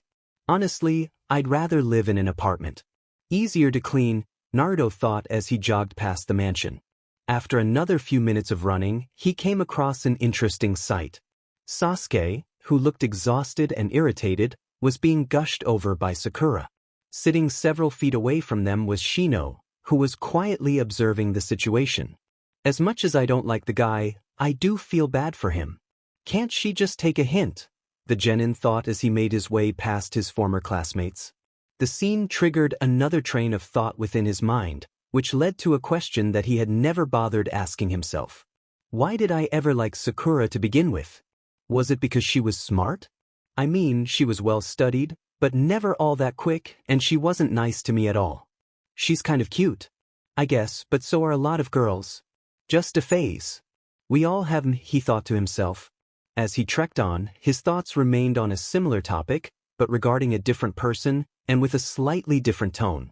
What do I think of Hinata, exactly? I mean, she's kind of at up beach most of the time, but every once in a while, she says something nice. She even cried when I died, so I guess that means she cares at least a little bit. She also brought me a rice ball this morning. I think it was her personal way of saying sorry. I don't even like rice, he thought to himself, chuckling as he recalled the scene from earlier in the day. Come on, I could definitely out-wrestle Kiba, Naruto argued. Shikamaru shook his head and took a sip of water from his canteen. He doesn't play clean. He bites, scratches, and he'll pull your shirt over your head. He did that to me when we wrestled, he replied. The blonde frowned. That's not even wrestling at that point. That's a fist fight, he said. The shadow user shrugged and stretched. Exactly. He out-wrestled me, but I won the fight. I broke his nose and moved on with my day, he said matter-of-factly. Naruto burst out laughing at his words. Man, I didn't think you had a temper. Remind me not to piss you off, he said through his laughs. Shikamaru snorted. I don't have a temper. He said he wanted to wrestle, but then he bit me. So, it's only fair that I do something equally dickish to him, he said in an irritated tone. As the boys conversed, Hinata made her way into the training field, carrying a small object. She briskly walked to the boys and waited patiently for an opening in the conversation. After several moments, she tapped Naruto on the shoulder. Good morning, Naruto-san, Nara-san. I have brought you both breakfast, she said, presenting 2 objects to the boys with one hand outstretched towards each. Why am I only getting a saltine cracker? Shikamaru asked dejectedly. The Hyuga girl shrugged and pushed her left hand, which held a rice ball, towards Naruto. Because I would assume that you actually ate breakfast. Naruto-san did not, she said. The Jinchuriki frowned and stared at the rice ball. How did you know that I didn't eat this morning? He asked skeptically. Hinata fully turned to face him and practically shoved the food into his mouth. That is none of your concern. Now eat, she ordered. Naruto sighed and did as he was told, taking the rice ball, which was practically in his mouth already, and began to chew on it. To his surprise, mostly due to his general dislike of rice products, it was perfectly edible. How is it? I spent most of my morning making it, Hinata asked, practically staring a hole in his skull as she watched him eat, never blinking once as she did so. After finishing the rice ball, Naruto wiped his mouth and gave her a thumbs up. Pretty good. I never took you for the cooking type. I'm pleasantly surprised, he said with a satisfied nod. Hinata, in a rare moment of girlishness, reddened slightly. I am quite capable culinarily. As was my mother, she said proudly. Naruto chuckled at her suddenly positive attitude, an action that was immediately noticed by the Hyuga heiress. She immediately shifted from her jovial mood to one of composure and coldness once more, giving the Jinchuriki a curt nod and jogging off to stretch. Naruto sighed. She's still got a lot of work to do. At least she's trying now. She's kind of creepy when she's trying to be nice now that I think about it. Not quite in the hot way either. More in that stalker sort of way. Then again, she kind of is 1 foot, the blonde thought to himself as he reached the last leg of his run. Naruto slowly decreased his pace to a walk as he reached Kakashi to conclude his 8th and final lap. After he had finished it, he glanced to his teacher. Is there anything else you want us to do today? We already sparred and drilled our basic jutsu, he asked tiredly. The Jonin glanced up from his book and shook his head. You're free to go. Don't get used to short days like this though.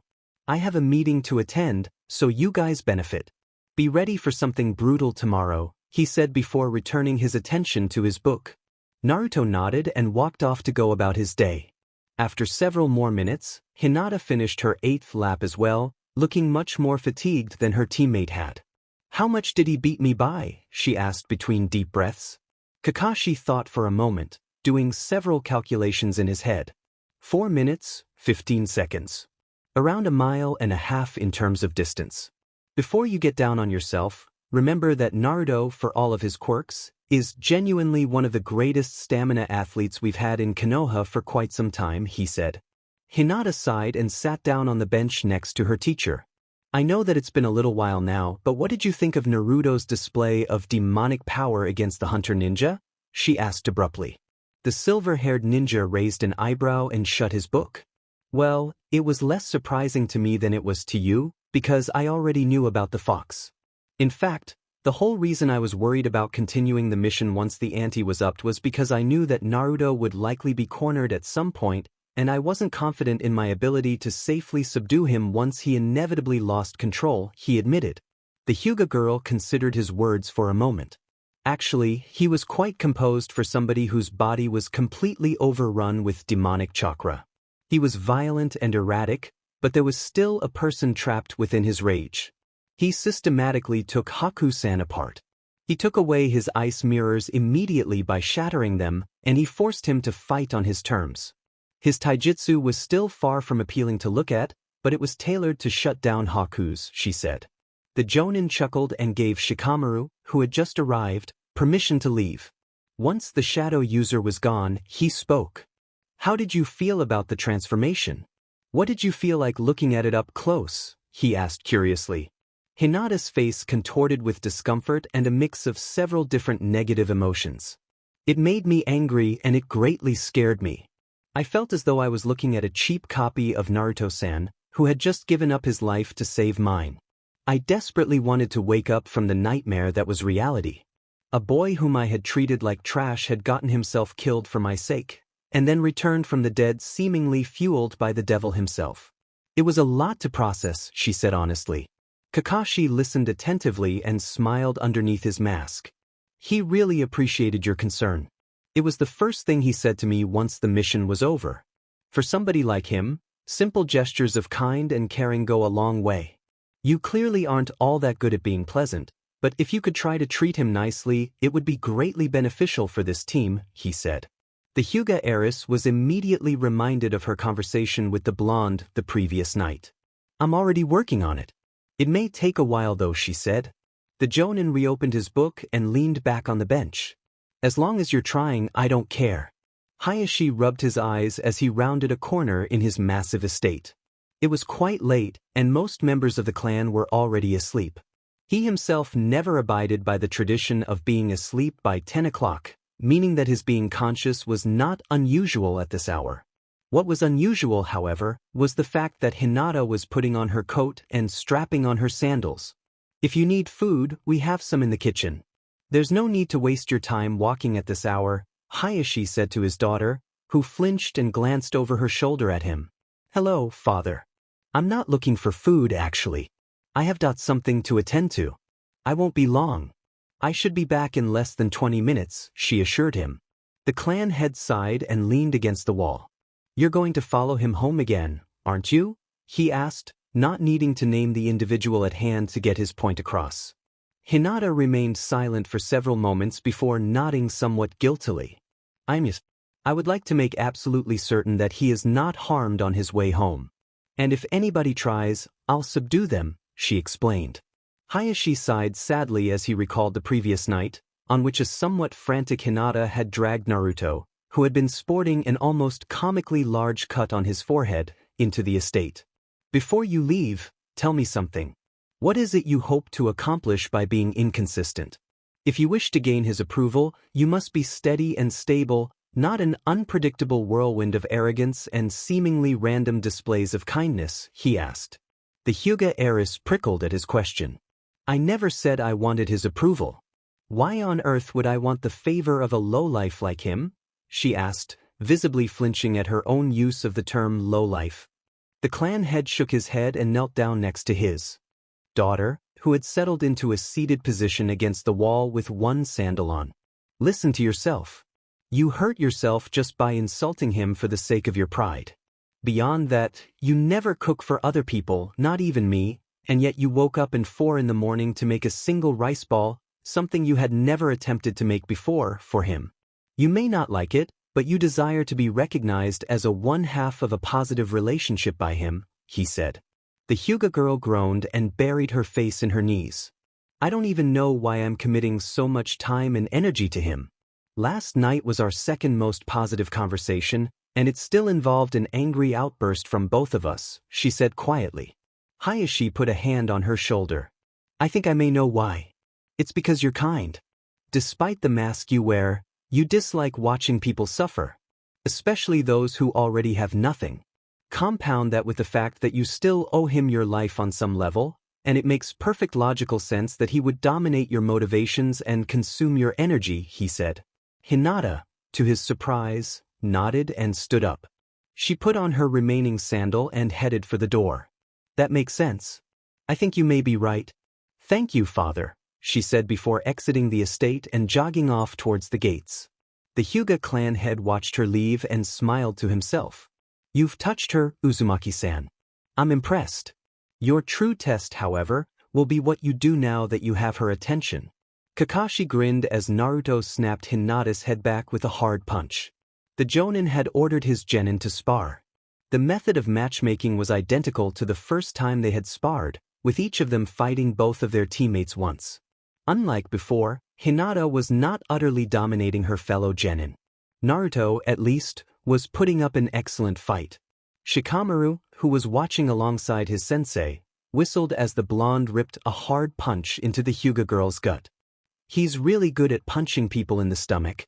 He kiss at literally everything else, but it's working for him right now, Shikamaru commented.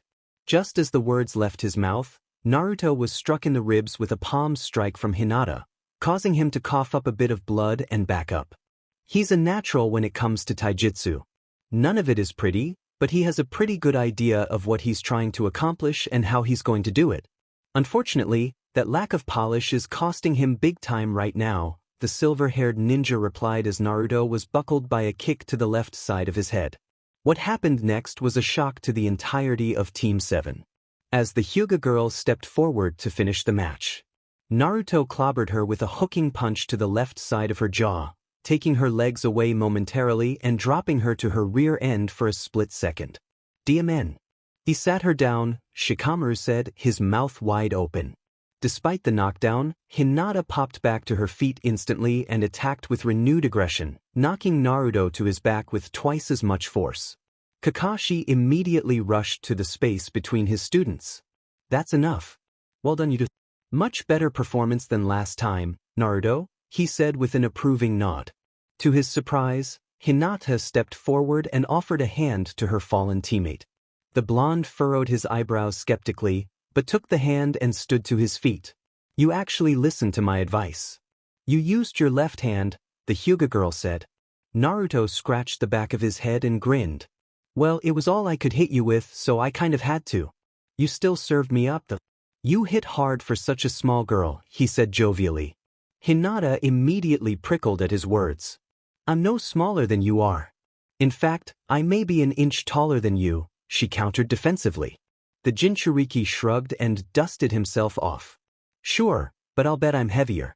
How much do you weigh? He asked. Hinata's face flushed red with embarrassment. She shook her head rapidly. I'm not telling you that. You should never ask a lady her weight, she snapped indignantly. Naruto frowned. But, I mean, it's not like your number would be all that embarrassing. You're in good shape, he said. The Hyuga heiress rubbed her temples and attempted to drain the redness from her face to no avail. It's still rude. There are some questions that you don't ask. Haven't we already talked about this? She asked tiredly. Naruto shook his head. Nope. The only thing you've talked to me about is actually using my chopsticks when I'm eating ramen. Decent advice, but nothing to do with body weight, he said. Hinata sighed. Just don't ask again, okay? Let this be your lesson in etiquette for the day, she said. Naruto nodded and began to walk past the girl to join Kakashi in watching the oncoming match between Shikamaru and Hinata. Before he could pass her completely, the Hyuga girl reached out and seized him by the collar of his shirt, pulling him closer to her. 90 pounds, she whispered before releasing him and turning to face Shikamaru. Her face was still bright red, all the way from the point of her nose to the tips of her ears. Naruto raised an eyebrow, but resumed walking, reaching Kakashi after a moment. What was all that about? The Jonin asked curiously. The Jinchuriki shook his head and winced as Hinata planted her shin across the right side of Shikamaru's ribs. It's a long story that I don't really feel like telling right now. I'll explain it some other day, he said. The silver-haired ninja chuckled. Either way, you had her hot and bothered at the end there. Not sure how you did it, but I'm impressed, he said with a thumbs up.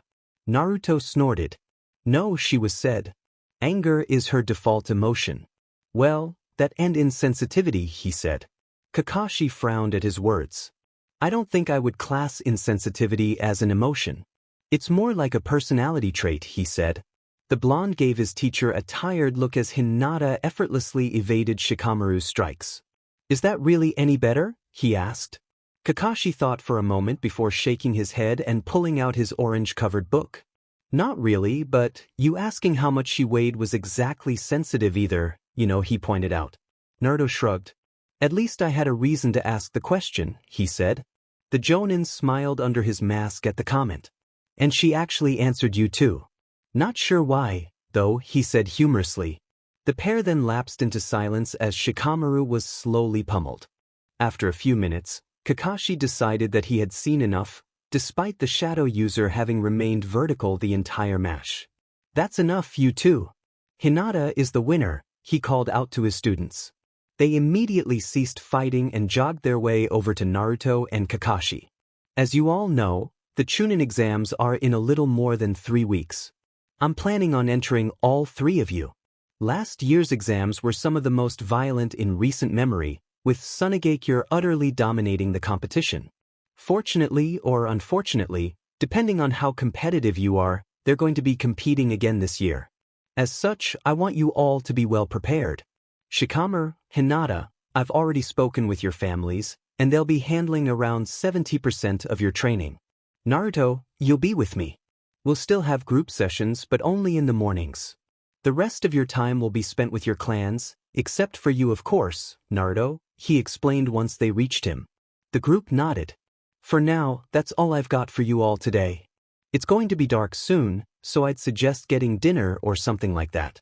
Breakfast won't be a good idea tomorrow, because I'm going to make the most of our sessions from now on, the Jonin said. At this, the genin began to walk away. The silver-haired ninja observed the children as they trekked on.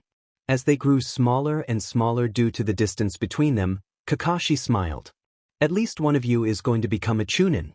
The best part is that I'm not sure which. Naruto yawned as he made his way out of the training field. As Kakashi had said, it was beginning to darken, and it wouldn't be long before it was pitch black. The day had been fairly uneventful, save for sparring, which was as hectic as it always was. I actually managed to knock her down today.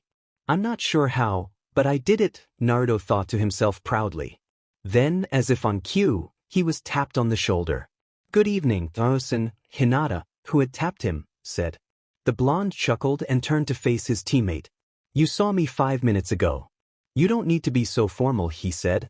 The Hyuga heiress ignored his comment and continued speaking. You and I are going to have dinner. Come, we don't have all night, she commanded abruptly. Naruto frowned as he was tugged along. You're not even going to ask if I want to have dinner with you? Because I don't really want to eat out, he said in an irritated tone.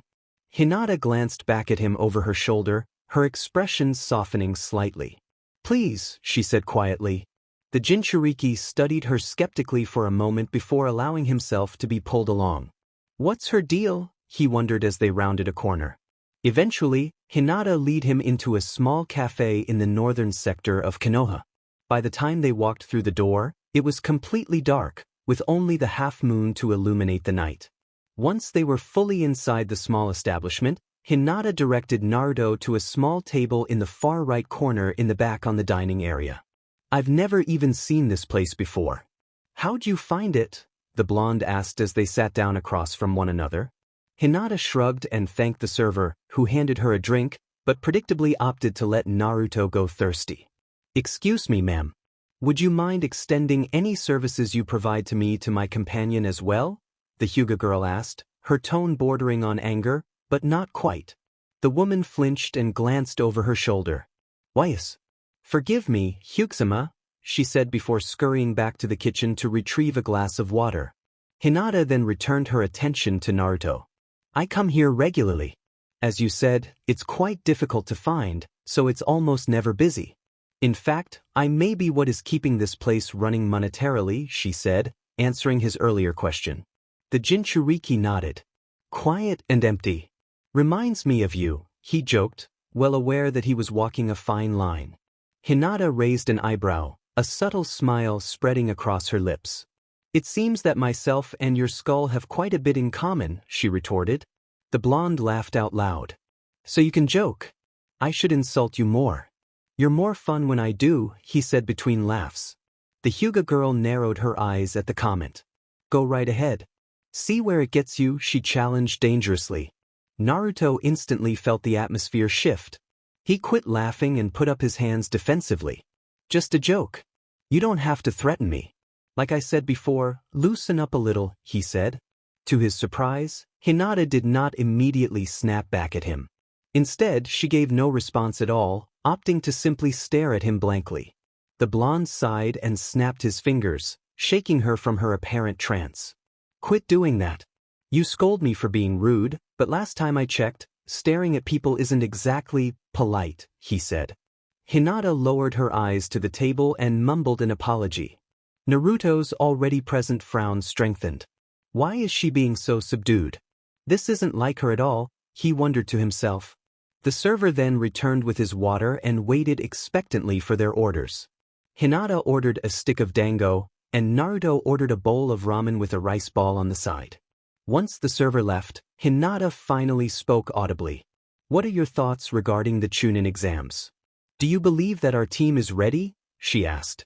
The Jinchuriki thought for a moment before answering. I think we'll do fine. Your eyes are great for tracking, and you're slick as hell in taijutsu. Shikamaru can think his way out of just about anything, and I'm apparently immortal. I like our chances, he replied. The Hyuga girl nodded and took a sip of her water. I believe the survival portion will be effortless. Our cell is well-rounded and offensively capable. We shouldn't struggle all that much with finding ways around whatever they send our way. What concerns me, however, is the one-on-one combat that we will be required to participate in. I mean no offense to you, but there are two people that I don't think you're capable of beating as you are, she said. Naruto raised an eyebrow. Who would these people be? He asked curiously. Hinata pursed her lips and pointed to the Hyuga crest on her sleeve. One of them is my cousin, a member of the branch family, Neji Hyuga. He, alongside myself, is the most talented child of my family's current generation. The second is likely Sasuke Uchiha, but I have my doubts about that after today, she said. The blonde nodded. What gives you doubts about Sasuke? Not that I disagree with you, because I don't, he asked. The Hyuga girl turned her head and showed him the right side of her jaw, which was bruised. You have a natural talent for taijutsu. As blessed a punch as it may have been, you still knocked me down. A feat only accomplished by my father before today, she said. Before Naruto could respond, the server returned with their food. The pair decided to put their conversation on hold to eat a few bites of their meal. Elbows off the table, Naru-san, the heiress ordered. The Jinchuriki grumbled, but did as he was told. After a minute or two of eating, Naruto spoke again. I'm pretty confident I can beat Sasuke. He was always stronger than me by a little bit in the academy, as much as I hate to admit it, but I think I've grown enough to take him down. I don't know enough about Neji to say whether or not I think I would have a chance, he said. Hinata lightly chewed her dango and studied her teammate. If I may say so, I believe that the version of you that fought against Haku-san post-revival would chew up and spit out any of our fellow genin without any trouble at all, she said.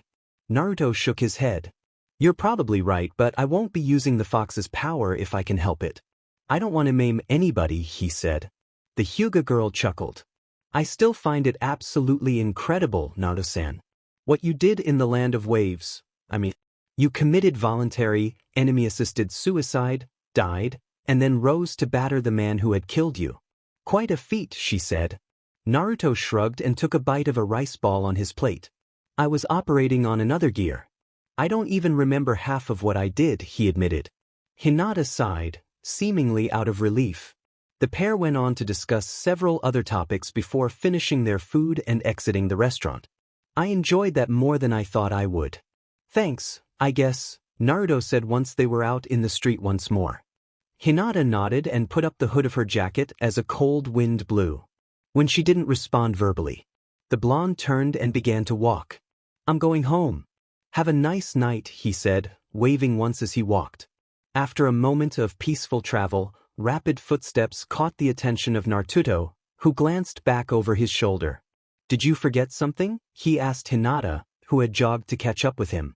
She shook her head and fell into step beside him. No, I'm going to walk you to your apartment, she said.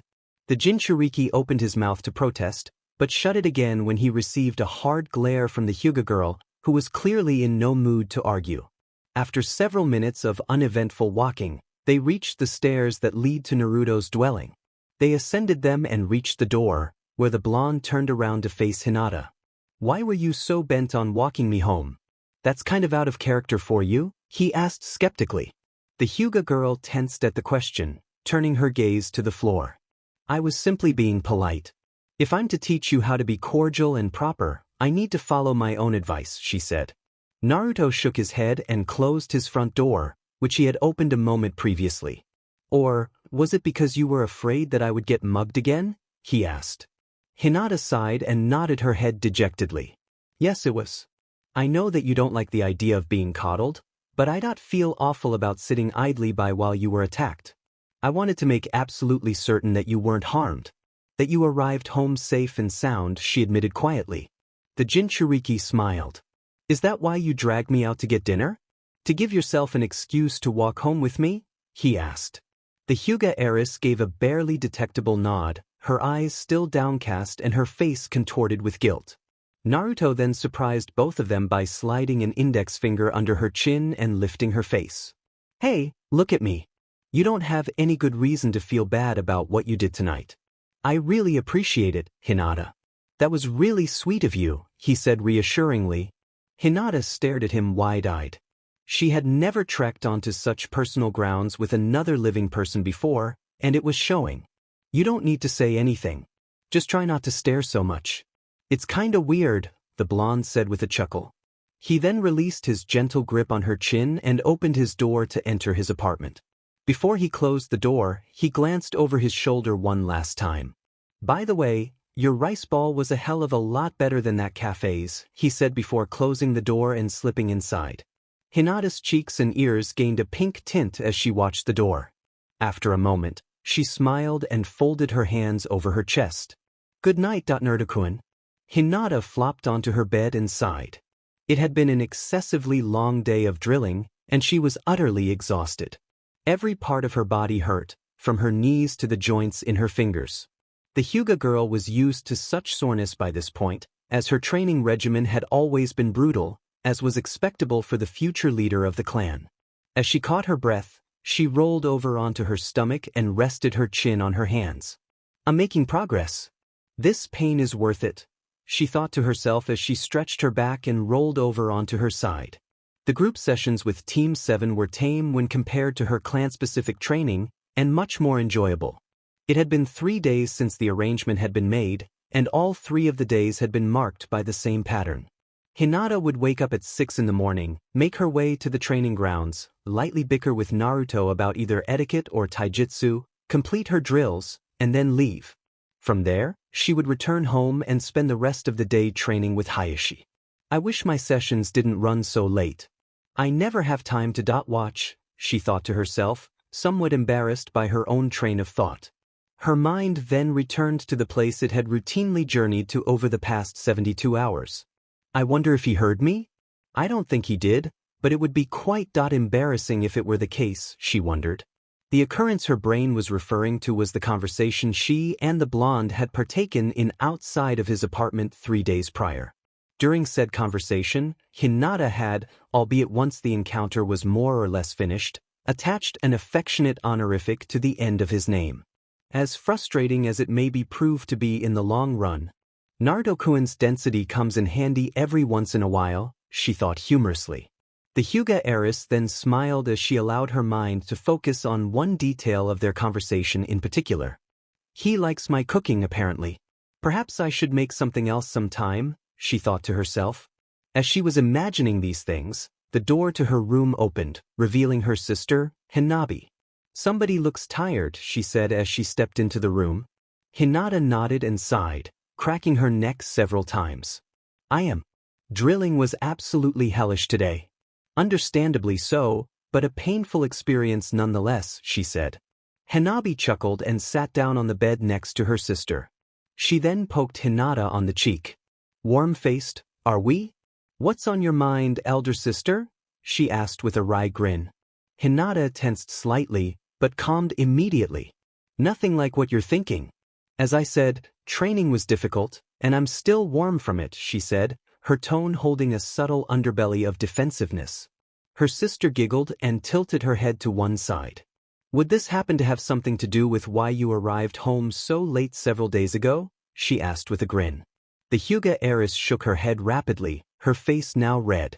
Hinabi laughed out loud at her usually astute sister's girlish reaction. It does have something to do with that. Oh, how scandalous, Nissen, she teased humorously. Hinata sighed and buried her face in one of her pillows. Leave me be, Hinabi. I don't want to talk about this right now, she said tiredly. Hinabi patted her on the back and laid down next to her. You could at least tell me his name, she said. The Hyuga heiress rolled over onto her back and glanced at her sister. Naruto Uzumaki, she said quietly. Hinabi raised an eyebrow at the response and frowned. I mean no offense to you, but that seems like quite a poor choice. I've seen him here with you several times, but I never suspected that you were Dash, she began. Before she could finish, she was silenced by a glare from Hinata. I would prefer if you didn't pass judgment on him without having fought alongside him first. I understand your concern. I too considered him to be a wretch, but he has proven me wrong. He is not quite admirable, she said. Her sister studied her for a moment before speaking. You sound awfully conflicted despite the compliments you're giving him. Why is that? She asked curiously. The Hyuga heiress drew her knees up to her chest and rested her chin on them. I don't know how I feel about him at all. On the one hand, I do find him to be quite irritating, but on another, he has proven himself to be reliable, good-natured, and shockingly intelligent. Every once in a while, he can even be sweet, she said quietly. Hanabi furrowed her eyebrows. It sounds to me like your feelings are quite straightforward. You desire him. Even the people you greatly appreciate are going to get on your nerves from time to time. Just accept the fact that you wish to lock him in a dark room and dash, she said. Hinata managed to slap a hand over her sister's mouth before she could finish the sentence, but the message was still clear. No, nothing like that. I would never do something so unbecoming. As for my feelings being straightforward, you're right in that they should be, but they aren't. I treated him like an insect for the vast majority of our mission during the Land of Waves, and yet he still gave up his life for me. Even after all of that happened, I still treated him poorly, to the extent that I left him to be beaten in the street when I could have helped him, she said, her voice weakening a bit at the final sentence. Hanabi gave her a sympathetic look and patted her on the back. It sounds to me like you feel unworthy of him. Like you don't deserve to be treated kindly by him after your indiscretions against him. I must say, I feel quite the same about a boy I've been interacting with. It's a difficult feeling to get over, she said. Hinata nodded and tucked a strand of hair behind her ear, a small smile slowly spreading across her lips. He's been shockingly forgiving. He even claimed to enjoy the rice ball I made, she said, a trace of happiness returning to her voice. Her sister's eyes widened. Wait, that's why you were cooking at 4 in the morning the other day? I just thought you were hungry. That is just adorable, she said with a grin. The Hyuga heiress sighed as Hanabi giggled. You mentioned a boy that you felt guilty about treating poorly. It sounds to me like you and I are in similar positions. What's his name? She asked curiously. The young Hyuga ceased her laughter and reddened a bit. That's neither here nor there, listen.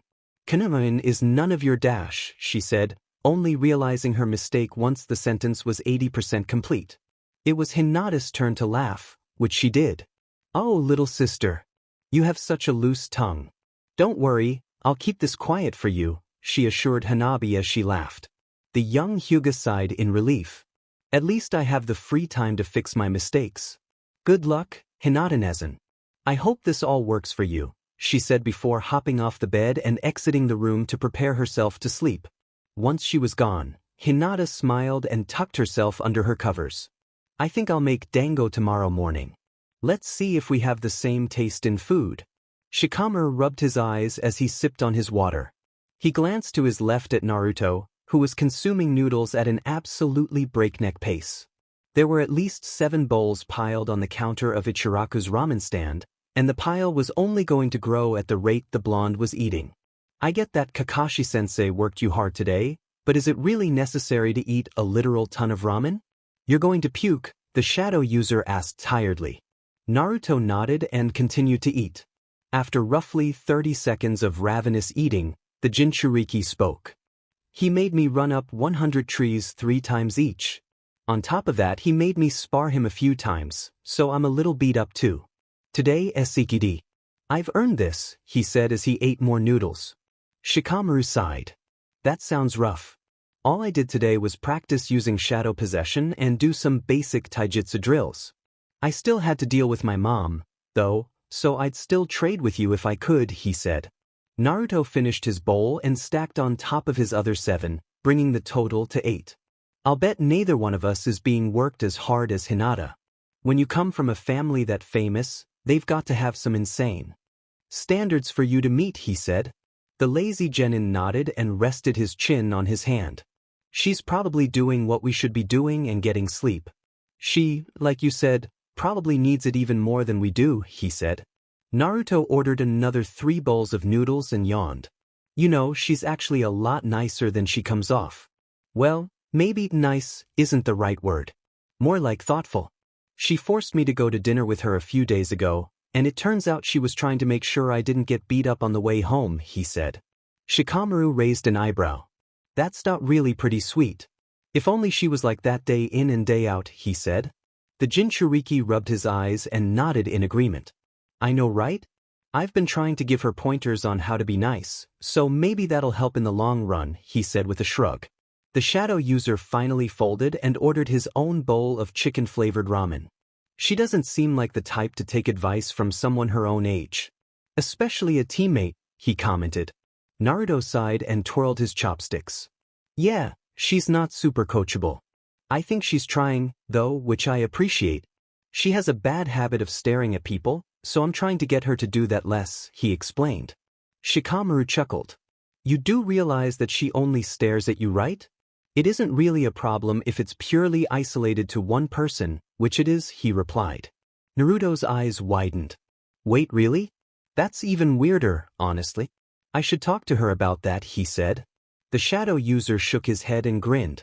No, leave it be. I think you'll like where this all leads if you do, he said wryly. The Jinchuriki, at the height of his metaphorical density, gave his teammate a look of confusion. What's that supposed to mean? It stresses me out when she tries to burn a hole in my skull with her eyes, he asked. Shikamaru snickered. At least she isn't looking any lower. She could literally undress you with her eyes, he thought to himself humorously. At the thought, the lazy genin burst out laughing, earning a glare from his oblivious teammate. What's so funny, lazy ass? He asked dangerously. The shadow user shook his head and tamed his laughter to a low chuckle. Nothing important. Still, don't point out that she stares at you only. Trust me, it'll mean good things for you, he said. Naruto remained silent for a moment, clearly racking his brain to decipher the reasoning behind his teammate's advice. Eventually he gave up and nodded. Fine, I'll keep my mouth shut, he conceded. The boys continued to discuss various topics until the clock struck midnight, prompting them to go their separate ways for the night. Luckily, despite the lack of a silent, pale-eyed girl watching over him from the shadows, Naruto walked through the door of his apartment unscathed. Kakashi took a deep breath as he jogged around the perimeter of Konoha. It was roughly 2 a.m, and the Jonin had been completely unable to sleep, prompting him to go for a nighttime run to settle his mysteriously jittery nerves. Naruto is a fascinating person to work with. He's clearly talented in a variety of areas, and much smarter than you would think he is. What I can't put my finger on is why he struggles so much with genjutsu. He has the chakra for it, and his control isn't that bad, he thought to himself as he passed the Hokage monument. His thoughts then wandered to upcoming exams. Matchup-wise, I think all 3 of them should be fine. The only 3 people that are overly threatening to them are Sasuke, Neji Hyuga, and Rock Lee. Even then, Naruto might be something of a nightmare for Sasuke at this point with the amount of clones he can create, and his taijutsu is getting much better. Hinata likely loses to Neji, though. Then again, all 3 of them lose to Neji as they are now, he contemplated. Kakashi continued to dissect and analyze the individual matchups one by one, poking holes in the tactics and strategies of the opposing genin. Lee is problematic for Shikamaru due to the speed difference, but if he can survive for long enough, I would trust him to figure something out. Hinata might carve Lee up early, but once again, the speed would be an issue. Naruto and Lee is fascinating, but Naruto would need a way to badly hurt him to win, he thought with a frown. Suddenly, an idea manifested in his mind. He stopped running and held out his left hand. Rasengan, he said quietly. After a moment of silence, a swirling ball of blue chakra formed in the palm of his hand, a humming sound accompanying it. The Jonin smiled underneath his still-present mask. I was planning on teaching Hinata Chidori at some point, because I'm pretty sure I know what her chakra nature is, but this one could be a perfect fit for Naruto. Yes, I think this'll work, he thought. He allowed the sphere to fizzle out and continued running. Naruto is going to love this. Hinata gritted her teeth as she suppressed the searing pain in her ankle. She and her teammates had been sent on an endurance run by Kakashi, and the weather was abysmal. It had been raining on and off for the past 45 minutes, and the sky was a depressing gray color.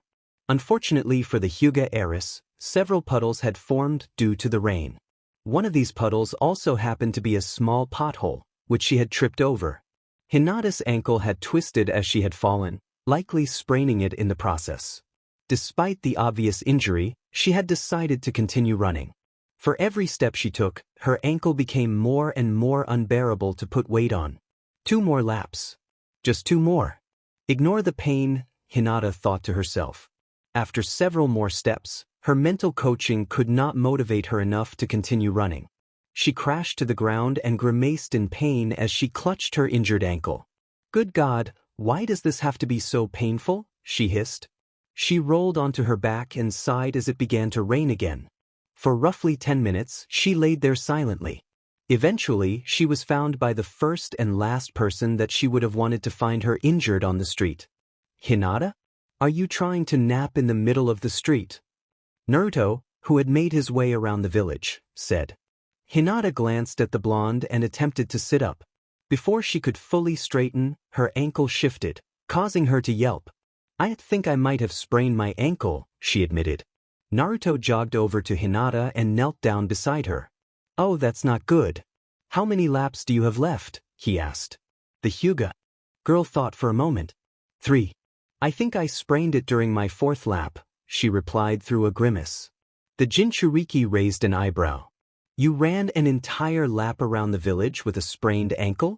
I've got to say, that's really impressive, he complimented. The Hyuga heiress sighed. Be that as it may, I can't walk on it anymore, she said frustratedly. Naruto remained silent for a moment before plucking her from the ground and walking back towards the bench where Kakashi was always situated during their endurance runs. What on earth are you doing? Hinata squeaked, her face practically glowing red. The Jinchuriki shrugged and adjusted his grip on her to better support her weight. Carrying you back to Kakashi-sensei. He probably knows how to fix a sprained ankle. It'll probably take 15 minutes to get back, so be patient, he replied. The Hyuga girl shifted a bit in his arms. You could have at least asked before picking me up, she grumbled. Naruto gave her a bored look and shook his head. If I had asked, you would have scurried away or punched me. Maybe both, he said bluntly. Hinata opened her mouth to refute the statement, but shut it again when she found that he was likely correct. I would have been perfectly justified if I had punched you, Naruto, she said quietly, managing to catch herself before attaching Kuin to the end of Naruto's name. The blonde chuckled at her retort. Then why haven't you? I'm in range and I probably can't dodge you, he asked. Hinata responded by wrapping her arms around the back of his neck and curling up. I don't want you to drop me. It would hurt, she admitted, clearly embarrassed by the fact that she was being carried bridal style through the streets of Konoha. Naruto reddened a bit at the heightened physical contact, but continued to carry her. I won't drop you. If I did, you'd tear me in half once you could walk again if I did. I don't want to die as a teenager, he said. The Hyuga heiress remained silent as she was briskly transported through the village, her face a shade of red that had yet to be discovered by the scientific community. After several minutes, she spoke again. Thank you for this. Really, she said gratefully. The Jinchuriki smiled and adjusted his grip on her again. You don't have to thank me. What was I supposed to do? Just leave you in the rain with a sprained ankle? He replied. His teammate looked up at him and tilted her head to one side. Well, you could have just ran to Kakashi-sensei and brought him here yourself. Instead, you chose to slow yourself down and carry me, she pointed out. Would you have preferred me to have done that instead of carrying you? He asked. Hinata, to his surprise, shook her head and tightened her grip around his neck and shoulder. No. I would have caught a cold. You're not quite pleasantly warm, she said quietly. Naruto raised an eyebrow. Thank that you, he said, earning a rare giggle from the Hyuga heiress. The blonde sighed and looked down at his injured teammate once more. What's so funny? He asked. Hinata shook her head and calmed herself down in order to speak. Oh, nothing. I just find the fact that you were perfectly willing to pick up me, your female teammate, but are unsure of how to react the half of a compliment to be quite endearing, she said humorously. Naruto studied her for several seconds. You should laugh more. It suits you, he said. Hinata immediately averted eye contact and curled up again. And you should carry me more often. It suits us both, she said quietly. The moment the sentence left her lips, she realized her critical mistake and slapped a hand over her mouth. Naruto raised an eyebrow. What was that? He asked. The Hyuga heiress shook her head rapidly and covered her pink-tinted face. Nothing. Nothing at all, she said meekly. The blonde shrugged and picked up the pace at which he was walking. After another minute or two of walking, they reached the bench where their sensei awaited them. What do we have here? Bridal style, huh? Not bad, Naruto. Kakashi, who was still reading his orange-colored book, asked. Naruto set Hinata down on the bench next to the jonin. She sprained her ankle. She tripped or something, he explained. Kakashi knelt down and studied the Hyuga girl's foot for a moment before nodding in confirmation. Not a sprain, but a dislocation. Definitely painful looking. I can fix this pretty easily, he said. Hinata sighed in relief and allowed the silver-haired ninja to prop her foot up on the bench. Then, without warning, Kakashi snapped her ankle back into its socket, eliciting a high-pitched cry of pain from Hinata. Couldn't you have warned me first? She demanded as she tentatively rotated her foot around. The jonin shrugged and returned his attention to his book. If I had, you would have tensed up and made it even more painful. Now get running, you two. Try not to hurt yourself again, Hinata, he ordered. The genin both sighed, but nodded and took off running to complete their final laps. 3 for Hinata, and 2 for Naruto. Kakashi watched them as they scurried away and smiled. They're a weird pair, but I'd be lying if I said they weren't adorable. Naruto wiped sweat from his brow as he reset into his stance and stared down Kakashi. They had been sparring in the rain for the past 30 minutes, a true test of the Jinchuriki's endurance in combat. Despite the difference in strength between the two, Kakashi had not refrained from hitting the genin hard and cleanly, as evidenced by the blood trickling down the side of Naruto's face. Don't just stare at me, kid. Do something, the jonin ordered. Naruto responded by charging forward and throwing a punch at the left side of Kakashi's head, a strike that the silver-haired ninja easily evaded. The blonde followed up the missed punch with a kick to Kakashi's chest which, to his surprise, landed and launched the jonin backwards. Good. Now build on that success, the older ninja said. Naruto nodded and pressed forward again. Before he could mount any sort of offense, his head was snapped back by a sharp, left-handed punch from Kakashi. The Jinchuriki stumbled back a step and growled. He then returned fire with 2 punches that both missed, earning him a hard knee to the stomach from his sensei. Naruto coughed painfully and dropped to his knees, a small stream of blood trickling from his mouth. What the hell is this? Why are you beating the hell out of me? This isn't even training at this point, he demanded from his knees. Kakashi gave him a hard stare. Because you need to. Get stronger quickly. The exams are 2 weeks out, and you're our best bet for the one-on-one combat section of the testing. I can't afford to take it easy on you, he explained. The blonde frowned and climbed to his feet. That doesn't make sense to me. Hinata is still the strongest member of our team, he said. The jonin shook his head. No, she isn't. You know as well as I do that you could kill her if you fought. The clones, stamina, and demonic chakra would be far too much for Hinata to handle, he said. I've already told you, Kakashi-sensei. I can't control the fox's power, he said. The jonin raised an eyebrow. I have some doubts about that. Hinata told me that you were awfully calm for somebody who claimed to have no control over the power he was using, he said. Naruto sighed. Look, I'm not lying when I say I can't just call on it whenever I want. I just know what state of mind I need to be in for the power to have a chance of manifesting. When I'm said, there's always a chance that the power comes out, he explained. Kakashi nodded and stepped back. We're done sparring for today. I have something I've been meaning to teach you for a few days now, he said. Before Naruto could ask the obvious question of what he would be learning, the jonin held out a hand and focused a mass of chakra into it. After several moments, a swirling sphere of blue energy formed in the palm of his hand. What's that? I can hear it, the Jinchuriki asked curiously.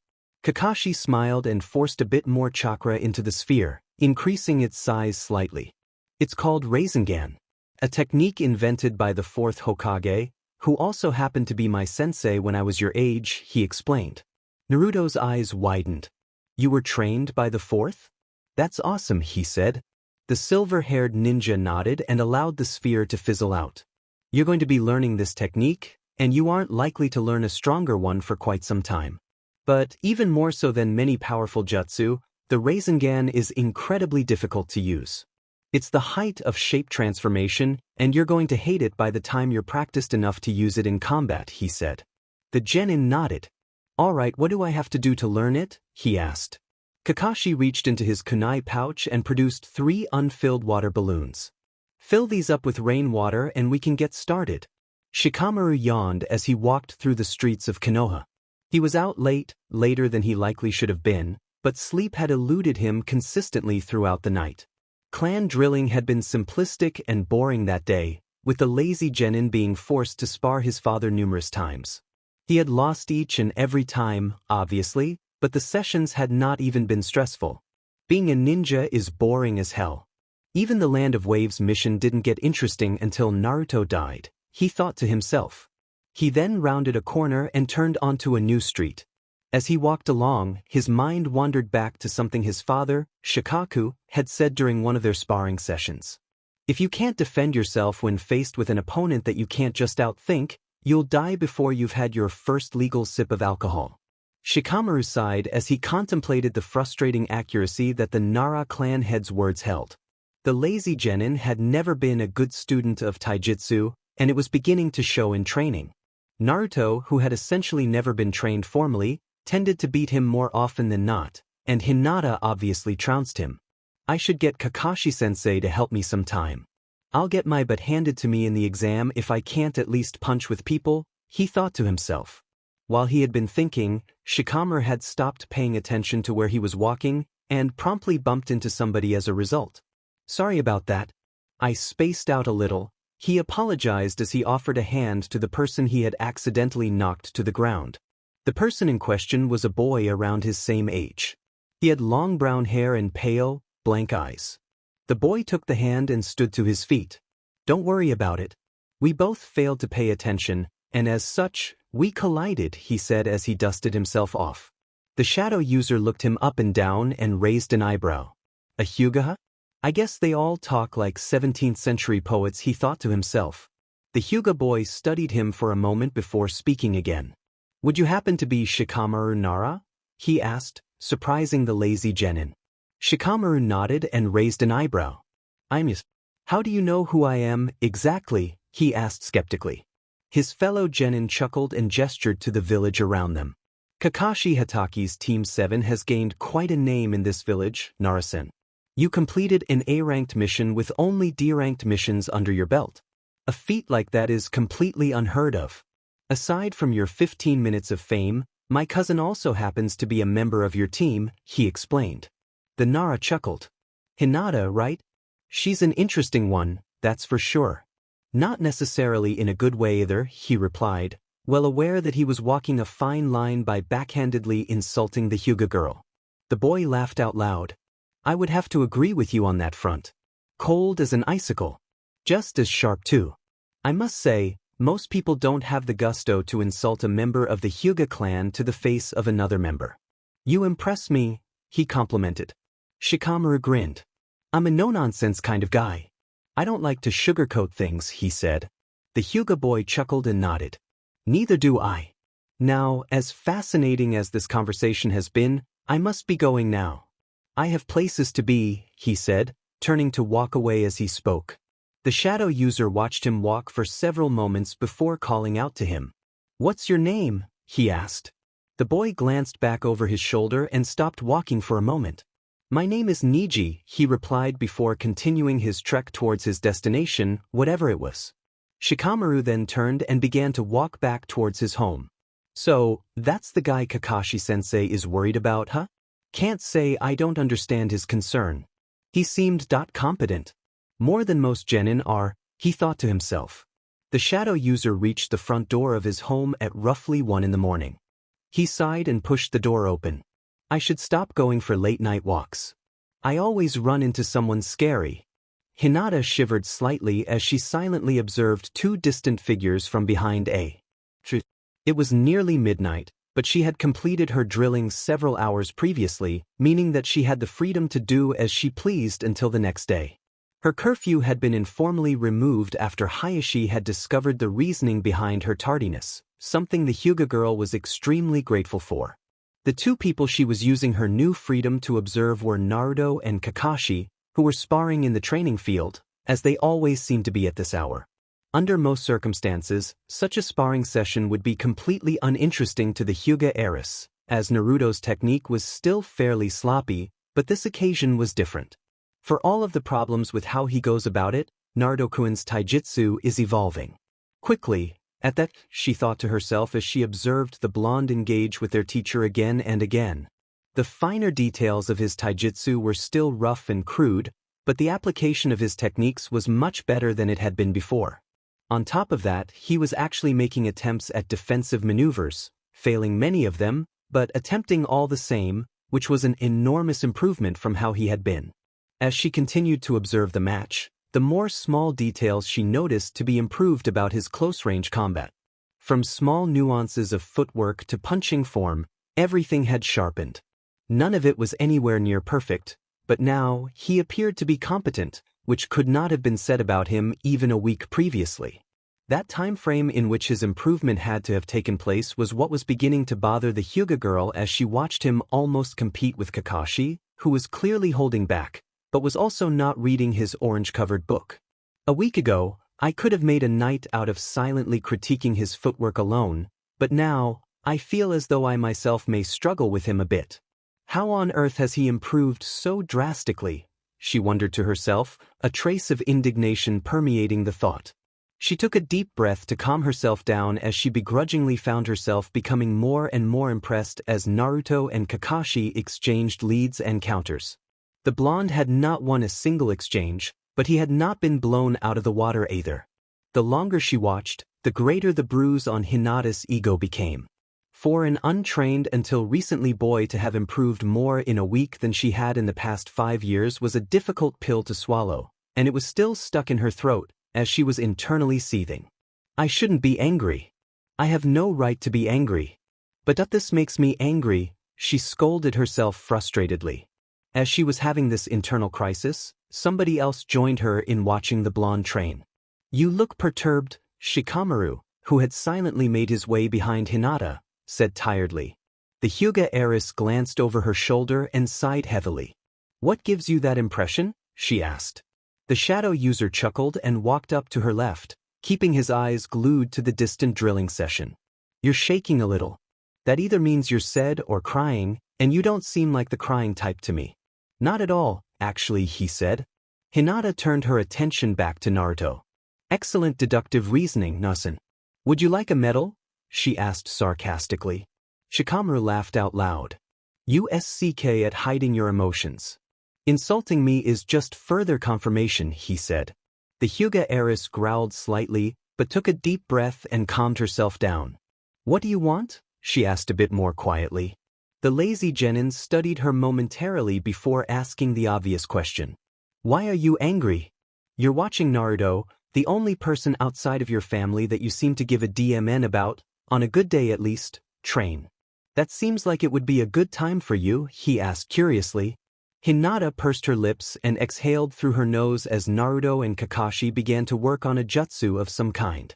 It isn't something you would understand with your lack of motivation, she replied stubbornly. Shikamaru sighed and gave her a bored look. Quite being difficult, and tell me. I'm not stupid, I can empathize enough to understand whatever your reasoning is, he said. The Hyuga girl remained silent for a moment before caving and revealing her dilemma. His progress in taijutsu is absolutely astounding. A week ago, he was bordering on incompetence, and now he's actually a perfectly respectable striker.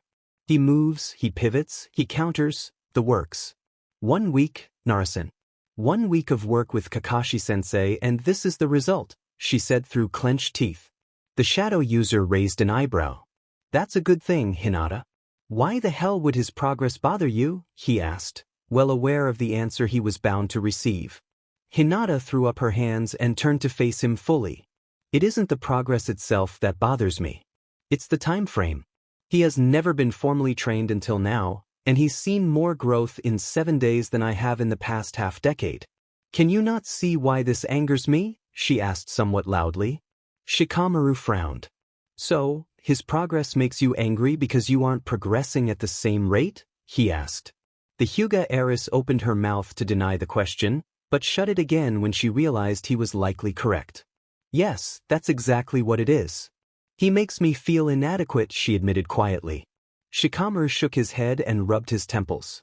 It isn't exactly the same thing, but I'm assuming that you've heard of the term beginner's luck? He's never been given proper training, so he's reaping the benefits of actually learning the proper basics for the first time. Of course he's improving quickly, he said. Hinata grumbled a bit. Be that as it may, I deserve the improvement more. I break my back day in and day out for this, and he can't say the same. He works hard but not in the same way, she said sulkily. In a rare moment of anger, Shikamaru's hand shot forward and seized the front of her shirt, pulling her forward several feet until their faces were inches apart. Oh, that's just rich. You want to talk about working hard? Just read between the lines. You see him every single morning at our group sessions, and you watch him train at night from the looks of things. Do you think he just sits around all day? He trains 19 hours per day. It breaks his back, for this even more than you do, princess, he hissed angrily. He then released her and pushed her back. Hinata regained her balance quickly and glared at him. I've never liked you much, Hinata, but I figured you were above petty jealousy. Fix that problem if you want either my or Naruto's respect. You've almost got Naruto's, but you might lose it if you keep thinking the way you do, he said as he turned to walk away. Before he could fully exit the training field, he glanced back over his shoulder once more. Look, I care about the guy, and I think you do too. I watch him progress and I feel a sense of second-hand pride. You should experience the same feeling while watching him, he said as he faded into the distant night. Hinata watched him for several moments before wheeling around and returning to her previous viewing position. Even if you're right, Naru-san, I'll still use the exams to show you both why the future of the village's largest clan falls to me and not you. Naruto stretched as he walked through the streets of Konoha. It was roughly noon, and Kakashi had decided to grant him an unusual day off for unknown reasons.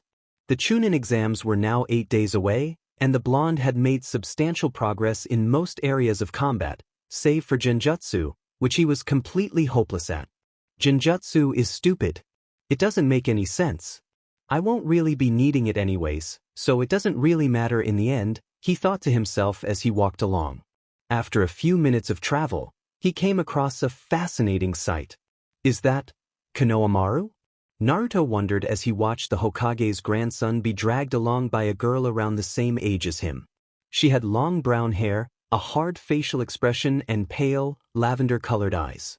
The Jinchuriki immediately recognized the girl from the Hyuga estate, where he had seen her twice. A Hyuga is torturing you too, Konohamaru? I guess it's in their blood, he thought to himself humorously. He then jogged his way over to the academy students, gaining their attention with his rapid approach. Boss, you've got to help me. She's insane. Konohamaru, who was still being pulled towards an unknown destination by the Hyuga girl. The girl glared at him and yanked harder on the arm she was latched onto. Silence, Konohamaru-san. You said that you would have lunch with me, and I will not allow you to go back on your word, she said sternly as she dragged him. Konohamaru shook his head and struggled harder. I told you I was hungry. I never said anything about eating with you, he corrected frantically. Naruto struggled to suppress his laughter as he watched the children bicker. Man, I know how you feel. You may as well give up, kid. Hyuga women are more than a little stubborn, he suggested. The remark earned him a glare from the girl.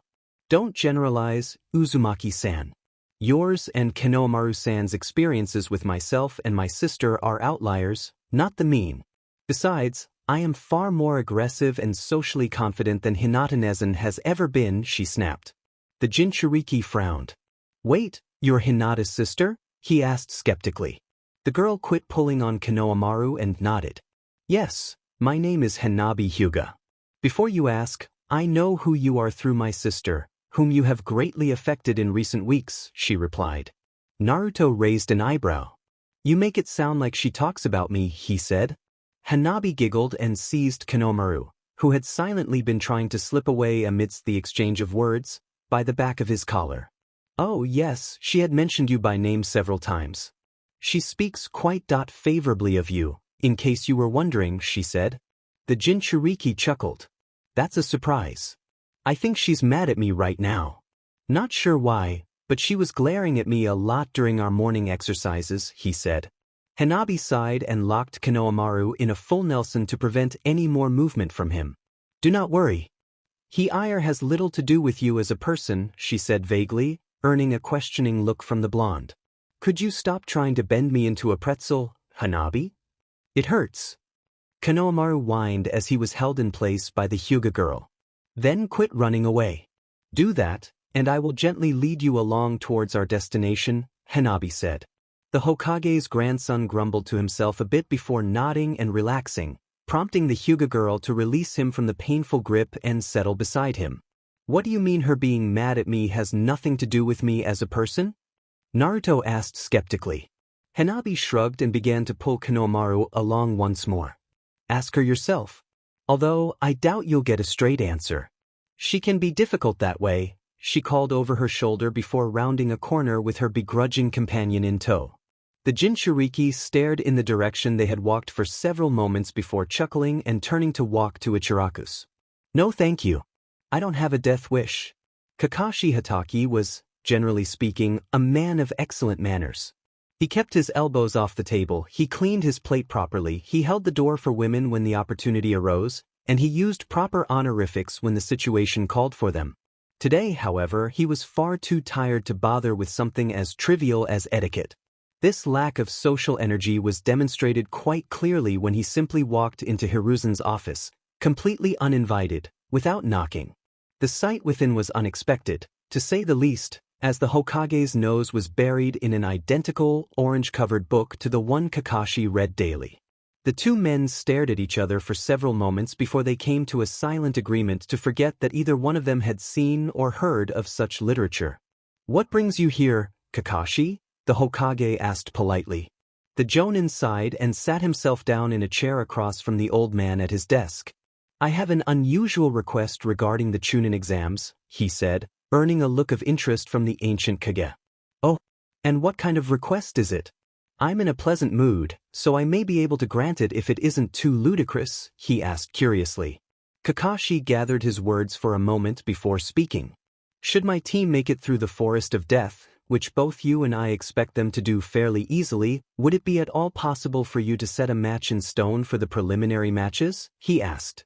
Hiruzen stroked his bearded chin and narrowed his eyes.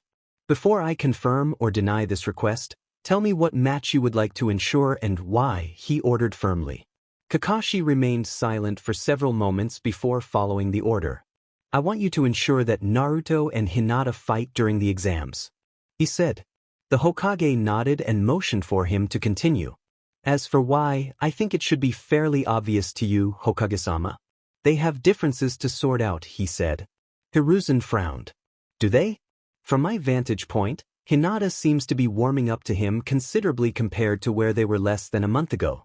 Are you sure you want them fighting? He asked skeptically. The silver-haired ninja nodded. From Hinata's perspective, at least, problems need to be solved, and there's no other way to solve them than to let them hash it out in combat, he said.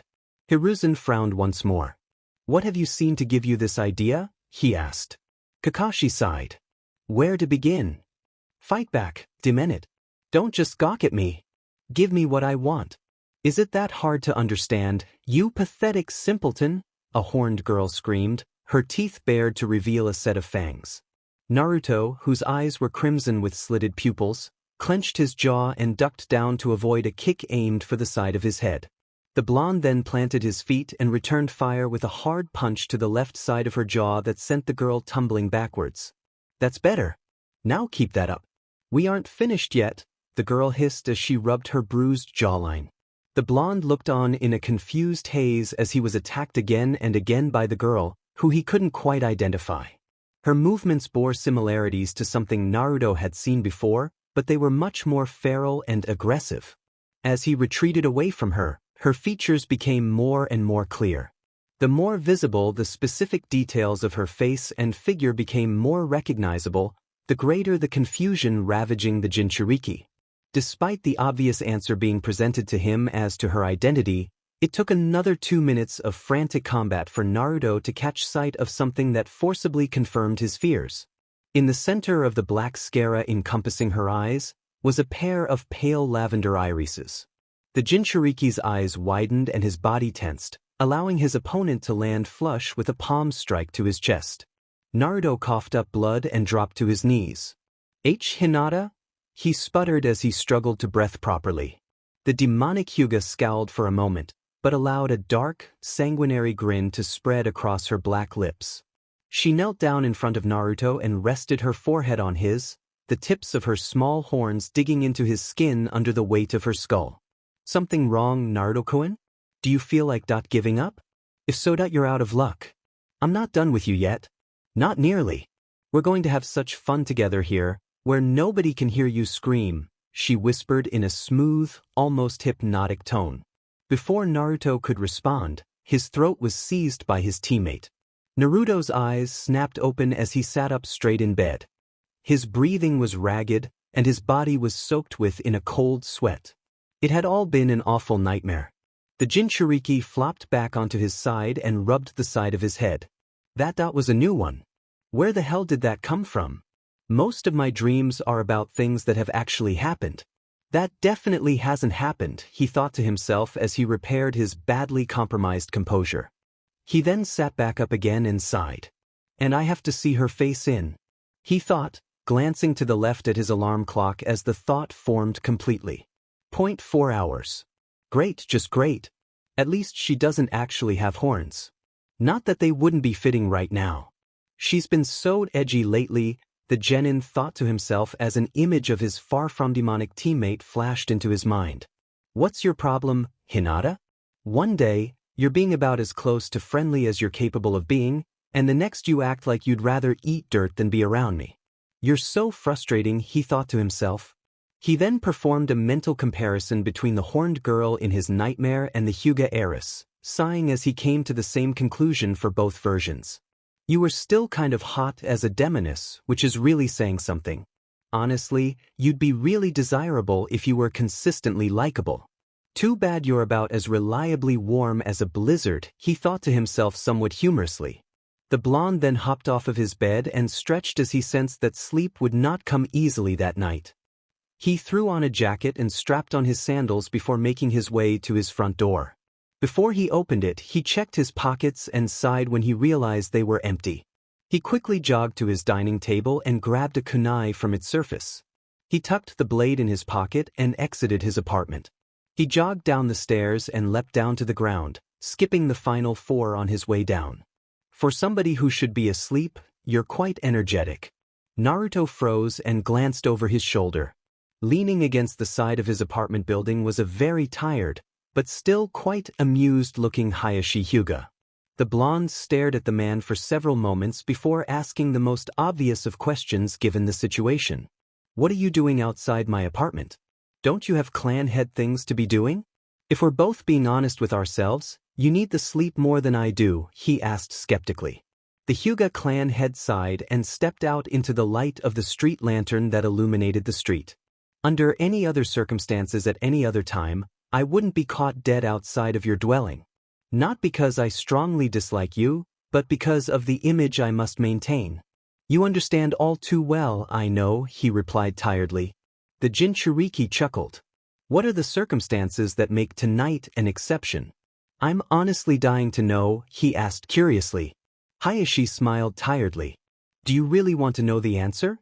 Because it will both shock you and make you very uncomfortable, he replied. Naruto raised an eyebrow and motioned for the Hyuga man to continue. The clan head rubbed sleep from his eyes and stood up straighter. Hinata sent me out to watch you until at least 1 in the morning.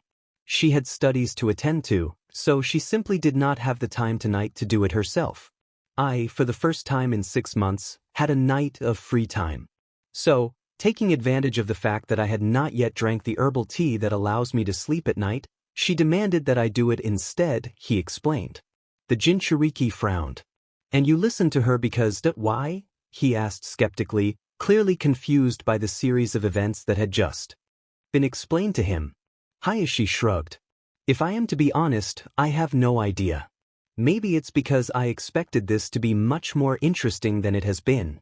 I don't know how Hinata manages to entertain herself 3 nights out of the week, but her methods have eluded me, he replied.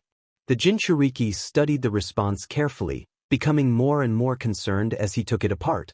I have several questions, he said. Hayashi grinned and motioned for the excitable genin to continue speaking. First of all, you're making it sound like she comes out here and watches me sleep 3 times per week. Does she do that? And if she does, why? He asked. The Hyuga clan head nodded. She does. On Mondays, Wednesdays, and Fridays, she leaves her bedroom 9 o'clock sharp to silently intercept you on your walk home. From there, she trails you until you enter your apartment. Then, she waits outside the building and watches you with her Byakugan until either midnight or 1 o'clock. As for why she does it, it's her very, very unconventional way of showing you that she cares, he explained. Naruto frowned. If you hadn't come out here and told me that, I would have had no idea. If she wants to show me she cares, why doesn't she just be nice to me on a regular basis? That would be a much better way to do it than stalking me, he asked. Hayashi sighed. Hinata is not, and never will be good at expressing positive emotions coherently. She chose this method because she has absolutely no clue how to actually be your friend, or more than that if she ever wishes to be. Even her sister, Hanabi, is substantially better at such things, and her only friend is terrified of her due to her incredibly aggressive approach to attempted courtship, he said. Naruto stifled a laugh as he recalled the scene he had witnessed between his young friend and the aggressive Hyuga. That all makes sense, I guess. My one problem with it is that she's been even more volatile than usual lately. She refuses to talk to anybody, especially me. Any idea what her problem is? He asked. The elder Hyuga shook his head. Don't worry about it. It has little to do with you, for the most part. She is merely frustrated with herself, and she is using you as a scapegoat. It will come to pass in due time, he said. Naruto nodded and yawned. I will be leaving now. Sleep well, Uzumaki-san. The Chunin exams begin in 4 days' time, and I fully expect you to perform excellently, Hayashi said as he turned and walked away. The blonde watched the clan head disappear into the night and sighed. No matter how nice he is to me, I can never shake the feeling that I'm being tested every time we talk. Hinata growled as she picked herself up from the blood-stained mats of the Hyuga Estate's dojo. Across the mat stood the culprit who had knocked her to the ground, Neji Hyuga. Despite their placements in different cells, they had been ordered to spar one another regularly in preparation for the upcoming exams. Rise quickly, Hinata-sama. We still have much to do today, Neji ordered from across the room. The Hyuga girl spit blood out of her mouth and reassumed her stance, prompting her cousin to take a step forward and extend a hand, a silent invitation to attack. She obliged and leapt forward with a flurry of palm strikes, all of which were either blocked or parried by Neji. As she took a step to recreate space, Hinata was kicked cleanly on the right side of the base of her neck, deadening her nervous system momentarily and sending her crashing to the mat again. Calm down. You're being far too openly aggressive. This isn't like you, Hinata, the Hyuga boy said as his cousin struggled to her feet once more. Then let me work this aggression out of my system, Hinata said as she steadied herself. Before Neji could respond, he was forced to pivot around another blitz from the heiress. The Hyuga girl quickly rebounded from her missed strike and pursued the boy across the mats once more, running face first into a stiff punch from her cousin. As I said, you're being sloppy. I will simply continue to counter you if you don't calm down. Getting hit will only anger you further, so try not to run yourself into my strikes, Neji said as he leaned his head back to avoid a high kick from Hinata. As her foot sailed past his face, the heiress pushed off of her planted leg, landing several feet away from Neji. She took several deep breaths and slowly dropped into a less rigid stance. Her cousin nodded in approval and charged forward to engage her. The pair then began to exchange leads and counters in a rhythmic dance of taijutsu. Would you mind telling me what has you so perturbed, Hinata-sama? Neji asked as her countered a left-handed palm strike from his cousin with a hard elbow to her forehead. Upon recovering from the counter and returning fire, Hinata shook her head. It's none of your concern, Neji-san. My personal trials and tribulations are exactly that. Personal, she replied as she planted a hard palm strike in Neji's stomach. The Hyuga boy doubled over momentarily, but quickly snapped to attention and kicked out one of Hinata's legs, forcing her to take a knee momentarily. Is that so? If you won't tell me yourself, would you mind if I took a guess as to what has you so very irritated? He asked as the heiress climbed to her feet. Hinata raised an eyebrow and re-entered the fray with a palm strike that was blocked. Go right ahead. Even if you guess correctly, you have nothing to gain from the information, she pointed out as she was grazed by a cutting strike to the right side of her face. In that case, I'll put my intuition to the test. Would the emotion at the center of your ever-present whirlwind of negativity happen to be jealousy of some kind? He asked, earning a high kick that he was barely able to block from his cousin. Not jealousy, Neji-san, but indignation. Indignation at the cruel and unfair reality that was forcibly demonstrated to me several nights ago. Something you should understand quite well, she replied. Neji chuckled and snapped her head back with a sharp punch. Why must you always try to drag others down into your own pitfalls? You have a team of good people behind you, and yet you still cling to your petty arrogance. They deserve better, you know, he said. The heiress snorted and wiped blood from her nose before stepping into range and striking him twice on either side of his ribs with her palms, eliciting a grunt of pain from her cousin. Is it arrogance when it's rooted in a system that has been in place for generations? The system has stood the test of time, then that means it is working. Why would I give my respect to those beneath me? She snapped. Neji shook his head and tripped her again, this time in such a way that her head would collide with his knee as she dropped to the ground. You've already shown one member of your team more respect than you've ever shown me. You readily admitted upon your return from the land of waves that you wept for Naruto Uzumaki as he lay dying in your arms after paying the ultimate price for you.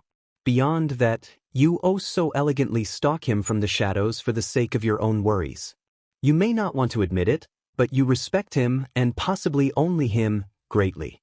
In fact, based on the state of the kitchen the past few mornings, you feel some degree of attachment to him, he said. Hinata sighed and stood up to her feet, rubbing the side of her head that had fallen onto her cousin's knee. Why must everybody in this family be so gluttonous? She muttered in reference to Neji's comment about the kitchen. She then turned her attention back to Neji. Maybe I have developed some level of respect for Naruto-san, but he is still not my equal. Should he prove to be such a thing, then I will make arrangements, she said before stepping into her stance once more. Her cousin silently chuckled. If you're anything like myself, you will strongly dislike the feeling of being matched by a clanless shinobi.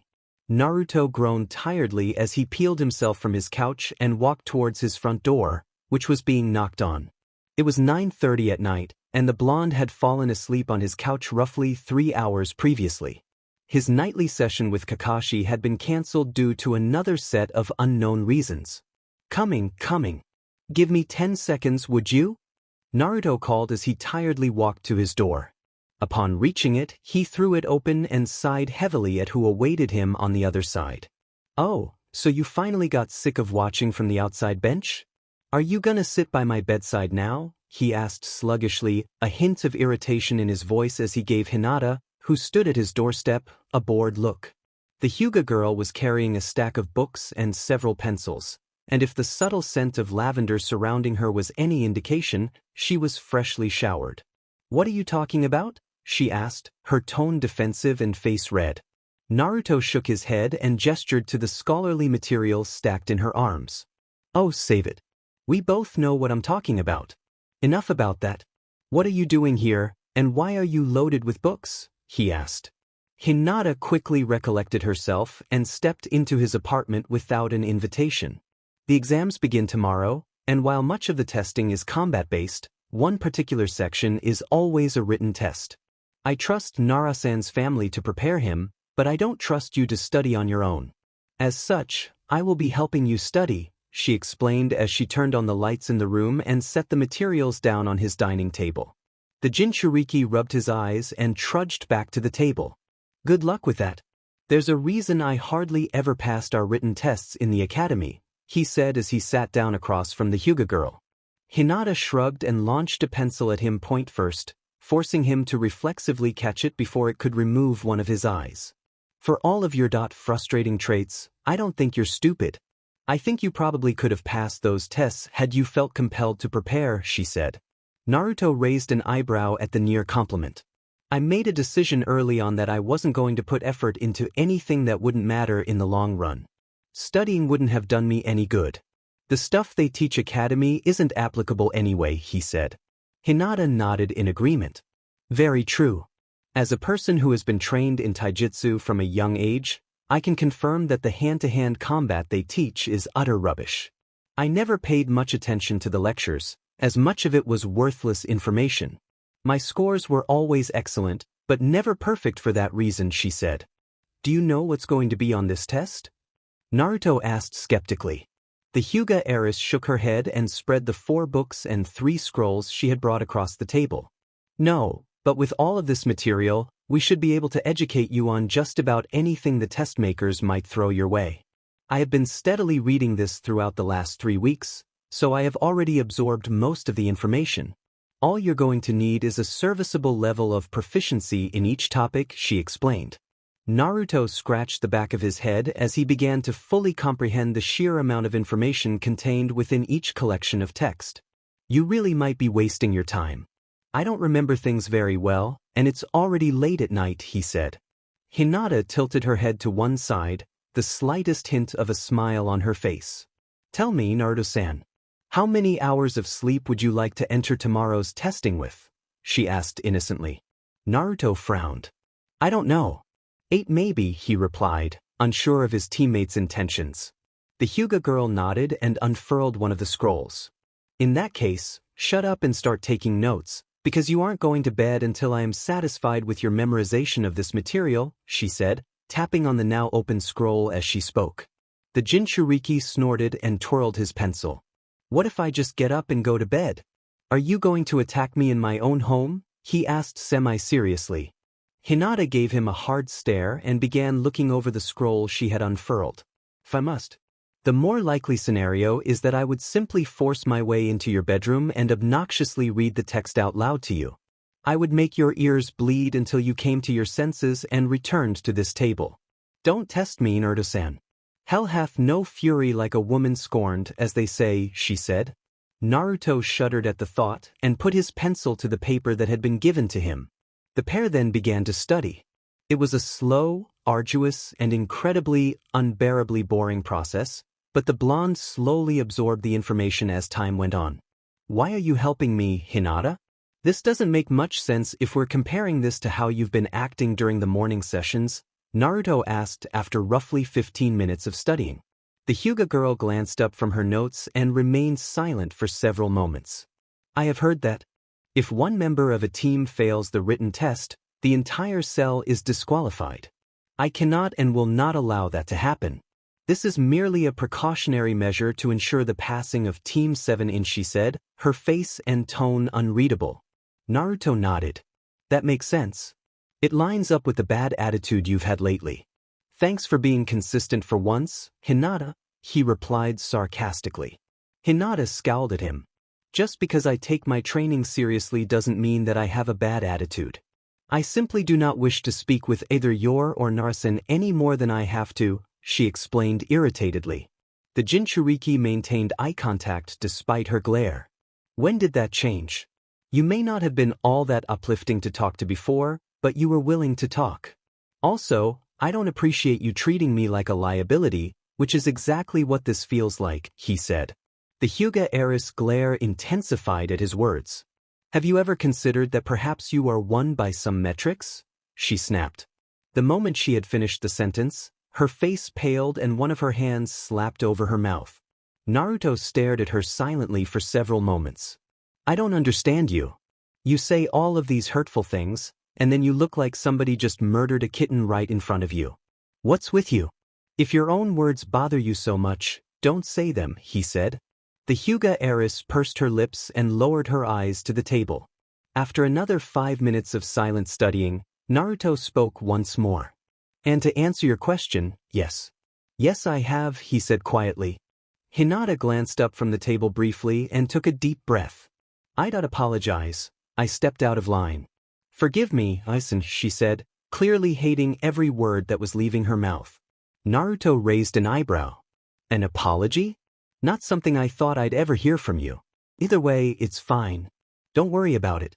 Just you actually saying you're sorry is enough. I don't get that out of people much, as you probably could have guessed, he said with a depressive chuckle. The rigidness in the Hyuga girl's posture lessened somewhat at his words. Good. In that case, we should continue studying. There is still much to do, she said, still embarrassed by her previous outburst. The Jinchuriki grinned at her still somewhat frazzled demeanor. Man, for all of your smoothness as a talker, you get shaky pretty easily. Keep that up. It's really endearing, he said humorously. Hinata turned red and gave him a confused look. Do you know what the word, endearing means, Naro-san? She asked quietly.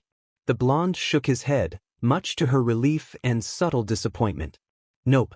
I've just heard you use it to make fun of me before. I also heard your sister use it when she was talking to Konohamaru. Seemed like a good word, so I'm going to use it now, he said matter-of-factly. Hinata allowed a ghost of a smile to form on her face. Go right ahead, Naruto-kun. Use it as much as you would like. Shikamaru sighed as he and his teammates waited silently in a hall full of genin. They were in the building in which they would be taking the written section of the Chunin exams. They had been forced to navigate a genjutsu to reach the place they were currently standing. They had an enormous advantage due to Hinata's Byakugan, so the illusion had been simple to find a way around. We get here at 6 in the morning, solve the puzzle, and then we find out that the test doesn't start until 7:30.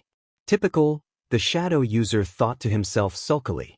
He glanced around him at the other genin. The entirety of teams 8 and 10 were in attendance, as well as another team that contained Neji, a boy in a jumpsuit, and a girl who was filing her nails with a kunai. Beyond the genin of Konoha, there were teams from various other villages. From Suna to Kusa, the selection of nationalities was quite varied. I forget how big an event this is sometimes. Everybody but Kumo is here, Shikamaru thought to himself. He then looked to his teammates, who were leaning on opposite walls of the hallway. The lazy genin chuckled at one specific detail of the sight. You aren't slick, Hinata. Staring at the floor with your Byakugan active is kind of a dead giveaway as to what you're really looking at, he thought humorously. He then focused on Naruto for a moment. And he's totally oblivious. Lucky you, Hina, he thought, stifling a laugh as he watched his aloof teammates silently, subtly stare at the Jinchuriki. Shikamaru glanced up at the clock on the wall and sighed. It was only 6:30, which meant that there was still an hour until the beginning of the written test. I might as well walk around a little. My knees are going to snap if I just stand in place, he thought to himself. The shadow user then said a brief set of goodbyes to his teammates and began wandering the genin-infested halls. What an odd bunch of people. All shapes and sizes, he thought to himself as he observed his fellow genin. As he looked around, his focus shifted from hall in front of him to the people standing against the wall. It was this that caused him to run into a boy who was walking in the opposite direction. Second time this month that I've run into somebody, he thought to himself as he regained his lost balance. He then looked to the boy he had run into. He was fairly short and had red hair. He also had a strange gourd strapped to his back. The most striking thing about him was the incredibly defined circles under his eyes, which made his unflinching stare even more unnerving. Sorry about that. I wasn't paying attention, Shikamaru said somewhat nervously. The redhead remained silent, unblinking as he attempted to stare a hole in the shadow user's skull. Oh, so that's how it is. Fine, I'll have a staring contest with you, prick, the lazy genin thought to himself as he returned the blank glare. The boys stood in tense silence for several moments before they were interrupted by a girl with a fan. Leave him be, Gar. Don't waste your energy, she said, pulling him back as she spoke. Shikamaru raised an eyebrow and began to walk through opening the girl had created for him in the middle of the hall. Before he could pass the pair completely, the girl's hand shot out and seized his arm. Do you have a death wish? She asked quietly. The shadow user glanced at her out of the corner of his eye without turning his head. Does he? He asked. The girl stared at him for a moment before letting go of his arm and allowing him to pass. She kept her eyes on him as he walked down the hall. Shikamaru, once he was out of her earshot, sighed and shook his head. This is why I don't wake up early. I get mouthy. Temari turned her attention back to Gaara for the first time in several minutes. The redhead was also staring in the direction the Konoha genin had walked. His facial expression was unreadable as it always was, save for the nearly imperceptible smile tugging at his mouth. "How long does he have?" she asked, well aware of what was likely circulating through the boy's demented mind. To her surprise, Gaara shook his head and chuckled. "That depends. I like him," he replied, shocking his sister further. Temari furrowed her eyebrows. What makes him any different?" she asked skeptically. The redhead allowed a bit of sand to leak from his gourd and fall to the floor. "He has a spine. A rare trait these days. I'm going to very much enjoy ripping it from his body." "Oh, how satisfying that will be," he replied. Temari shuddered at his brutally casual words. Such topics were discussed a disturbing amount within their family, but she had never truly grown accustomed to it. "There's a lot of people here. More than I thought there would be," she commented as she glanced around at the crowd that populated the crowd. Gaara nodded. "By the time we reach the combat-oriented section of this exam, there will be less than 30 people. I guarantee it," he said. Temari chuckled. "Who do you think will still be there?" she asked curiously. The redhead thought for a moment before gesturing to Team 8 and Team 10. "The team that the boy I just ran into hails from, and those two teams. Unlike most of the ninja here, they actually have detectable chakra," he said. The fan-wielding Kunoichi studied the groups for a moment and looked back down the hall. "You just picked a fight you can't win, whoever you are.